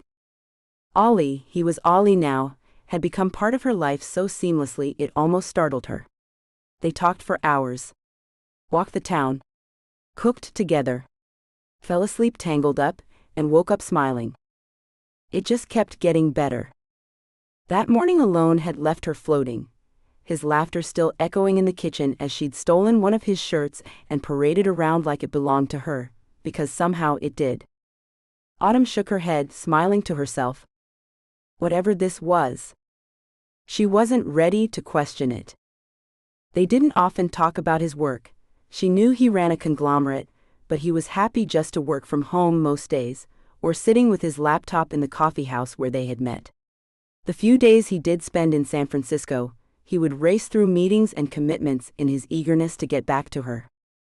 There was only one dark cloud in her world. The threatening notes kept coming, and she had to scramble to make sure Ollie didn't see them. They were vile, hate-filled pieces of filth that she got rid of soon as possible. There was no other incident or occurrence that gave her any indication that her tormentor was serious about the threats, but the hate in the notes wore her down. She was thinking about them as she walked home. She saw the lights in her home were on, warm and welcoming on a fall evening. It made her heart happy. It's our home now, she thought. How easily Olivier had slotted into her life. He had even made friends with some of the locals, although Pete was still distant with him. Autumn didn't care. Pete needed to grow up as far as she was concerned. "Hey Autumn, hold up." "Gosh, Carl." Autumn forced herself to give him a smile. "Hi Carl, what can I do for you?" He stood too close, he always did, and she shifted away slightly. He noticed and smirked, then nodded toward her home. "He a permanent fixture now, is he?" Autumn's shoulders tensed with irritation. "Carl, my private life is just that. Private." She turned to go, but he grabbed her arm. She tried to yank it away, but he held her fast, his eyes boring into her. "Is he good in bed, Autumn? Is that why he's deemed good enough when the rest of us weren't?" Autumn reeled at the bile in his voice. "Creep?" She tried to wrench her arm away. "Go to hell, Carl." What the hell is going on here? Olivier, tall and angry like an avenging angel, was suddenly beside her. Carl released her arm. Olivier was twice his size, and he knew when he was beaten. Just having a conversation with an old friend, if it's any of your damn business. Olivier stepped closer to Carl. It very much is my business, Carl. Carl had opened his mouth to speak, when they were startled by a vicious growl. They all turned toward the sound. Clem had emerged from the house and was staring at Carl. Her muzzle was twisted into an angry snarl, her blazing eyes fixed on the mechanic. With a furious bark, she hurtled along the sidewalk and threw herself on Carl, who screamed as the dog's powerful jaws clamped down on his arm. Olivier and Autumn both grabbed for the dog, Olivier managing to hook her collar. He wrapped Clem hard across the snout, and the dog released her victim. Olivier manhandled the still barking dog into the house, sharing astonished glances with Autumn. She turned to Carl, who had stripped down to his shirt, rolling the sleeve up to inspect his arm. Carl, she's never acted like that before, here let me see. She touched his arm, but he snatched it away from her. Startled, she looked up at him and recoiled from the contempt in his eyes. He stared at her with a look of such pure venom that it took her breath away. You damn tramp. He stepped towards her. I'll kill that dog. I swear I will. Autumn's heart was in her throat. Was it him? Was it him threatening her? The quiet violence of the moment was broken by Olivier, breathing hard from his struggle with the angry dog. I think it's better you go, Carl. Now. Carl was silent for a moment, unsmiling. Autumn held her breath. Leave, she thought. Go away, and never come back. Carl smirked in Olivier's face, then cast one last glance at Autumn, his eyes raking all over her body. Olivier stepped in front of her, protective and furious. Carl turned on his heel and walked off. Olivier put his arm around Autumn, whose whole body was trembling. You okay, baby? She nodded. That was nasty. He's a vile dude, all right. He studied her carefully. What did he say to you? It doesn't matter. Let's go home. They fixed dinner together, as had become their habit, but Olivier noticed Autumn was quieter than normal. Her lovely face was pale, her usually sparkling eyes dull. He leaned over and stroked her cheek.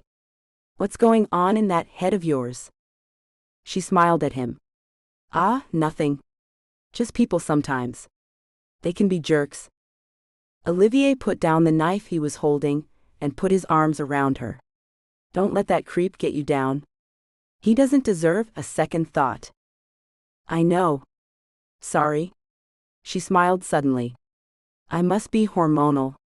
Gosh, Ollie, what have you let yourself in for? He laughed. Listen, I'm not one of those men who gets freaked out by a woman's cycle. I know the routine. Feed, comfort, and don't even try to pretend I'm right about anything. She kicked his butt gently. You're either very well trained or a madman. Both? Autumn nodded, but stayed silent. Ollie saw the expression on her face. Jealousy? We've never had that conversation, have we? The exes? Autumn smiled sheepishly. No. Then again, my exes equate to one. Pete.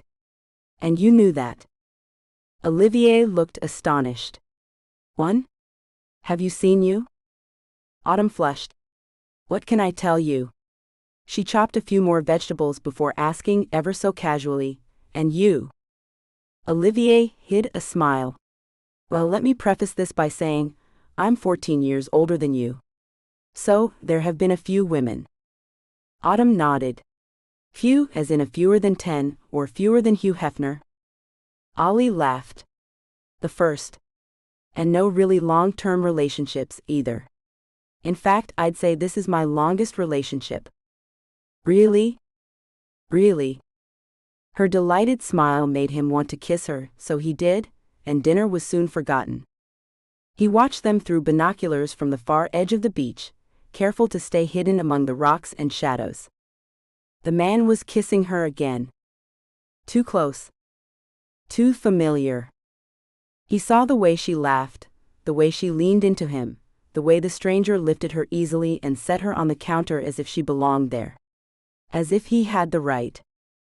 His jaw tightened. That was all they ever did: touch, kiss, disappear behind closed doors. He lowered the binoculars, his hands shaking with restrained fury. He hated how effortlessly the man claimed her attention. Hated how unaware she seemed.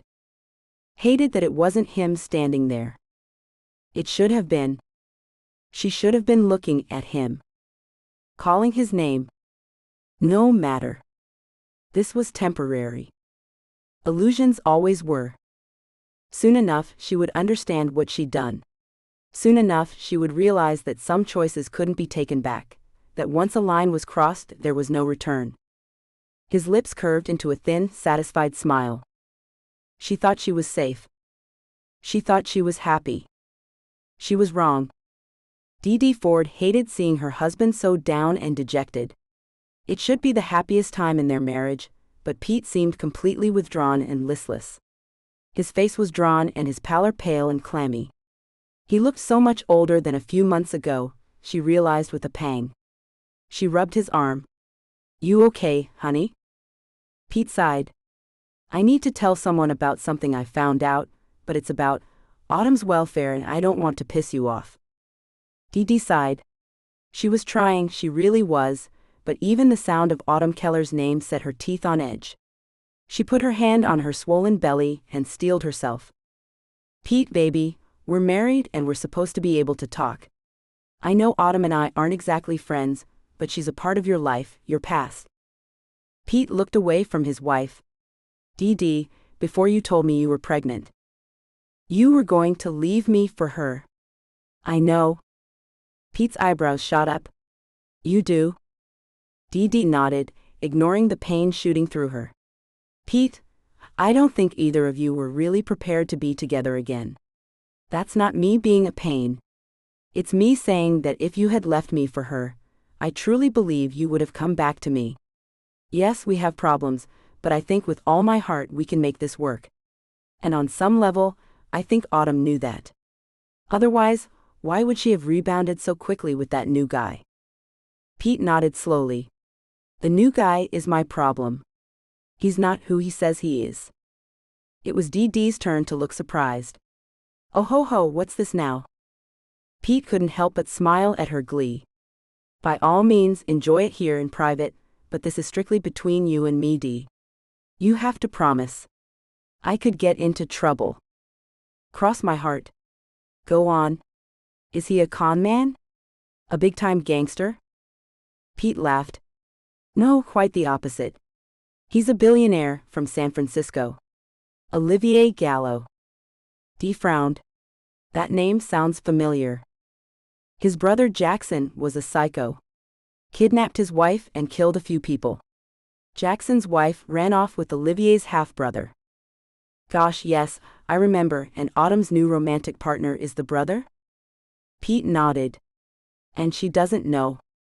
He booked into the guest house under a different name, and as far as I can tell, Autumn has no idea he's a Gallo. And you don't know whether to tell her? No, I'm saying I'm not going to tell her. Dee considered and nodded slowly.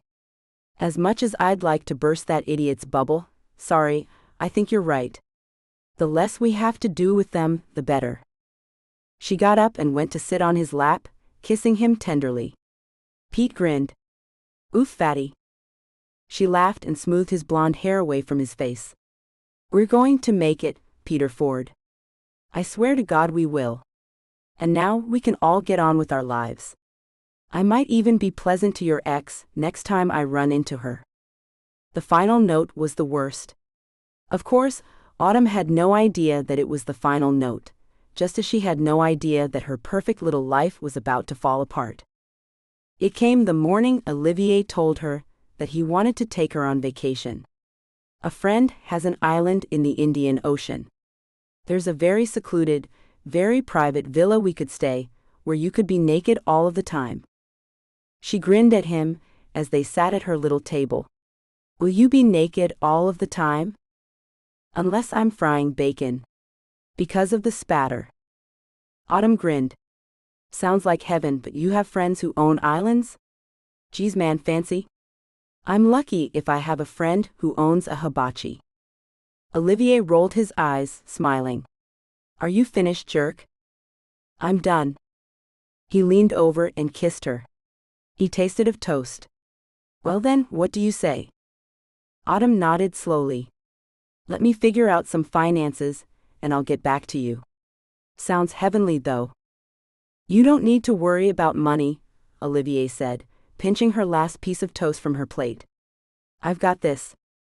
She bugged at him. No way, dude. I pay my own way. Something in her tone obviously told him not to push it, but Autumn was a little uncomfortable. It was the first time money had been an issue in their relationship. She knew he must be pretty well off. He had that sweet Porsche for one thing, but maybe he was richer than she'd expected and that bothered her. Autumn had always paid her own way, college, rent, everything. Ollie, you should know something about me. I don't come from any kind of money. My ma and pa still work and they're in their 60s. They only had one kid, because my ma got pregnant by accident when they couldn't really afford to have kids, but she wouldn't consider an abortion. So the Kellers are workers. We don't borrow money, and we don't spend money we don't have. And I don't let anyone pay for me, you know? Oliver nodded slowly. That's admirable. But I'm talking about a vacation, just one. And the island itself is free. The villa's free. Autumn smiled. You're sweet and I promise I will consider it. But then I pay for my flight, and half the food and other stuff. Fine?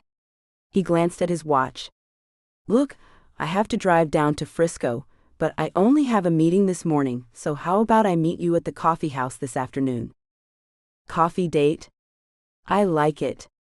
She went to sit on his lap. When is your meeting? Noon? She glanced at the clock and grinned. So you have a little time before you have to go? He drew closer, his touch slow and deliberate as he kissed her softly. Do you want me to stay a little longer before I go? He murmured, his voice low and warm. Autumn caught her breath as his hand lingered, familiar and unhurried, her body responding instantly. She pressed closer, her fingers curling into his shirt. Yes, she whispered. I really do. She was still glowing from the afternoon they'd lost together, when she went to check in on the guest house 2 hours later. Sally rolled her eyes when she saw her. Girl, it's your day off, she said. Get lost? I just have some accounts to catch up on. And Ollie's in SF until later, she admitted. Sally chuckled, and a half-hour later, when Autumn's head was stuck in the bookkeeping, Sally brought her some tea and lingered. So, this thing with Ollie is getting serious, huh? Autumn smiled. Pretty much. Gosh, Sal, it's so good to finally trust a guy, you know? I do.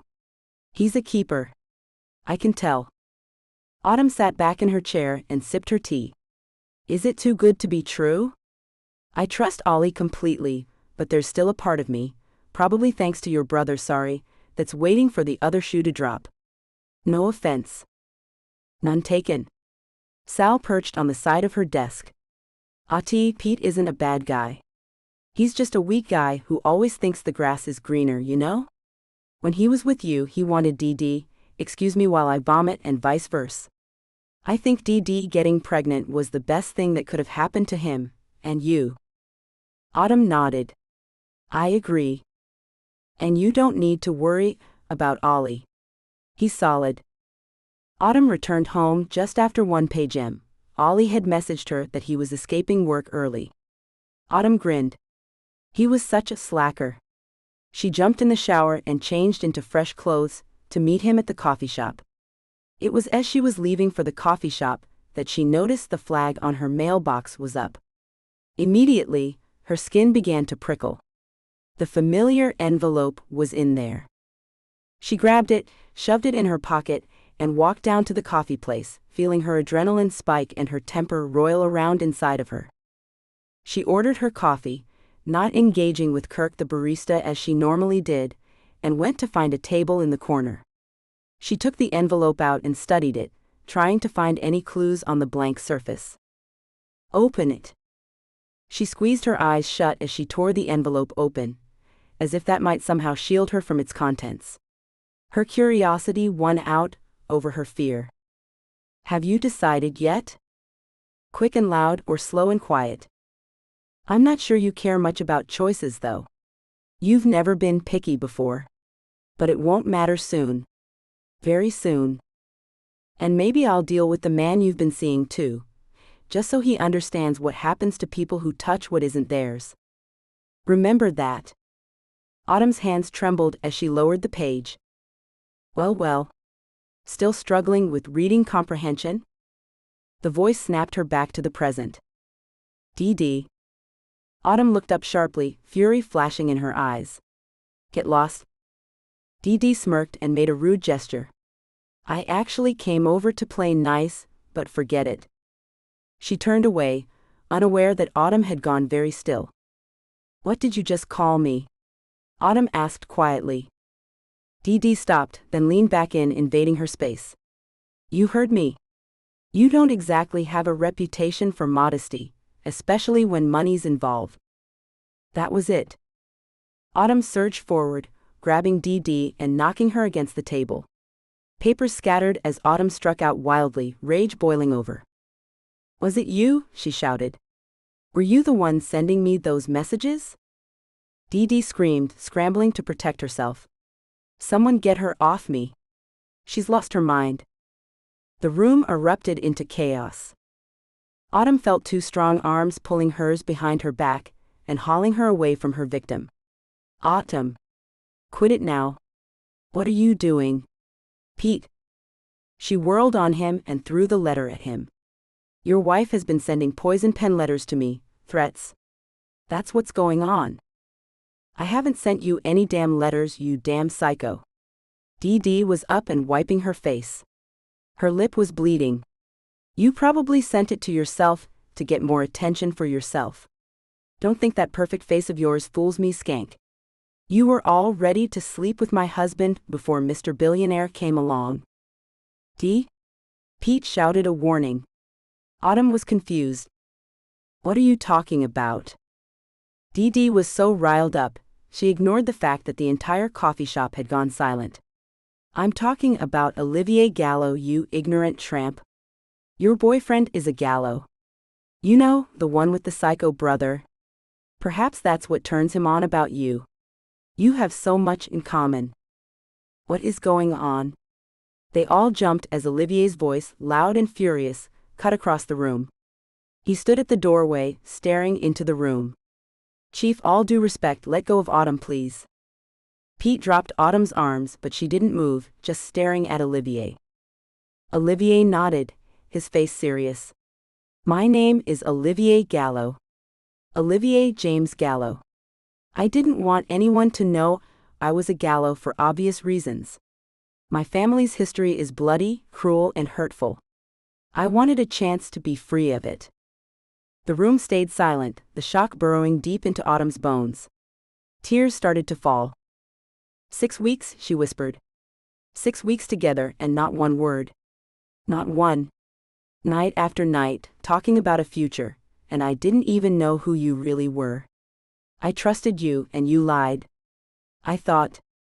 Her voice broke, the words dissolving into a sob she couldn't stop. She pushed past everyone. Olivier reached for her. Autumn, please. Don't. She didn't look back. I don't ever want to see you again. The words hit him like a blow. She kept walking, tears blurring her vision, her chest aching as though it might split open. Inside her house, she locked the door, slid down onto the couch, and pulled Clem close. The dog pressed against her, warm and solid. Autumn buried her face in Clem's fur and let herself cry, mourning not just the man she'd loved, but the future she'd believed in. Olivier looked so shocked and devastated that Pete felt his heart go out to the other man. Even Dee looked upset and ashamed. She went to her husband. I'm sorry, Pete. I lost my temper. He hugged her quickly. It's okay. Go home. I'm going to talk to Olivier. She nodded. I am sorry. He gave her a small smile. I guess we have to work at this, huh? Dee left, throwing a quiet, I'm sorry, at a stunned Olivier.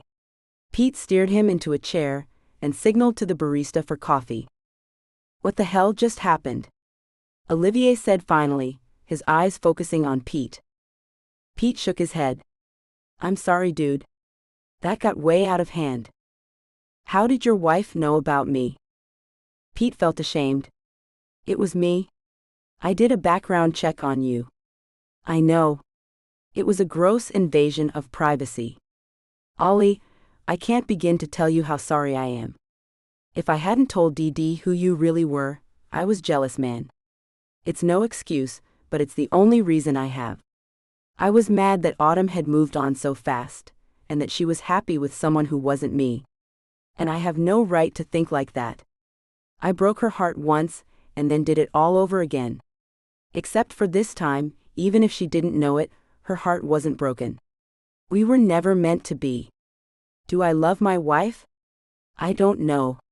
She's not the best person, or hasn't been to Autumn, but with me, she's different. I'm guilty of messing around on both of them." He sighed. "So anyway, I'm sorry." Olivier nodded. "Thank you. Out of interest, and tell me to mind my own beeswax if you like, but why didn't you tell her who you are?" Olivier was silent for a long moment. "Because of the Gallo name, you know who my brother was. Jackson Gallo. He's the reason I've spent too many days in places like this. The unspeakable things he did to his wife, to his ex-girlfriend, and to a friend of ours, all women of course, tainted our name. At least here in the States. For just once, I wanted not to be Olivier Gallo. Just Ollie. No baggage." Pete studied the other man. "You love her." Ollie nodded. "I do. I'm so in love with her. Gosh man, I shouldn't have lied."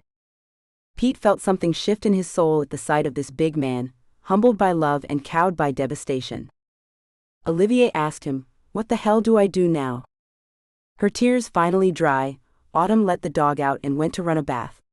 She avoided her reflection, knowing all she'd see were red-rimmed eyes and heartbreak. When Clem barked, Autumn went to let her back in, only to find the door locked. She frowned. She never locked it when Clem was outside. Something shifted behind her. She turned just as Carl's hand clamped over her mouth. He dragged her toward the bedroom, his grip bruising. "Time's up," he sneered. He shoved her onto the bed. As she scrambled back, she saw him pull a gun from his jacket and casually display it, like a cruel promise. "I made my choice," he said softly. "And you should have known better than to cross me." He stepped closer. Autumn screamed. DD Ford stepped outside for air, her chest tight with guilt. The look on Autumn's face earlier wouldn't leave her mind. Maybe she could still fix something. She closed her door and headed toward Autumn's house. "What I don't understand is why," Olivier said, hollow-eyed. Pete picked up the crumpled paper Autumn had thrown. His face drained as he read it. "She thinks DD sent these." Olivier staggered to his feet, just as DD burst into the cafe, sobbing. "He's there," she was screaming, "please." They ran. Autumn kicked out as Carl advanced, buying herself a few seconds. A shot rang out, shattering the wall beside her. She backed away, trapped, the gun following her every move. "This ends now," Carl said. The barrel pressed against her. She closed her eyes. Then she heard her name. "Autumn." "Olivier," she screamed. Carl turned just long enough. She knocked the gun aside and ran. Another shot thundered past her. "Stop!" Carl shouted. "Or I swear." She froze. The door crashed open. Carl smiled, wild and vicious. Too late. The gun went off. Olivier burst into the room as Autumn fell. He roared and tackled Carl, sending the gun skidding across the floor. Carl went down hard. Autumn lay still, shock stealing her breath. "Autumn, no, no!" Olivier dropped beside her, gathering her carefully into his arms. Pete rushed in behind him. "My cruiser. Now. Gold Beach, we can make it." Autumn was still conscious, as Olivier held her in his arms in the back of the cruiser. His hand, his big warm hand, was pressing down on her wound, keeping the precious blood inside her. She smiled up at him. You saved me. Olivier, his face tense and desolate, shook his head. This was my fault. If I had told you the truth from the beginning, you wouldn't have been alone and vulnerable tonight. No, she said, drifting now. This is Carl's doing, he was crazy jealous, I'm not his. I was never his, I'm yours, Ollie, I love you. Her head fell back and her eyes closed. Gosh no, Autumn, you cannot die. Pete, drive faster. She's bleeding to death. Pete, the sirens on and already doing 100 miles an hour, stepped on the gas. Soon they were screeching up to the entrance to the ER. And within seconds, they were swept up in a deluge of doctors and emergency room staff as they bore Autumn off to surgery.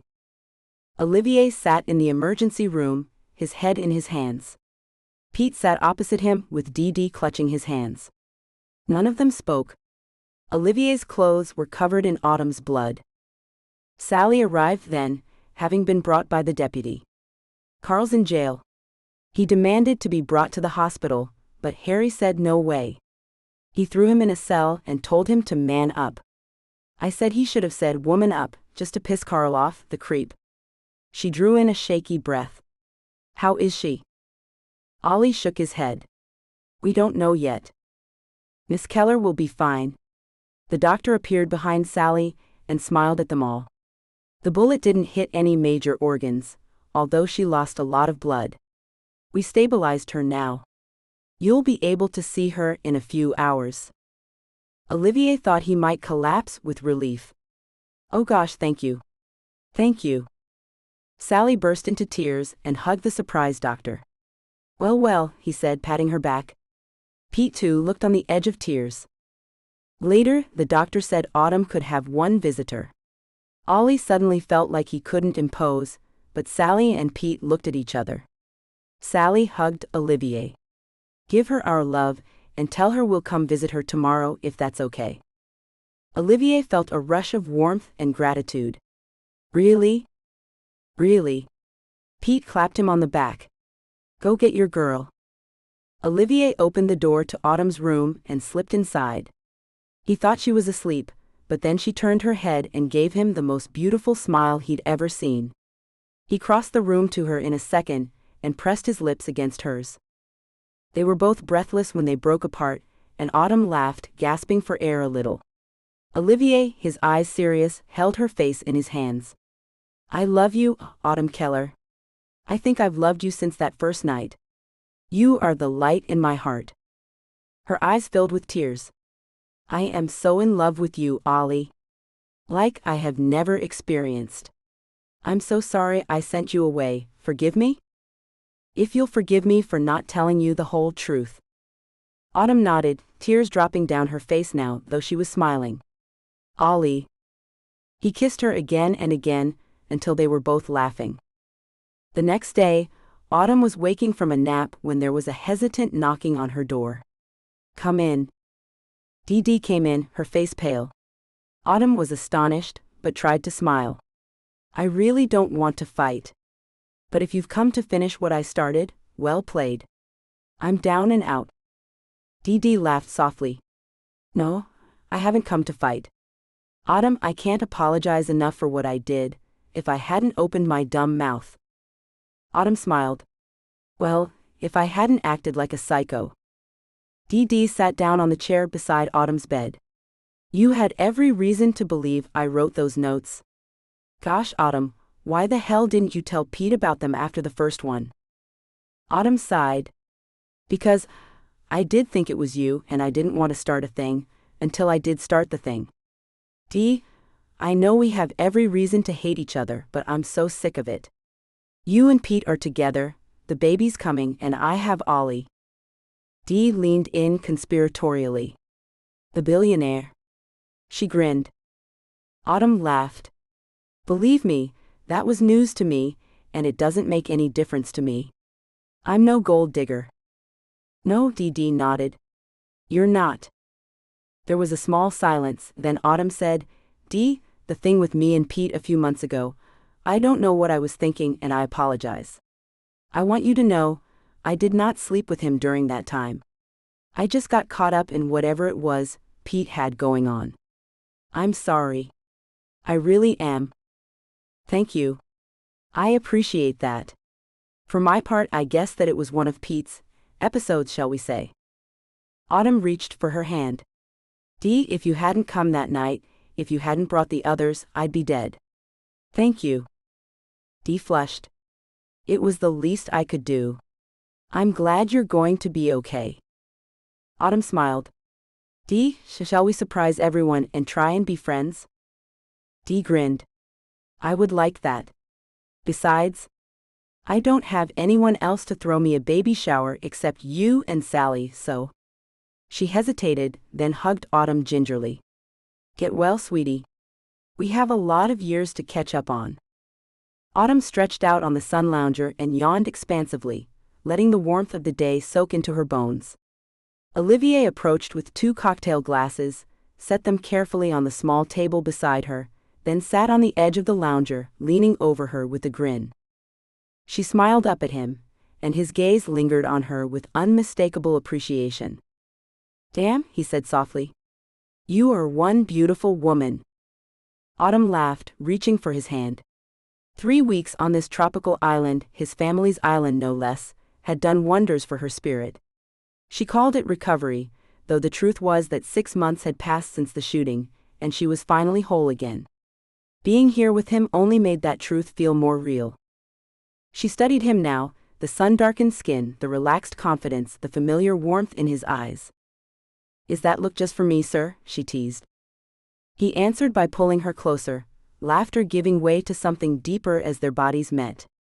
His kiss was unhurried and full of feeling, the kind that spoke of devotion more than desire. She sighed softly as he wrapped his arms around her, holding her as if she were the only thing anchoring him to the world. She brushed her lips against his ear and whispered, smiling. Gosh, I love you, Olivier Gallo. Her new husband grinned back at her. As I love and will love you forever, Mrs. Gallo. And they spent the night wrapped in each other, hearts and bodies finally at ease. The end. Sneak peek for his brother's wife. We hope you enjoyed Innocent Lies, a bonus story by Michelle Love. Now please enjoy this exclusive sneak peek of his brother's wife.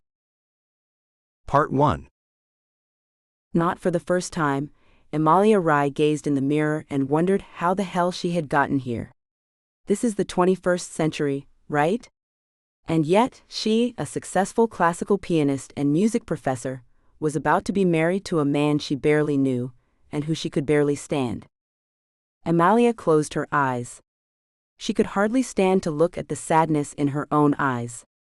At 27, she had accomplished so much, and had thought herself free of her controlling father and all the crap that went on in their family. If it hadn't been for her desperation to save her little sister's life, she would never have agreed to this. But her father held all the cards. He would not allow Salima to divorce her abusive husband unless Amalia agreed to marry Jackson Gallo, her father's rival in business, and the man who had nearly brought her father to his knees. When Gallo offered Gajendra Rai a lifeline, give him his eldest daughter in marriage, and he'll give Gajendra a multi-million-dollar cash injection, Gajendra had not hesitated in going to Amalia and demanding she marry Jackson. Amalia had turned him down flat. That she and her father were not close was an understatement. For months, she had held out until the day Salima had called her from the emergency room of the hospital. Her husband had beaten her so badly that she could barely speak but just sob over the phone to her sister. Amalia went to her and was horrified by her injuries and by what she had been through. Gajendra, though, refused to let Salima divorce her husband unless Amalia married Jackson. Desperate, Amalia agreed, and now in a few minutes, she would take her father's arm and walk down the aisle in the church Jackson's family had built in their luxurious compound on the outskirts of San Francisco. A prison, not a compound, thought Amalia as she straightened the wedding dress that had cost 7 times her salary. Her father had paid, of course, and although Amalia would have preferred to marry in the traditional Indian attire befitting her heritage, her father insisted that a white dress would be more suitable for the society pages. Amalia shrugged to herself now. What did it matter? This wasn't a real wedding, and it wouldn't be a real marriage. She had made it clear to Jackson that under no circumstances would the marriage be consummated. Jackson had laughed, and she knew he thought she was joking. He would find out tonight that she was deadly serious. Jackson Gallo was handsome in a bland, preppy way. The youngest son of billionaire property magnate Macaulay Gallo, Jackson was often to be found in the pages of gossip magazines, romancing some of the world's most beautiful women. When he had laid eyes on Amalia at a benefit gala where she was performing, he'd pursued her relentlessly until Amalia had grown frightened of his vehemence. She had finally thought he'd gotten the message. She wasn't interested when the call from her father came. Jackson had been victorious when Amma had agreed to marry him, but for her life, she couldn't understand why he would settle on her.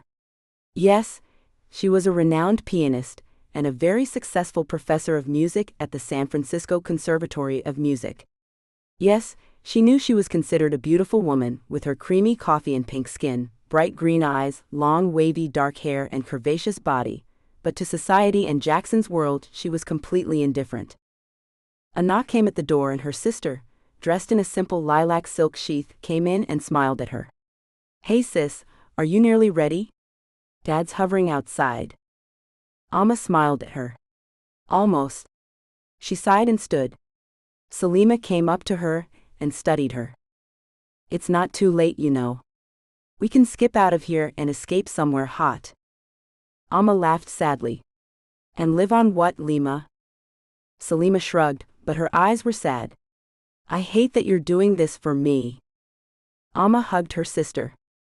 "I swear, knowing that you'll be free of that good-for-nothing is the only good thing about this." Salima nodded. "Thank you, Amma.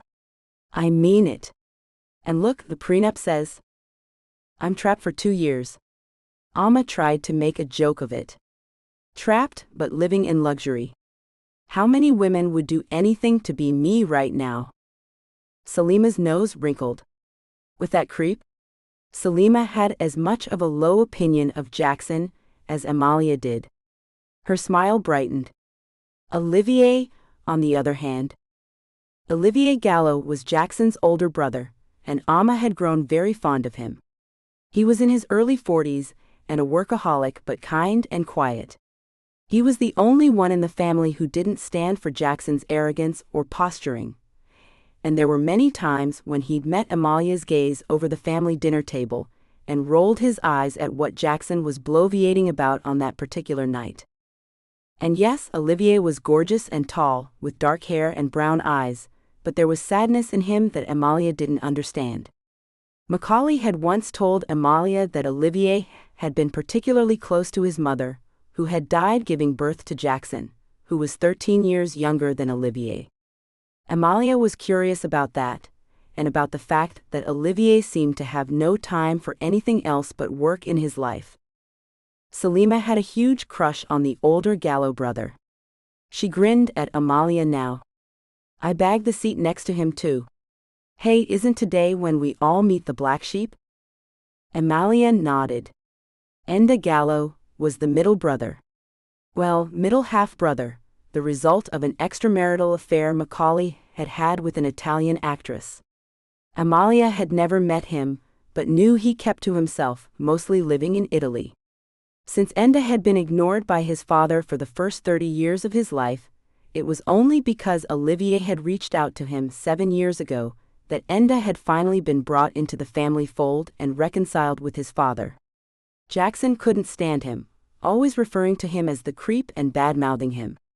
Amalia, having never met Enda Gallo, was already disposed to liking him because Jackson hated him so much. The clock struck noon and Amalia sighed.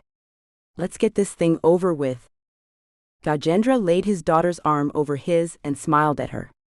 "You make me very proud today, Amalia." Amalia didn't reply, keeping her expression blank as they walked down the long aisle of the church. At the altar she could see Jackson waiting, a supercilious smile on his face. Olivier, his best man, smiled at her and winked. Amalia gave a little sigh. If she could just hang out and be friends with Olivier, then maybe she would get through this. There were hundreds of people there, most of whom she didn't know. Some of her friends from the conservatory sat on the left-hand side of the church. Christina, her best friend, a no-nonsense Korean cellist, made a face at her, and Amalia tried not to laugh. Christina was the only one of her friends who knew the real reason behind this marriage. Amalia had told her she wasn't going to ask her to be maid of honor, because I want to save you for my real wedding someday. Christina had grinned and toasted her. Hell yes. Let's drink to that. Gosh, thought Amalia. Their nights out drinking seemed so far away now. Would Jackson stop her from enjoying her freedom? Probably. Amalia was nearly at the altar now, and she saw Macaulay Gallo smiling at her.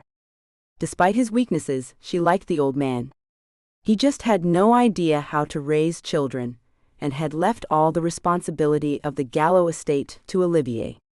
Amalia smiled back at him now. She could have been worse as a father-in-law. Then her eyes met the man standing next to Macaulay, and her breath caught in her throat. Tall, athletic, with dark curls messy around his head, he glowered at her, his bright green eyes intensely fierce. His face was set grimly, and he looked like the most dangerous man she'd ever seen. And the most devastatingly handsome. Amalia stumbled a little, and her father steadied her. The man, who she guessed had to be Enda Gallo, stared at her. He hates me, she thought, her heart sinking. There was no mistaking the man's expression. Loathing. He looked like he wanted to take her life. Don't be dumb. He doesn't know you. And you don't know him. Maybe that's just how his face is, moody and dark with a definite edge. His sensual mouth was set in a straight line, as if he were gritting his teeth, and Amalia felt as if she could feel the heat of anger coming from him. As she passed by him, she breathed in a wave of woodsy clean cologne. It sent her senses reeling, and her body reacted. Even as she was saying her vows in a monotone, she could feel his eyes on her. As Jackson, his face set in the fakest smile she had ever seen, recited his own vows, Amalia chanced a glance at Enda Gallo. His eyes were fixed on her face, and briefly Amalia entertained the fantasy that he would stop the wedding, grab her hand, and run away with her, intending to take her away. Whoa, where did that come from? Amma struggled to pull her attention back to the present, and realized with a sinking heart that she'd missed the moment. Her last moment of single life. She was married. The greeting line, the dinner, and the speeches were all a blur. Amma didn't bother to listen to the platitudes of her new husband. Even Macaulay seemed a little subdued. It was only when Olivier stood to speak that she took notice. He said all the things that were expected of him, and Amma could see he struggled with finding good things to say about his brother. When he turned to her, though, his eyes softened. And to my new sister, I am very glad to have you in our lives, Amalia. We are privileged to have someone so brilliant, kind, and independent. I can assure you, sweetheart, that we will always care for you and encourage you in your career and aspirations. His meaning was clear. Don't worry, we won't let Jackson control you, and Amma smiled back at him warmly, mouthing thank you to him. She had an ally. It made her feel more secure. She saw Enda Gallo at the back of the ballroom, propped against the bar. He met her gaze, and Amma felt a flush creep up her face. Why did he have such a visceral, feral effect on her? It was a new feeling for her. She looked away, and when she looked back, he had gone. The reception seemed to go on for days, and by midnight Amalia was drooping. She had changed from her wedding dress into a simple dark burgundy slip dress, freeing her hair from the intricate bun she had worn for the ceremony and pulling it over one shoulder.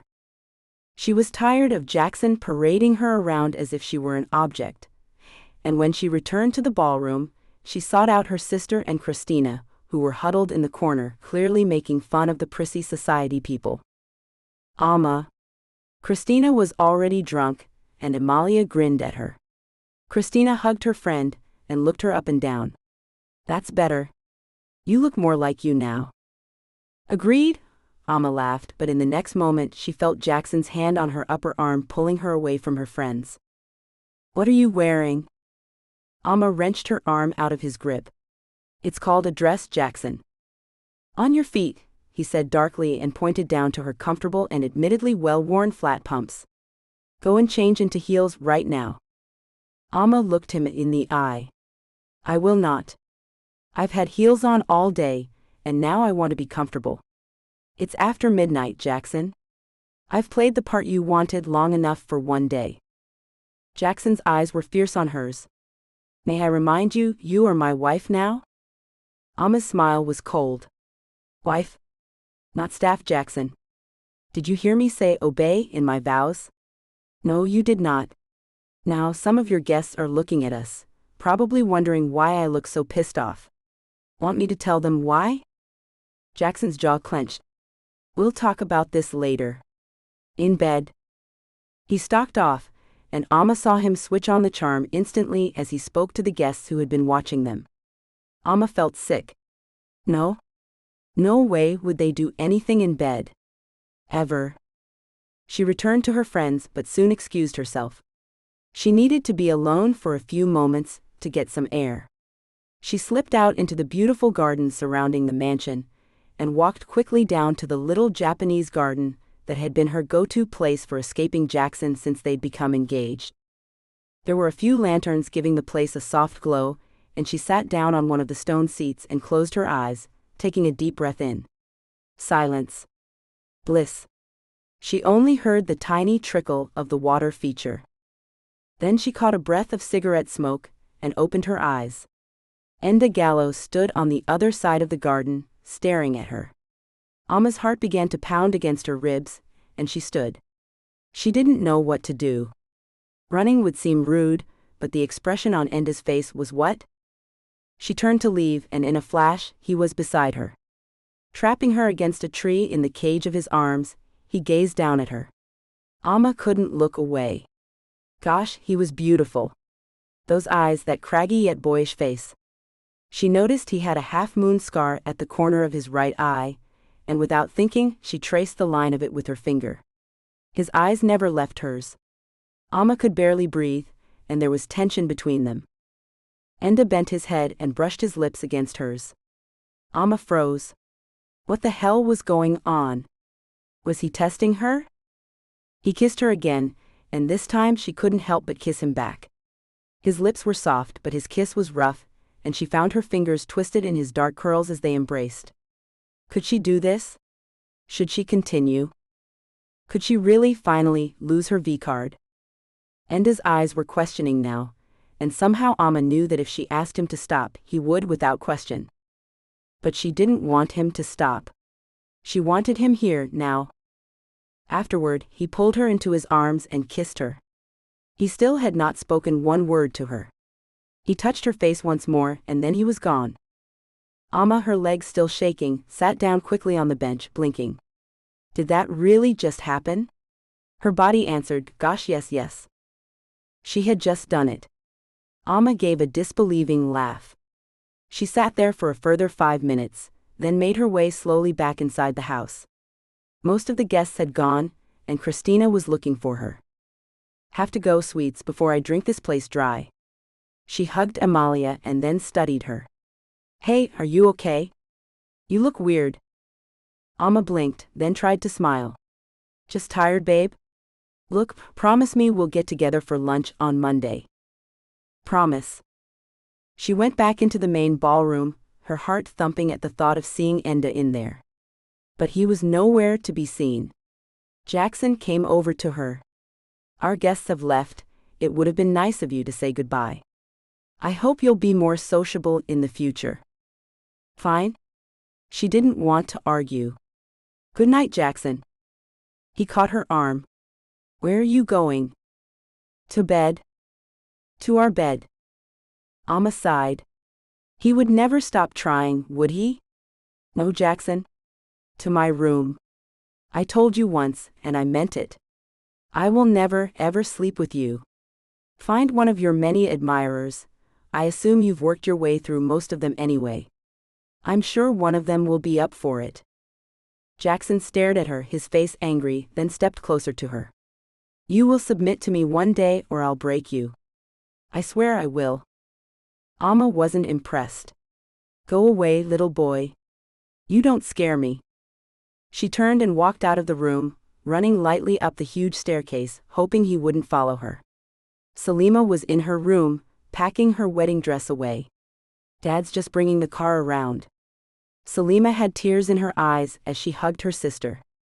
I'll never be able to repay you for what you've done for me, Amma. Never. I just pray you find some happiness. Amma held her sister, feeling the tears threatening again. Go along now. Dad's probably waiting. I'll see you soon. Salima nodded. I love you. Love you too. Alone, she locked the door and put a chair up against it. She didn't trust Jackson not to have a spare key. There was no way she was letting him in.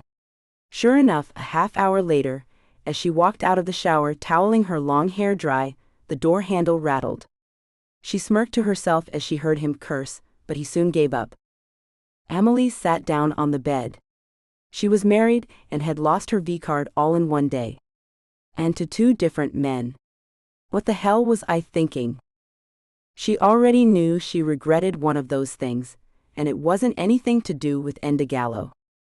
Olivier Gallo drove into town and was at the restaurant 15 minutes before his half-brother arrived. He stood to hug Enda, who clapped him on the back. Hey brother, good to see you. You too.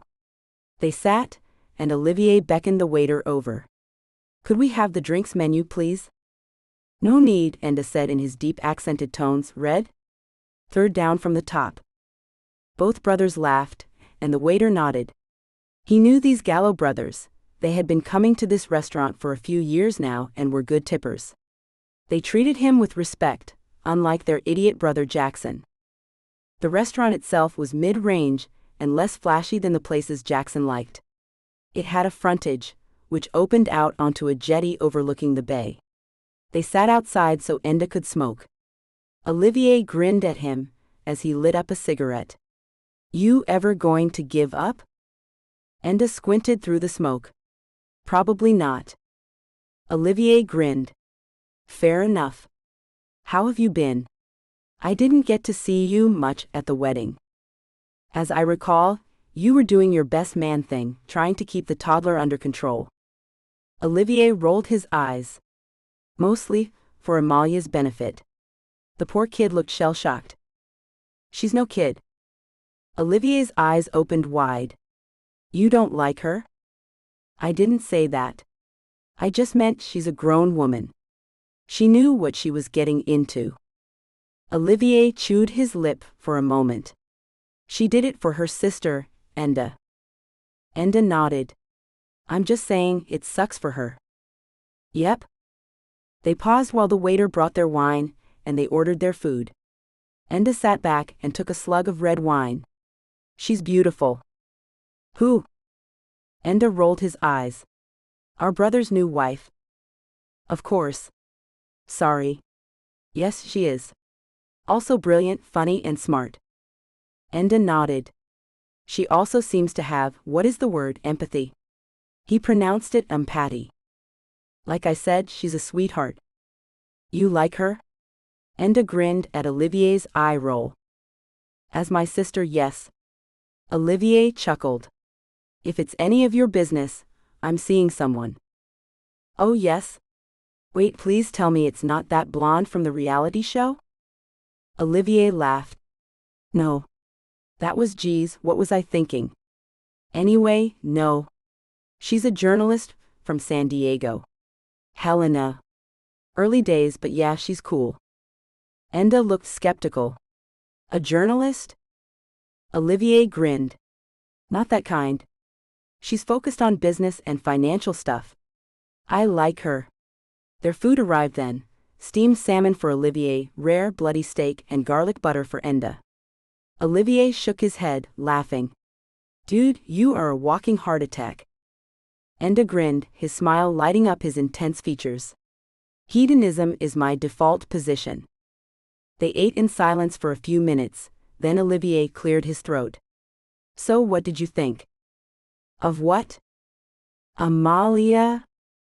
She's beautiful. You said that. Enda shrugged. I don't know her, Ollie.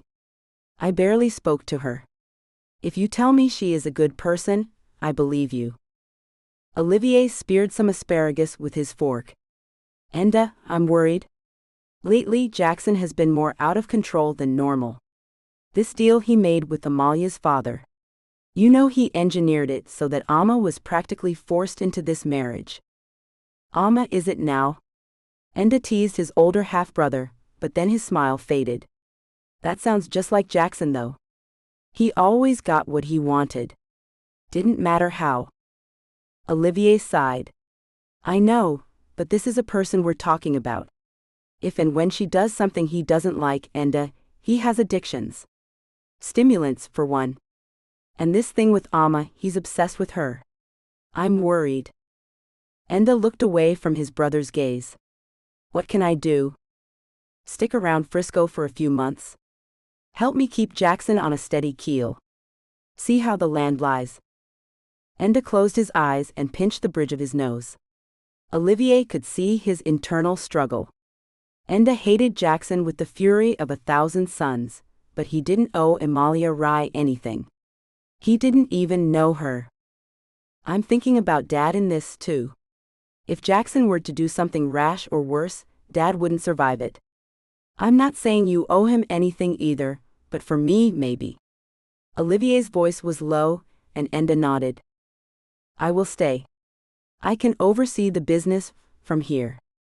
We have been thinking of opening an office here, maybe it's time. I'll talk to Raffaello in the morning. Jackson Gallo was frustrated. It had been a month since the wedding, and Amma had barely spoken to him or touched him. She attended functions with him and behaved impeccably, but he couldn't bust through those walls of hers. Her bedroom door remained locked and barred. If it wasn't for the fact that his father slept in the same house and that their staff were also there at night, he would have busted down that door and taken her. But he knew she would leave him if he forced himself on her. It had been particularly galling that since the wedding, Gajendra Ray's business had flourished, being linked to the Gallo name. And Amalia's sister, Salima, had settled into her new life as a student in Los Angeles. It seemed to Jackson that Amalia had reaped the rewards of their union while he still hadn't. He sat in his office now and decided to call her. She picked up the phone eventually, sounding harassed. What do you want, Jackson? He rankled. Well, for one, I'd like you to speak to me with respect. Amalia sighed. I'm busy, Jackson, what do you want? There was no noticeable shift in her tone. I would like to take you out to dinner tonight. Fine. Be ready at 8. Fine. The phone clicked in his ear. So much for sweet nothings. Jackson put his phone down and smiled to himself. He'd actually arranged to have dinner with his brothers that night, but he couldn't resist bringing Amma and showing her off to them. Look at my glorious wife. Look how beautiful she is. Suddenly an idea struck him, and he laughed to himself. Flicking through his contacts on his phone, he made the call, smiling to himself. Amma saw Enda as soon as they entered the restaurant, and knew Jackson had set this up on purpose. I didn't know we were having dinner with your brothers. Jackson smiled. Family time. More like bragging time. She was being trotted out like a prize horse. But at the moment, she could think of nothing else but Enda Gallo's eyes on her. Gosh, she'd forgotten just how gloriously good-looking he was. Olivier stood and kissed her cheek, and then she was in front of Enda. He leaned in and kissed her cheek. Bella. That voice, deep mellifluous accented, was dripping with sensuality. She wondered if he could see the blatant longing in her eyes. She was mostly silent through dinner, ignoring Jackson as much as she could, to Enda and Olivier's obvious amusement. Olivier distracted them all with jokes, and Enda too, she found, was fun to be around. He and Olivier were obviously close, and both busted Jackson's chops, which was fine by her. For once, she saw Jackson as he really was, the baby of the family. Despite his bragging, he was still just a little kid. Olivier and Enda were men. She couldn't help but compare them. Jackson, his dark blonde hair slicked back, Oliver, with a neatly trimmed beard and dark brown eyes, was so beautifully dressed. Then there was Enda. His looks had a wildness to them, a devil-may-care look. He oozed easy magnetism. Gosh, I want you, Amma thought, then pushed the thought away. He was off limits. At least now he was.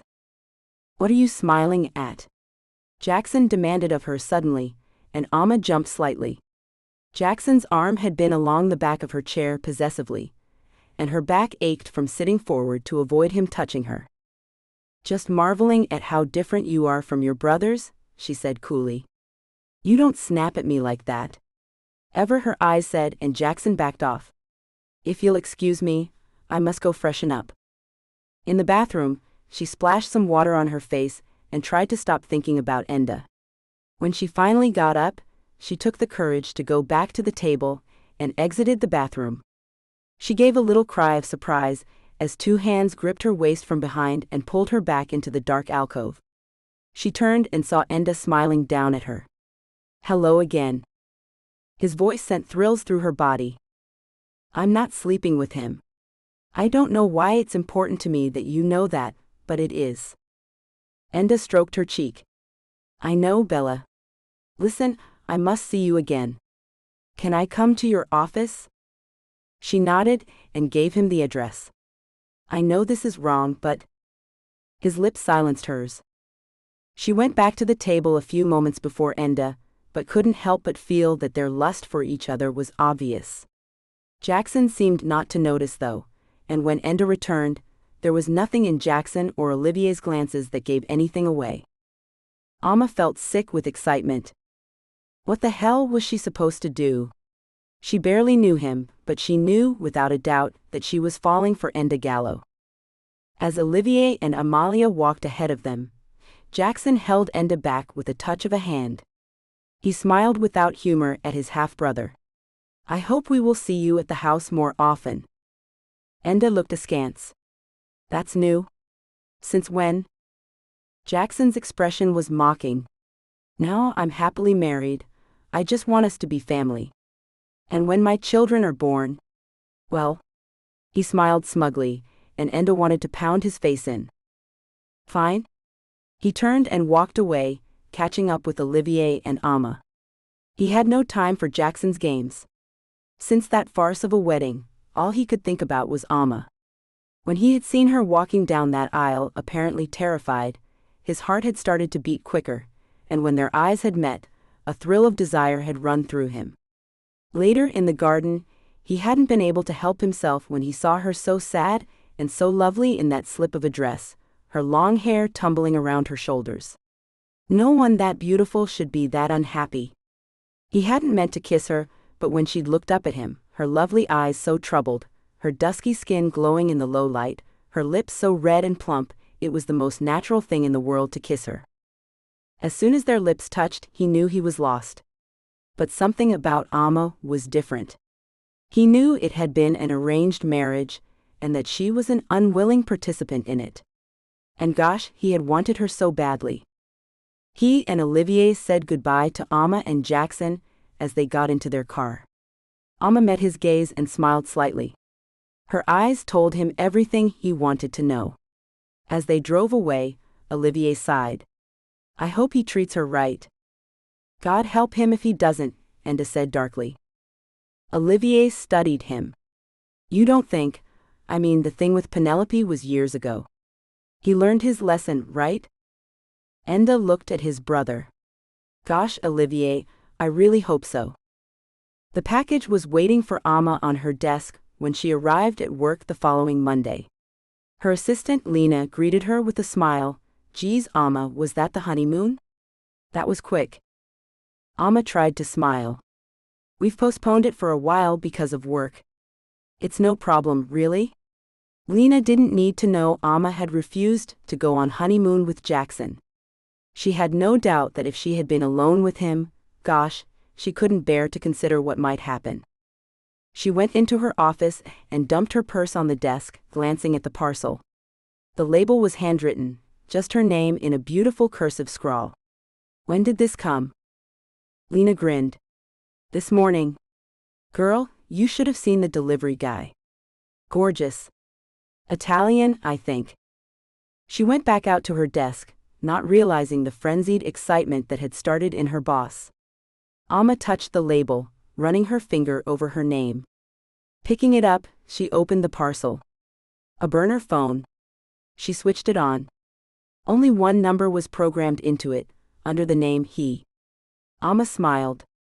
She was really going to do this, wasn't she? Have an affair. She thought about Jackson trying once again to get into her bedroom last night, and her teeth clenched. Yes. She was going to do this. Hell yes. She closed her office door quietly and pressed the dial button. Her heart was beating against her ribs, and adrenaline spiked in her when she heard his voice. Cara Mia? Hey there, he. She chuckled, hearing him laugh. I thought that was the safest name I could come up with. How are you today? Better now that I've heard your voice, she said softly. When can I see you? Can you be free for lunch? I can. Gosh, she felt like a love-struck teenager. Enda laughed. Good. Write this address down. He gave her an address in Russian Hill. Take a cab. I'll meet you there. At noon, a very nervous but excited Alma was in a cab, being driven to Russian Hill. When she got there, Enda was waiting outside an apartment building. He took her hand and led her inside. I rented an apartment. I thought it would be safer. Alma felt like she was in a dream. In the elevator, Enda took her in his arms and kissed her. Hello again, he said softly, and she smiled up at him. The apartment was, in fact, the penthouse of the building, and Alma stood open-mouthed at the door, suddenly feeling intimidated. Enda laughed. You live in a mansion and an apartment, which is what scares you? Alma relaxed, chuckling. Sorry. It's beautiful. Enda came to her. You're beautiful. This is just bricks and mortar. Come with me. He led her into the bedroom, beautifully decorated in gray and navy. Enda's fingers were at the belt of her wrap dress. I'm sorry, Bella, I can't wait any longer. Bella Alma, he whispered in that deep sensual voice, and Alma sighed happily. He lay at her side, propped up on his elbow, gazing down at her. Alma, may I ask you something? Alma smiled up at him. Anything. Before your wedding, had you ever been with a man?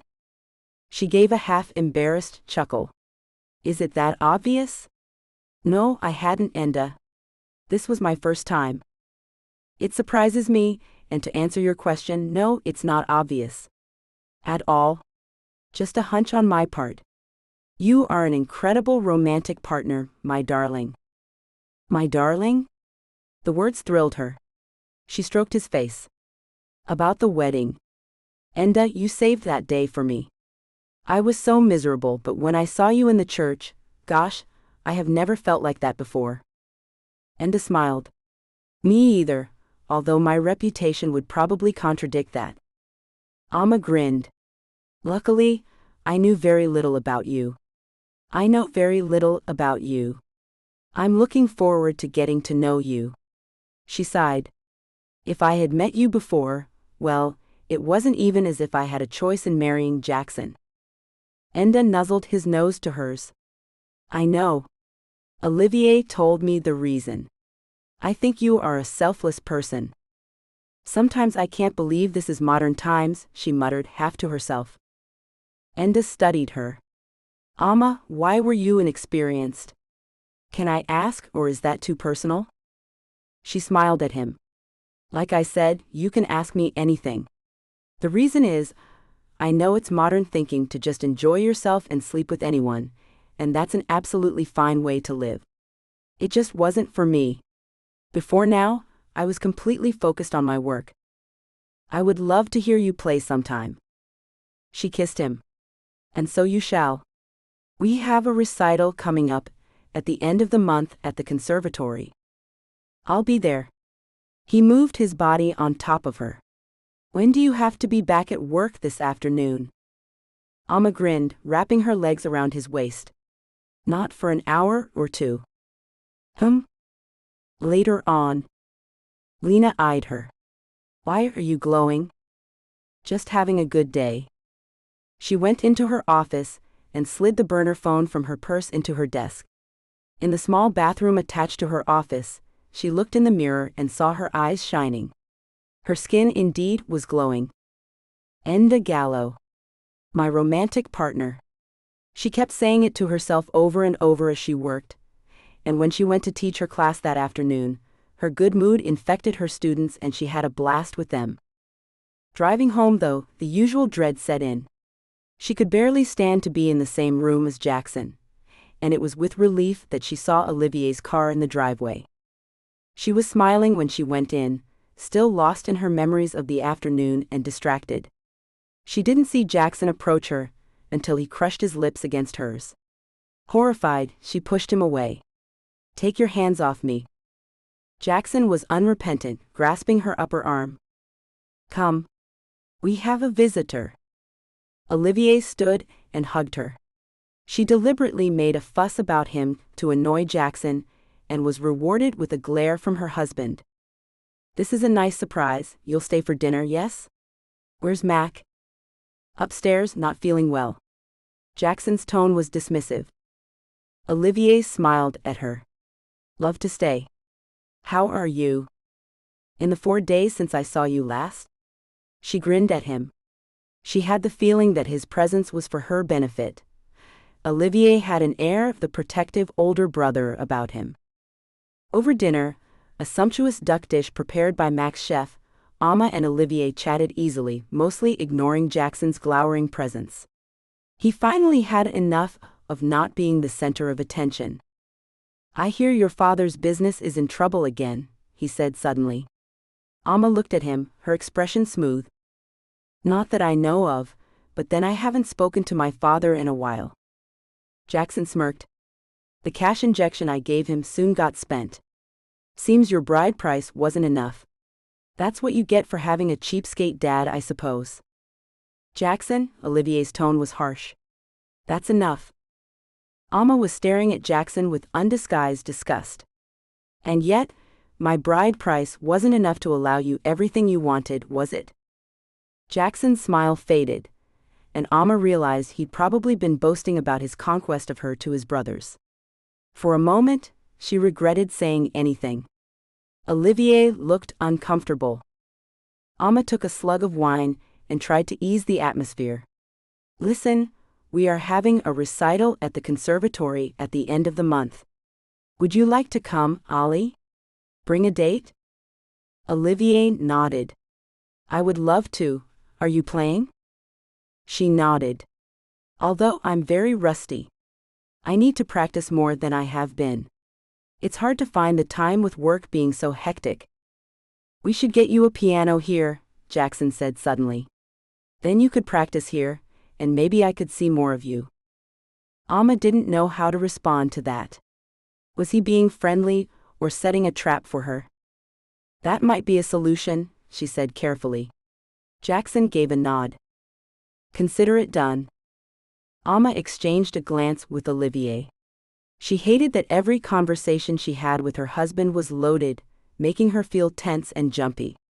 She closed her eyes and rubbed the bridge of her nose. You okay? Olivier, of course, was the one asking, and she smiled at him. Just tired. From being with your glorious half-brother, she wanted to scream at Jackson, but then she felt remorse. Maybe her own attitude wasn't helping the marriage. She wasn't going to go soft on him, but she could make an effort to be friendlier. Was she so scared of leading him on? Yes. The thought of Jackson making love to her made her want to vomit. He had bought her for Christ's sakes. That wasn't love. That was possession. Amma felt sick and pushed her chair back. Forgive me, Olivier.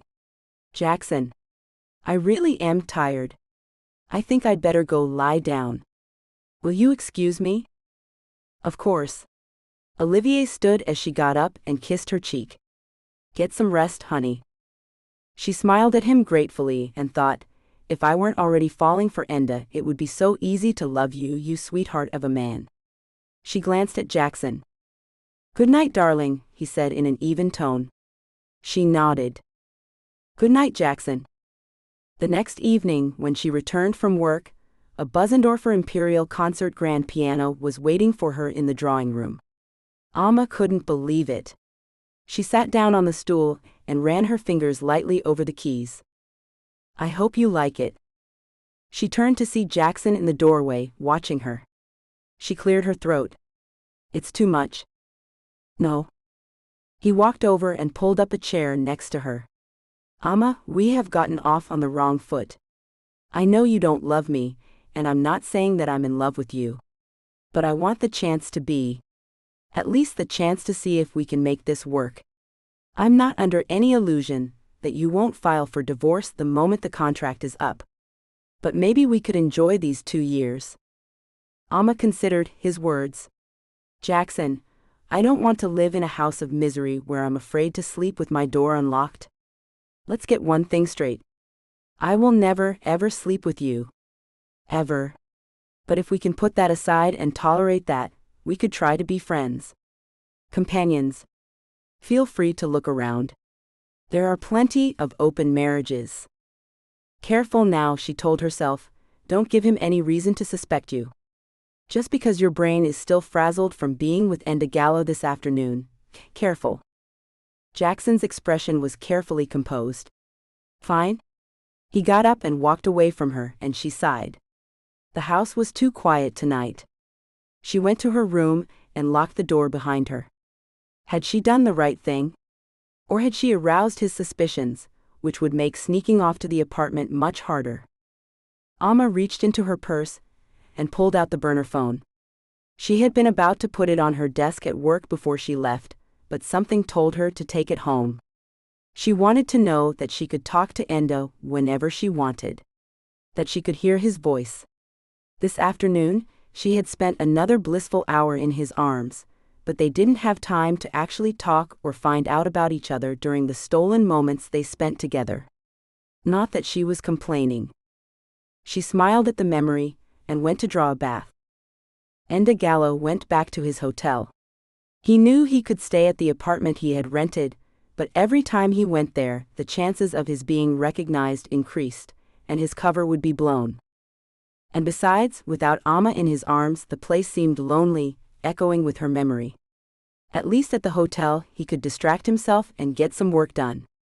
Back in Italy, his property business had taken him years to build, but now he was about to form a partnership with his friend, Raffaello Winter, to open a chain of boutique hotels around the world. He called Raffaello at home in Naples now. It was 8 a.m. in Italy, and Raffaello picked up straight away. Ciao, Raf. Hey, ciao, my friend. Raffaello sounded relaxed, and Enda guessed that he must be at home with Inka, his gorgeous wife of almost 10 years. Enda had met Inka soon after she and Raf had become engaged, and had been devastated when she had been stabbed by a jealous stalker. Enda had tried to be there for Raf as much as he could during her recovery, but the time they had spent together had only strengthened their bond. People remarked on their physical similarities, but Enda had laughed off the suggestion they could be related. His mother, his dear mother, had passed away only recently, and it was due to Raf and Inka and Raf's twin brother Tommaso that he hadn't felt entirely alone in Italy. He chatted easily with his friend now, before Raffaello told him his news. We're coming to the States soon. Inka wants to visit her friend Ollie in Seattle, so we thought we'd do that and then come down to SF. Sound good? Enda was overjoyed. Gosh man, yes. How soon can you come? Raf laughed. That bad, eh?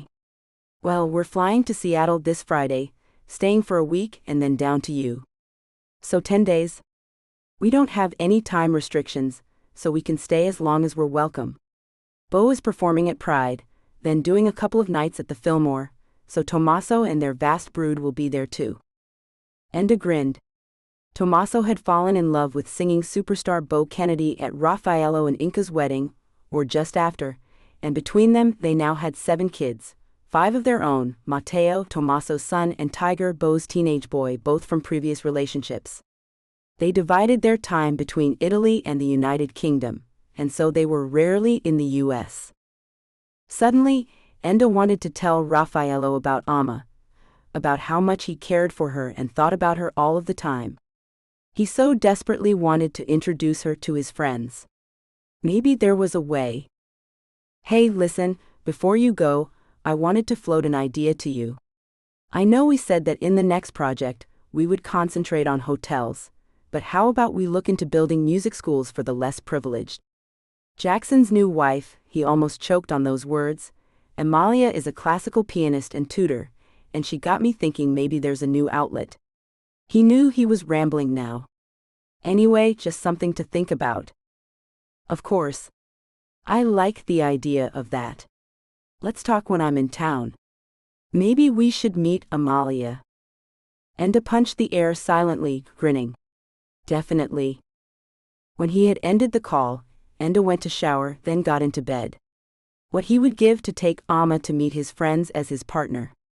2 years, he said to himself. 2 years and she'll be free, and then I'm going to marry that girl. The thought brought him up short. Marriage? Wow. Marriage had never been something he had aspired to or wanted, but with her, with Amma, well, damn. His phone bleeped, and it was with delighted pleasure that he recognized the number as Amma's burner phone. Missing you. Thinking only of you. Enda smiled and tapped out a reply. I wish you were with me right now, Bella. Me too, gorgeous. Sleep well. Enda brought up the subject of the music schools at dinner with his family, careful not to give away that he and Amma had already discussed it earlier that day when they had spent a blissful afternoon in his apartment. They were learning so much about each other in those precious hours. Enda discovered that despite her great beauty, Amma hated to be judged on that, and preferred to be complimented on her brain or her humor. Underneath her almost regal presence, she was at heart a book nerd, an art lover, and someone who declared she would be unable to live without music. Not just classical either, but rock and cheesy pop songs and Johnny Cash. Enda found himself opening up to her about his family, or lack of it, until Olivier came to find him. I never knew they existed, he admitted and then grinned at her. And in the end, I got the best and the worst of brothers. I love Olivier.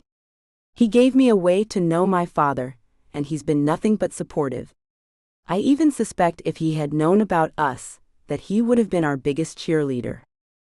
Amma smiled at him. I was thinking the same thing, actually. Still, I don't think it's a good idea to clue him in. I would hate to put him in an awkward position. Agreed? So now, as they all sat around Macaulay Gallow's vast dinner table, Enda made sure he didn't make eye contact with Amma when he told them his and Raf's ideas. Jackson made a scoffing noise. Really? Where's the profit in that? Enda looked at him coolly. I would think in your position that you would see that money isn't everything. How many more billions do you need, Jackson? Isn't it time you gave something back? Didn't I just broker the deal that saved Amalia's sister from an abusive marriage? Jackson grinned at his wife, who stared back in dislike. I don't think that's what Enda meant, she said softly. She turned to her romantic partner and tried not to show in her face how much she felt for him. I think it's a wonderful idea. Schools all over the country are having their funding for the arts cut to almost nothing. They're forcing the kids to focus on science and math, and disregarding the kids who were born to be artists, actors, and musicians. It's just wrong. Enda smiled at her. Maybe you should come along, meet Raffaello, and be our consultant on the inside. Love to. Amma hid a grin, obviously realizing what he was up to, but Jackson cleared his throat. I don't see why that would help. Amma turned cold eyes on him. I wasn't asking your permission. Enda saw the anger in Jackson's eyes. His father did too, apparently because Mac changed the subject hurriedly. Jackson, I was going to ask you. I got a call today from that interior designer you told me about. She was under the impression that you have arranged for some work to be done. Jackson nodded. I have. All of the bedrooms except yours, Dad, because I know you've just had it remodeled. Excuse me? Amalia looked bemused. All of the bedrooms? Jackson nodded, his smile smug.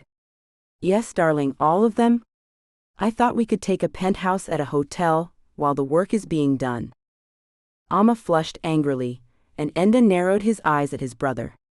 He was trying to force her to share his bed. Creep? Amma picked up her wine and sipped it casually.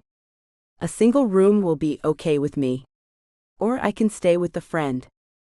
There it was. In the open. With those simple words, Amma had outed the sham of her marriage to both Olivier and Macaulay. If she had shouted, I'm not sleeping with Jackson, at the top of her voice, it couldn't be more obvious. Enda watched Jackson's face turn from red to purple, and suddenly felt afraid for Amma. He knew of old what Jackson's temper was like. Penelope, 3 years ago she had borne the brunt of Jackson's temper, and what had happened had scarred everyone. End of sneak peek of His Brother's Wife. A fake marriage romance. Please like and subscribe to support this channel, it helps more than you know.